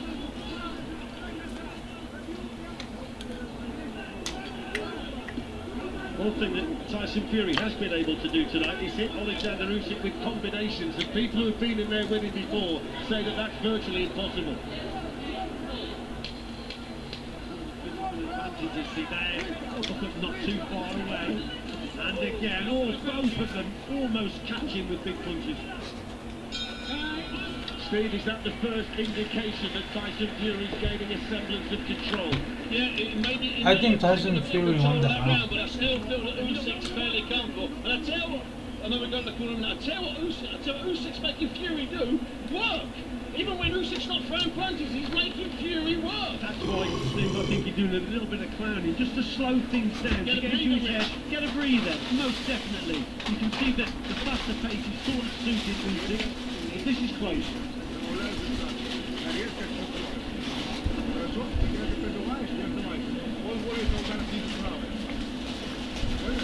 Oleksandr, you're out, friend, working on the cut on the eyebrow, the right eyebrow there of Usyk.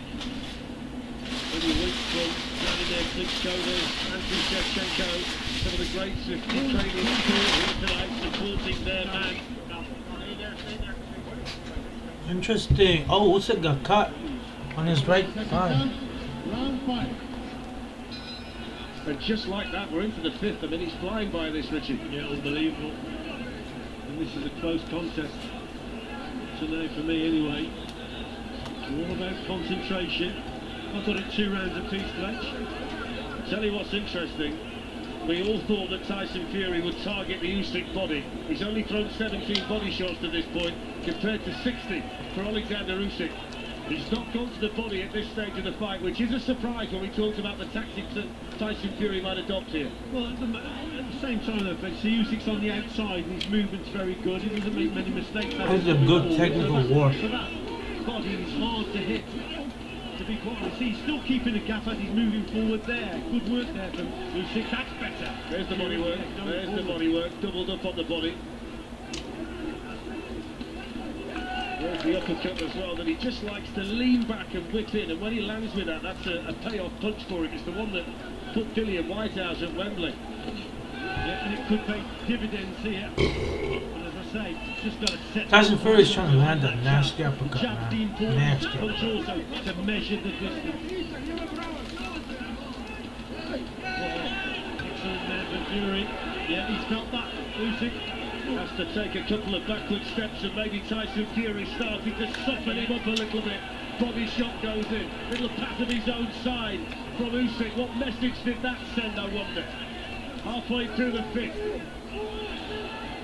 He says that's low, and that's the first little complaint in there from Oleksandr Usyk about a body shot. Yeah, well, he's been... I think he's felt a couple of body shots that were definitely okay in this round, Fletch. Usyk. Yes, little complaint there. That one might have been low or borderline, but nevertheless... Tyson Fury is growing in confidence. Well, he's done more work to the body in this round than any of the previous rounds. There seems to be a switch of tactic here from Tyson Fury, and he's feeling those body shots. I don't like it, I don't like it. You, Fletch. Yes, he had time with the body, hasn't he? He was doing well here. Tyson Fury, tell you one thing, Richie, he's If I'm Usyk, I don't like it, because Tyson Fury is going way too much in confidence. I don't like it. And he's catching Usyk as he's coming forward. Usyk's struggling now to get past that long reach of Fury. Fury looking fresh as a daisy in there, up on his toes, throwing the combinations, mixing it down to body and head. Just one or two signs of distress potentially in there from Oleksandr Usyk at this point. Final seconds of the fifth. Yeah, Usyk with his mouth open, seeing that gum shield, so he's feeling the pace also. So Tyson Fury is up the tempo in this round. This is better for me.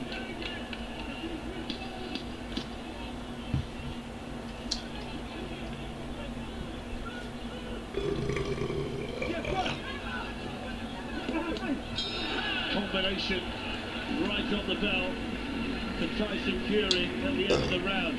Here's the first question then, Steve. Lennox Lewis said to us this week, at some stage tonight, one of these fellas is going to work out his behind and he's got to do something to change it. Unfamiliar territory. Is Usyk moving into that sphere now? If he were to lose the next round, then he's chasing. Right now, there's still not a lot in it. There's still not a lot in it. But the thing is, Tyson's in the ascendancy. He seems more comfortable, but he is still being forced to work at a phenomenal, furious pace at the moment. Both of them have set an unbelievable pace. We've always said that both boxers have the ability to adapt a style to suit the opponent, and at the moment Tyson Fury's getting to grips with it a little bit. He knows now he's having to work a little bit harder, but it's paying dividends. That was a good round. I've got him 3-2 up here. I concur with Steve's point though that Fury's the fighter in the ascendancy. That's Richie's card. Maybe worth a mention at this stage, there's been no issue with the eye of Tyson Fury. We wondered whether that cut might open, but no issues to this point.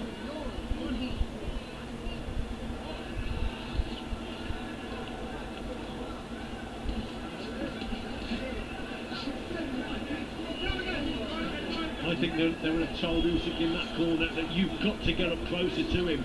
So this is why he's on that front foot straight away at the start of this round. Oleksandr Usyk knew he was getting picked up at range. He's trying to get close. Needs plenty of head movement to slip the shots as he's going forward. That's going to be difficult. That's when he could walk off the difficult. There's the body shot. Whipped into the solar plexus from Tyson Fury. Yeah. Fair to say at this stage, Richie, that we focused a lot on the movement of Oleksandr Usyk before the opening bell, but it's Fury's movement that's the key in there. 2 minutes left, yes, it is, but what he can't afford to do, Fletch, is drift back onto the ropes, because that's when his movement will be restricted, and Usyk can have success.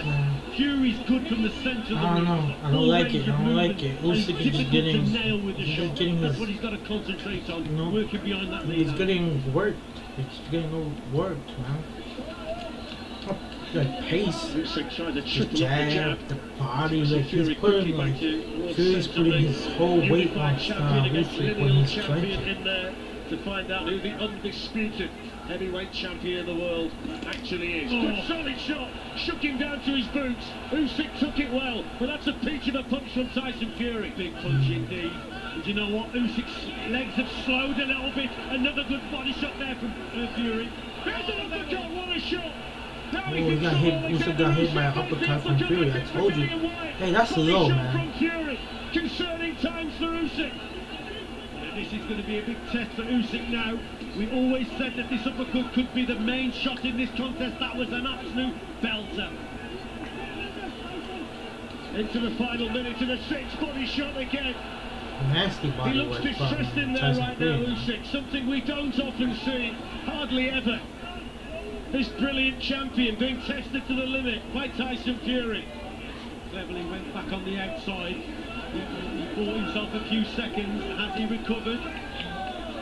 It would appear he has, but Come on, Tyson man. Fury is definitely Usyk, you gotta in control learn of something. this You gotta round. give his Landed the respect. cleanest If you don't shots. get his The respect, he's eye-catching just work gonna walk is over coming you. from the Gypsy King. Excellent round for Fury. 20 seconds to go.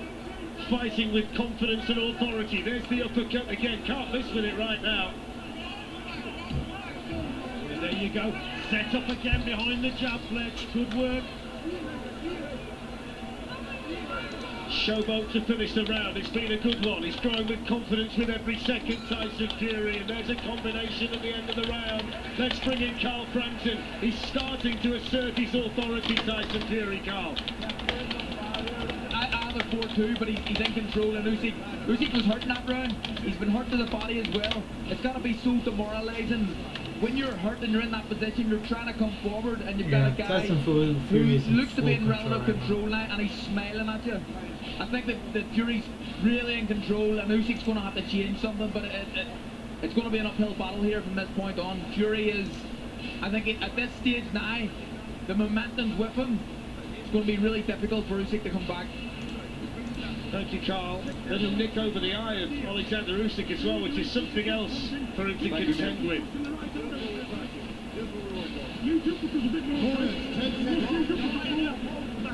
There's Dad John there imploring him, Richard, to use the uppercut even more. It's working. Absolutely. Okay, this is the shot. That Best nasty shot of the raw uppercut contest he so got far, caught. that was. Fury, Usyk got caught. But he took it very well though.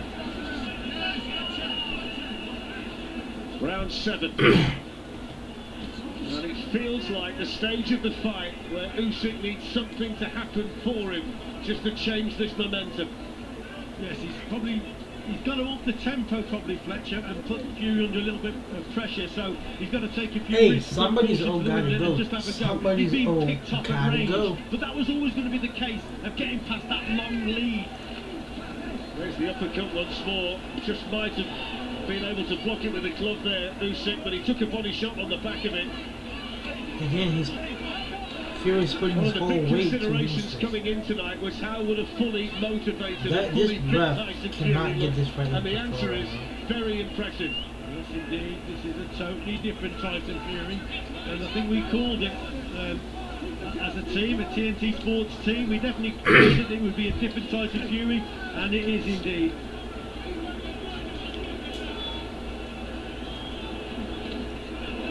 Good shot from Usyk to Good set the left spray hand, cascading off the Usyk. head of Tyson Fury. Tyson Fury just Rare success though good, for the Ukrainian. You know what, Fletch? Tyson Fury's having more and more success because the jab of his has been really, really good. These last 2 or 3 rounds, he's increased the work rate with his jab, which has measured and controlled the distance. And then he's brought this right hand into play. And we called him right hand from early on in this contest. The right uppercut would be a major punch. For Fury It's to got to do be set up, anything, and he's he doing has to that. do a And lot he's to winning land this something up to now, simple but he's right got now. to keep concentrating. This is far I from don't over. see this The fight big question is, can he going maintain any this other way pace than for Tyson 12 Fury. rounds as well against the likes Ooh, of another that? If he uppercut, keeps landing man. uppercuts Just like keeps that, getting then it won't be caught. an issue.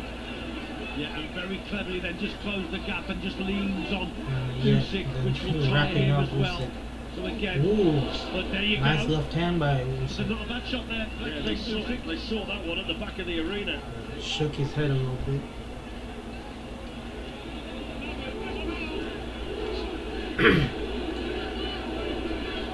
Come on, Usyk. Usyk's supporters trying to raise their man.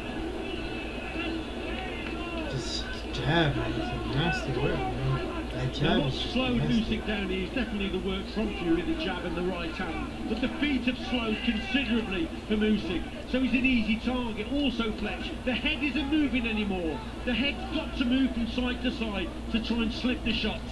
But at the moment, for me, Fury is boxing very comfortably indeed. Yeah, This is where he's got to get him, Usyk. Get him in a Ooh. corner. Solid left-handed there, but Tyson Fury fights his way out of danger. Okay. Might just have Finally, given Usyk a little bit of momentum Usyk towards the might end have of the woken round up, man. as we hear the bell. You could see in that round, Fletch, Usyk biting down on his gum shield, biting down, knowing how hard it is, knowing it's an uphill struggle, knowing he's lost what about the last 4 rounds. There's blood coming from the eye as well now. He's not desperate yet, Rich, but we're getting into that arena.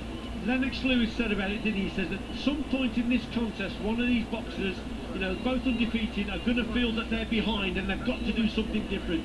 I think we're approaching that stage now with Oleksandr Usyk. Yeah, I've got it 5-2 to Tyson Fury. He's still having to work hard, Fury, but now it looks like Usyk is cut, he's hurt, he's been hurt several times.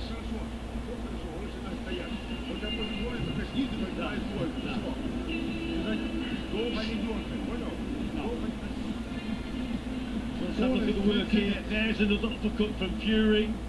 We said it could be the most important punch in this contest, and certainly he's landed there. But Usyk finished the round well, finished strong. It was a Fury round for me. So 5 to go. Tyson Fury coming out firing here at the start of the 8th.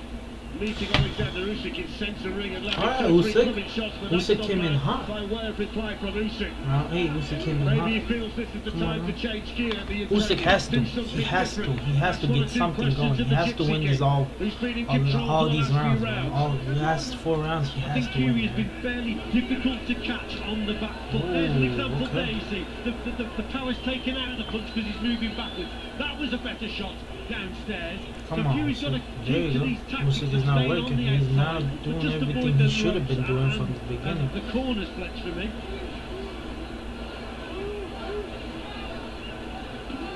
We expect nothing less from this proud champion. than Hey, efforts of he's rally. grabbing his At this neck. stage of a fight that's just started to slip Ref, away from what it. the fuck are you doing, man? It's been a good start to the round from Ref. Usyk. Usyk is annoyed That was low again. that Tyson is Reminding throwing low. Fury to keep the punches up.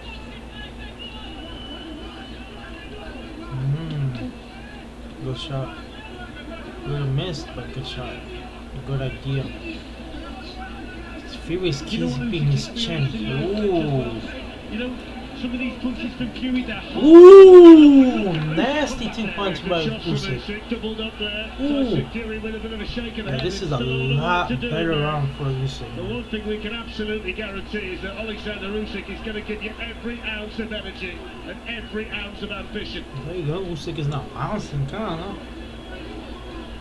Just needs 1 or 2 of those little victories, doesn't he, in each round, just to give him that belief and momentum in a fight that's really difficult for him. Well, it's a contest where you can't afford to make mistakes. Or miss with a I've shot. never seen an Usyk fight like that. So I don't know if he's a counter puncher or is he a pressure fighter. Can y'all let me know? Is he a counter puncher or pressure fighter? What is he? I know he's a technical master, like, but is he a counter puncher or is he a pressure fighter? Ooh, nice left hand by Usyk. Ooh. This has been the kind of round that I think he needed. Yeah, definitely. Yeah, this woke up Usyk, man. Usyk got woke up and then Fury's just hugging Usyk. In this fight, this has been a decent round for Usyk. There's a nasty cut somewhere that will see blood on Oleksandr Usyk's shoulder. Maybe the nick on the eye has got worse. We'll try and have a look at that. There's a bit of damage around Fury's eye as Ooh, well. we got hit. He's Nasty just hit taken by another one. I don't know whether it's Tyson coming Fury. from I mean, Fury's by nose. Usyk. Usyk hit him nasty. We'll need to take a closer look at that between rounds. This has been I a think much Tyson more got cut. encouraging round, That's though, what for they're Usyk. saying. What a response. He didn't nose. I think it's bleeding from needed the that nose, match. you know? And it's reminded Fury, yes, he's still in there fighting. Blood all over the face of Tyson Fury, and there's the bell to end the 8th round. Where did he get cut, man? Tyson's whole is bleeding from the nose. His whole face is I think bleeding. Usyk nicked that round, but he had to fight for every single inch of that canvas, for every small victory.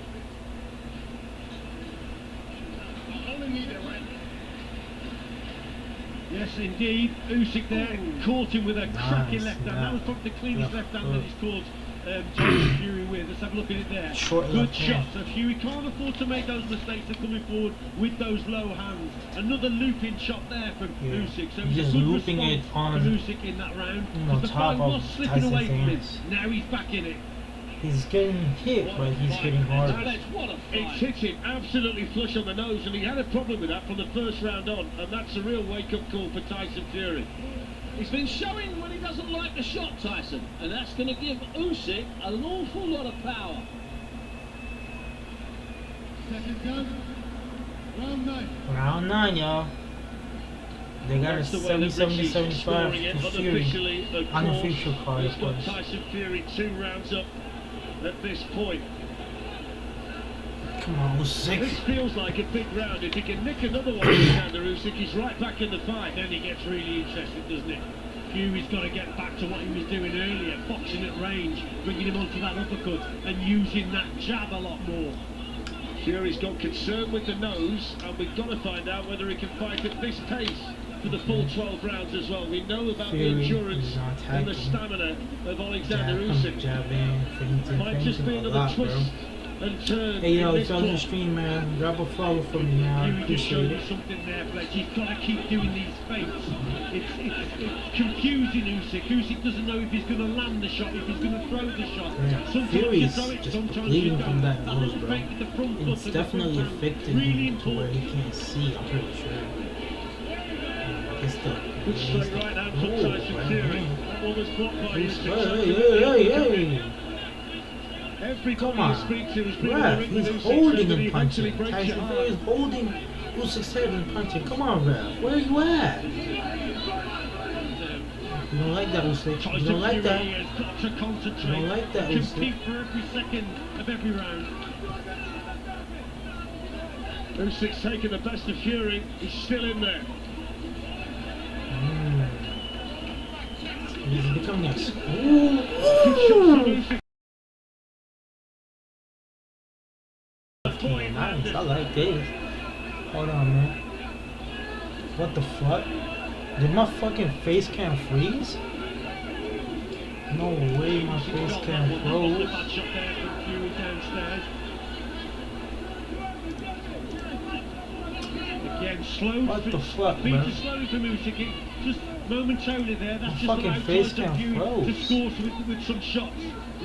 Usyk's got to keep the movement going, but again, coming forward, must keep slipping from side to side.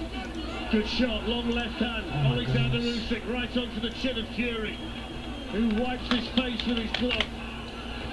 39 pounds the weight difference, yet he's in there standing with him and happy to trade with him, and he's taken some serious shots in there. Oh, what a shot that is! Fury's wobbling! Usyk's caught him! Fury's in all Oh my kinds of goodness. trouble. Oh my goodness. Oh my goodness. Fury got hit. Tyson Fury senses scrambled. Usyk charging in for a finish.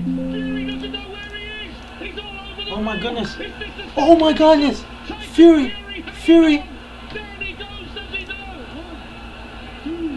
An astonishing change in the fight. That was incredible from Oleksandr Usyk. Fury goes down. Fury goes down. Fury goes down. Him to walk to him. The powers of recovery against Deontay Wilder needed now, and there's the bell. And what a turn! Oh my what a God. change! Momentum shifts. Oleksandr Usyk with a beautiful salvo, and Tyson Fury needs this minute, Steve, like he's never needed a minute before. It's the most important 60 seconds of the Tyson Fury's life. Sorry, fucking the camera just started bugging me. Usyk just laid him on, man. Yeah, left, right, left, right, left, right, left, right, man. And he went down. Fury went down. Tyson Fury and so try. Look at these shots that he's taking. How is he He was stumbling on the whole thing. Thank goodness ref called it a knockout. That is definitely a knockout. But that's an unbelievable performance from Fury to take the shot. Oh my god. Oh my god. Oh my god. There we go. Now this is a fucking fight. Always been able to come through them, but can he come through it against a man like this? Alright. Round 10, man. 3 to go. Okay, Fury still shaking up a little bit. Oh my god. Oh my god. Tyson Fury retreating, but should have given it, can't miss it at the moment. Fury has to stay away. Has to wait for his head to clear. That's out and just keep moving. When he's back on the road, that's when he's vulnerable. What? I don't know what he's talking about. Hey man, let's stop shooting on the kid, bro. He's waiting for an opportunity. This is everything that we hope it will be. Alright, y'all. 2 minutes left from round 10. Come on, Usyk. Fury in control, but somehow Usyk is great champion right in has turned this fight in his favour. And now it's Fury hanging on. God, Fury, Usyk is just laying it on him. He's desperately trying to clear his head. Holy shit, I was doubting Usyk on if he could take Tyson Fury down, knock him down. He did. He could have done it on nine. Fury trying to set up his left hand over the top. This is a completely different fight now. But don't let Tyson Fury. Ooh, nice little hand by Fury. Don't let Tyson Fury get, get out of his comfort. Like, get comfortable with it. Don't let him get comfortable. Don't get him recover. Because if you let him recover, then he's twice as dangerous. Maybe he just needs a slight rest, just to recharge a little bit. Yes, he's slowed down a little bit, so maybe he's feeling the pace also. This is just allowing no choice. Oh my god. Usyk, come on, Usyk, come on, Usyk. You have to knock him down one more time, right? Yeah, Tyson started to showboat, but it's not gonna work anymore. He's slow on his feet. Oh my goodness. Usyk is just wild for some reason. I don't know why. He's wild. Come on. I think this round is round 10 again. I think it's a decent boxing for Fury, but I think it's just going to get much more shots and he's pressure. You got caught. Fury got caught again. Fuck you, huh?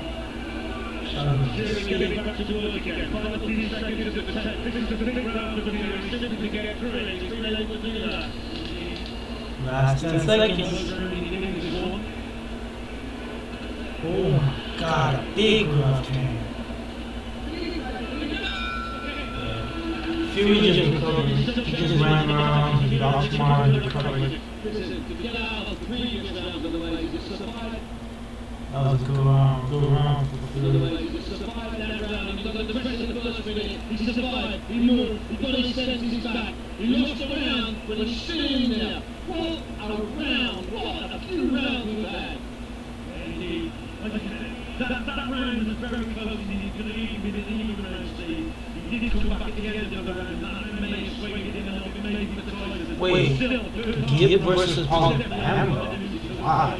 Is it fair to say that this might Round 5 on this. He wasn't bad, he wasn't bad.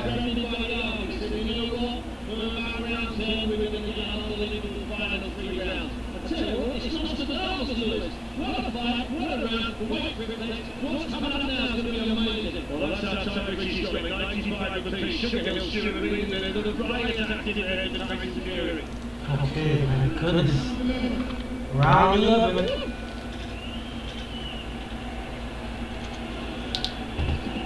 Oh my goodness. Usyk is attacking already. Usyk is already on the attack. He's trying to get Fury out of it. Come on, Usyk.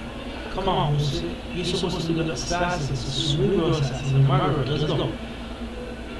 Box smart. Get him out of here. Because like I said, remember, if it goes to decision, 95% sure it's going to give it to Tyson Fury. Because the Furies never loses a decision. Doesn't matter if it's a close fight, never loses a decision.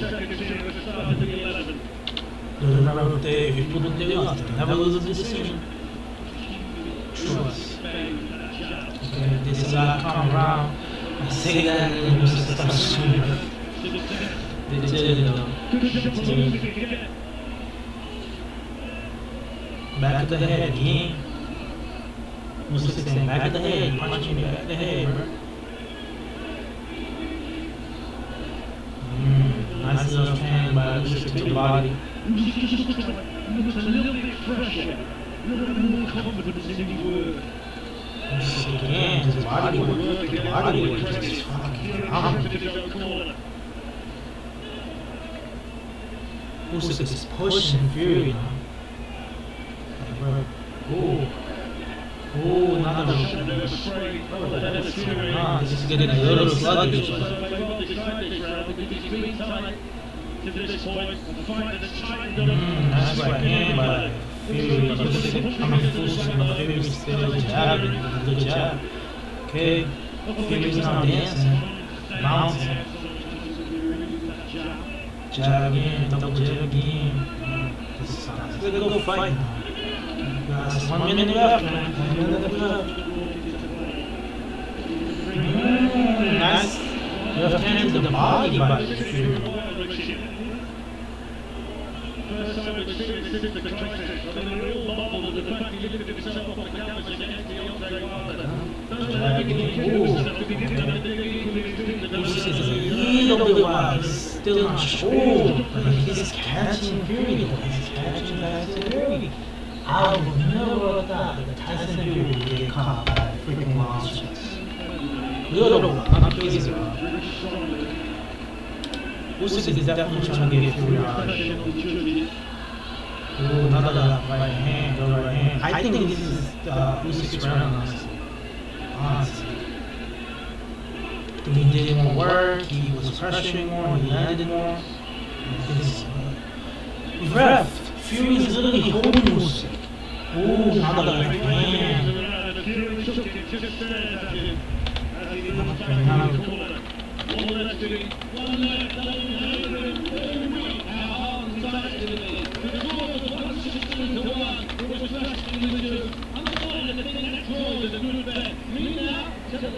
Look at the conversations down there. Frank Warren, Tony Alshay, you can't take your eyes off it. The good news is, everybody, this is a two-fight deal. You're going to get big again. You know, no matter who wins this next round and who wins this fight, there will be swings from both ends, guaranteed. Well, there's going to be a rematch. Huh. Interesting, there's going to be a rematch. So this is a two-fight deal. To win that round, so again, really close. Alright, y'all, championship round.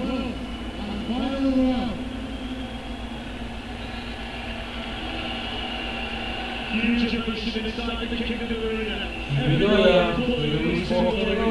With a lot of appreciation from the payment. Ladies ringing and it's still working out. Tyson Fury strong ball punches to the Fury just grabs Usyk, put a weight on him. Tyson Fury is the biggest crisis. He's trying to slow Usyk down. Usyk is not slowing down. Level 2. I wonder what's going to happen. Is it going to be a draw?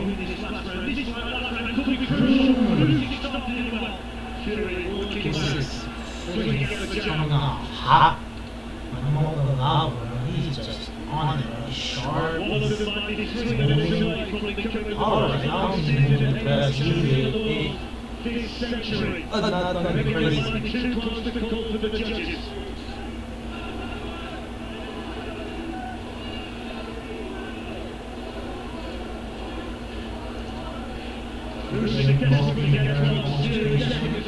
outside the ring.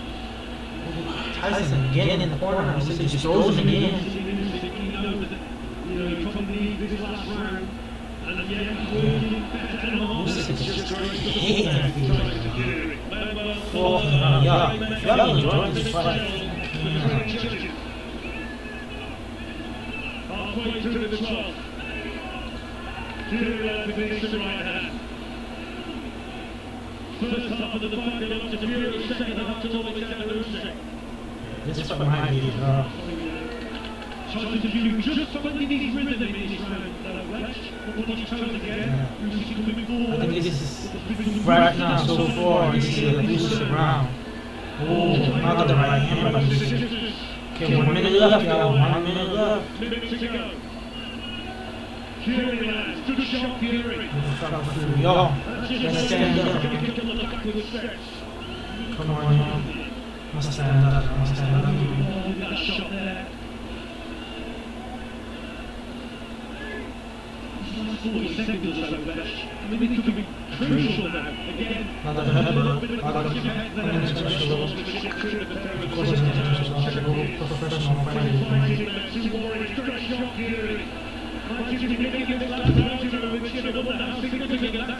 Bro, this is a freaking Usyk round. What are y'all talking about? Good shot from Usyk, that long right that just caught Fury on his way out. Following over the left as Fury's trapped on the ropes. Come on, man. 15 seconds left. 10 seconds left, y'all. 10 seconds left. Come on, okay. Usyk looking to land the big one. To the final battle. What a fight. A kick to the head from a gypsy king to the brilliant Ukrainian.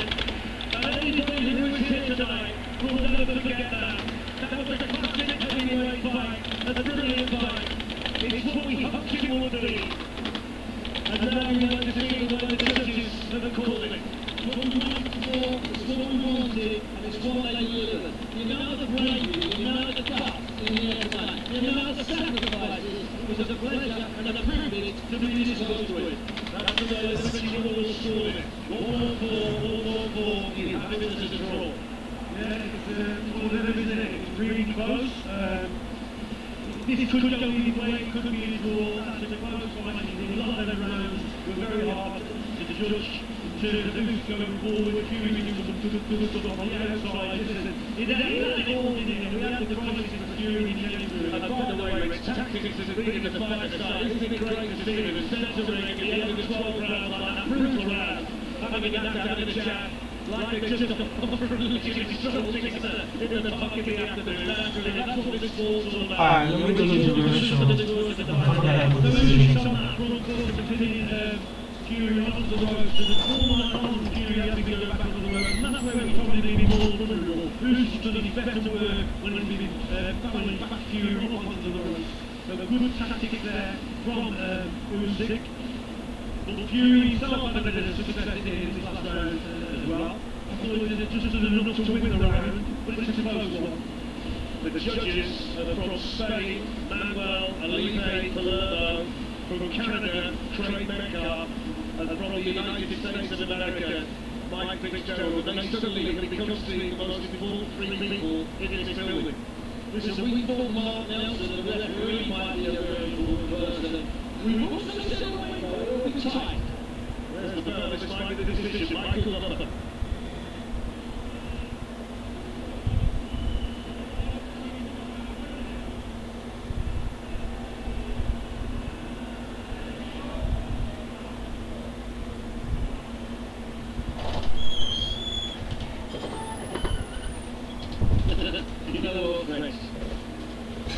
Okay, y'all. Let's see. Neither of them, by the way, are convinced they won. Neither of them.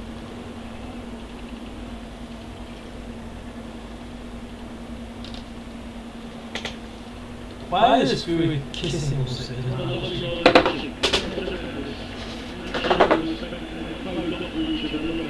Come on, let's see. Come on. I want to see this decision. It should be a draw.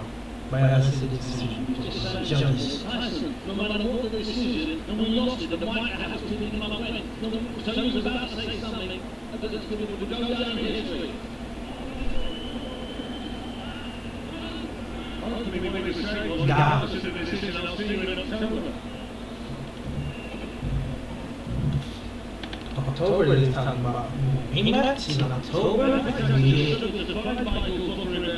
Bro, there's so many fucking people in the ring. Like, I was just about to say, relax, man. Why is there so many people? Bro, there's like 50 people in the ring. Get out of there.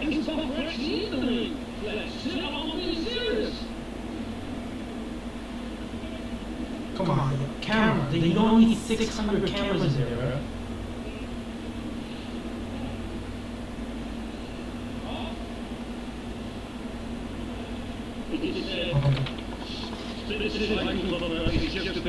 Okay, let's see this here.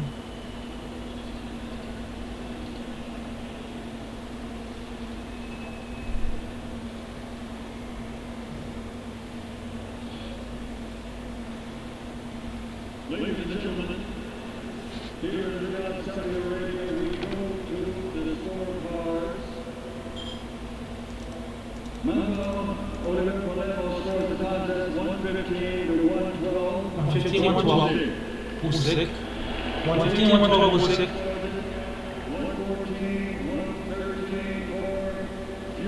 114, 113 to Fury.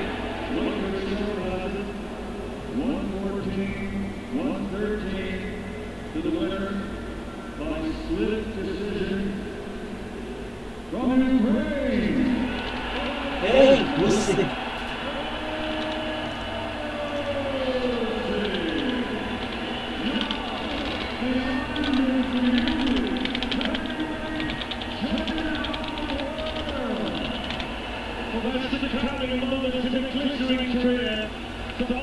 Alright, y'all. I'm in the street. Have a good one.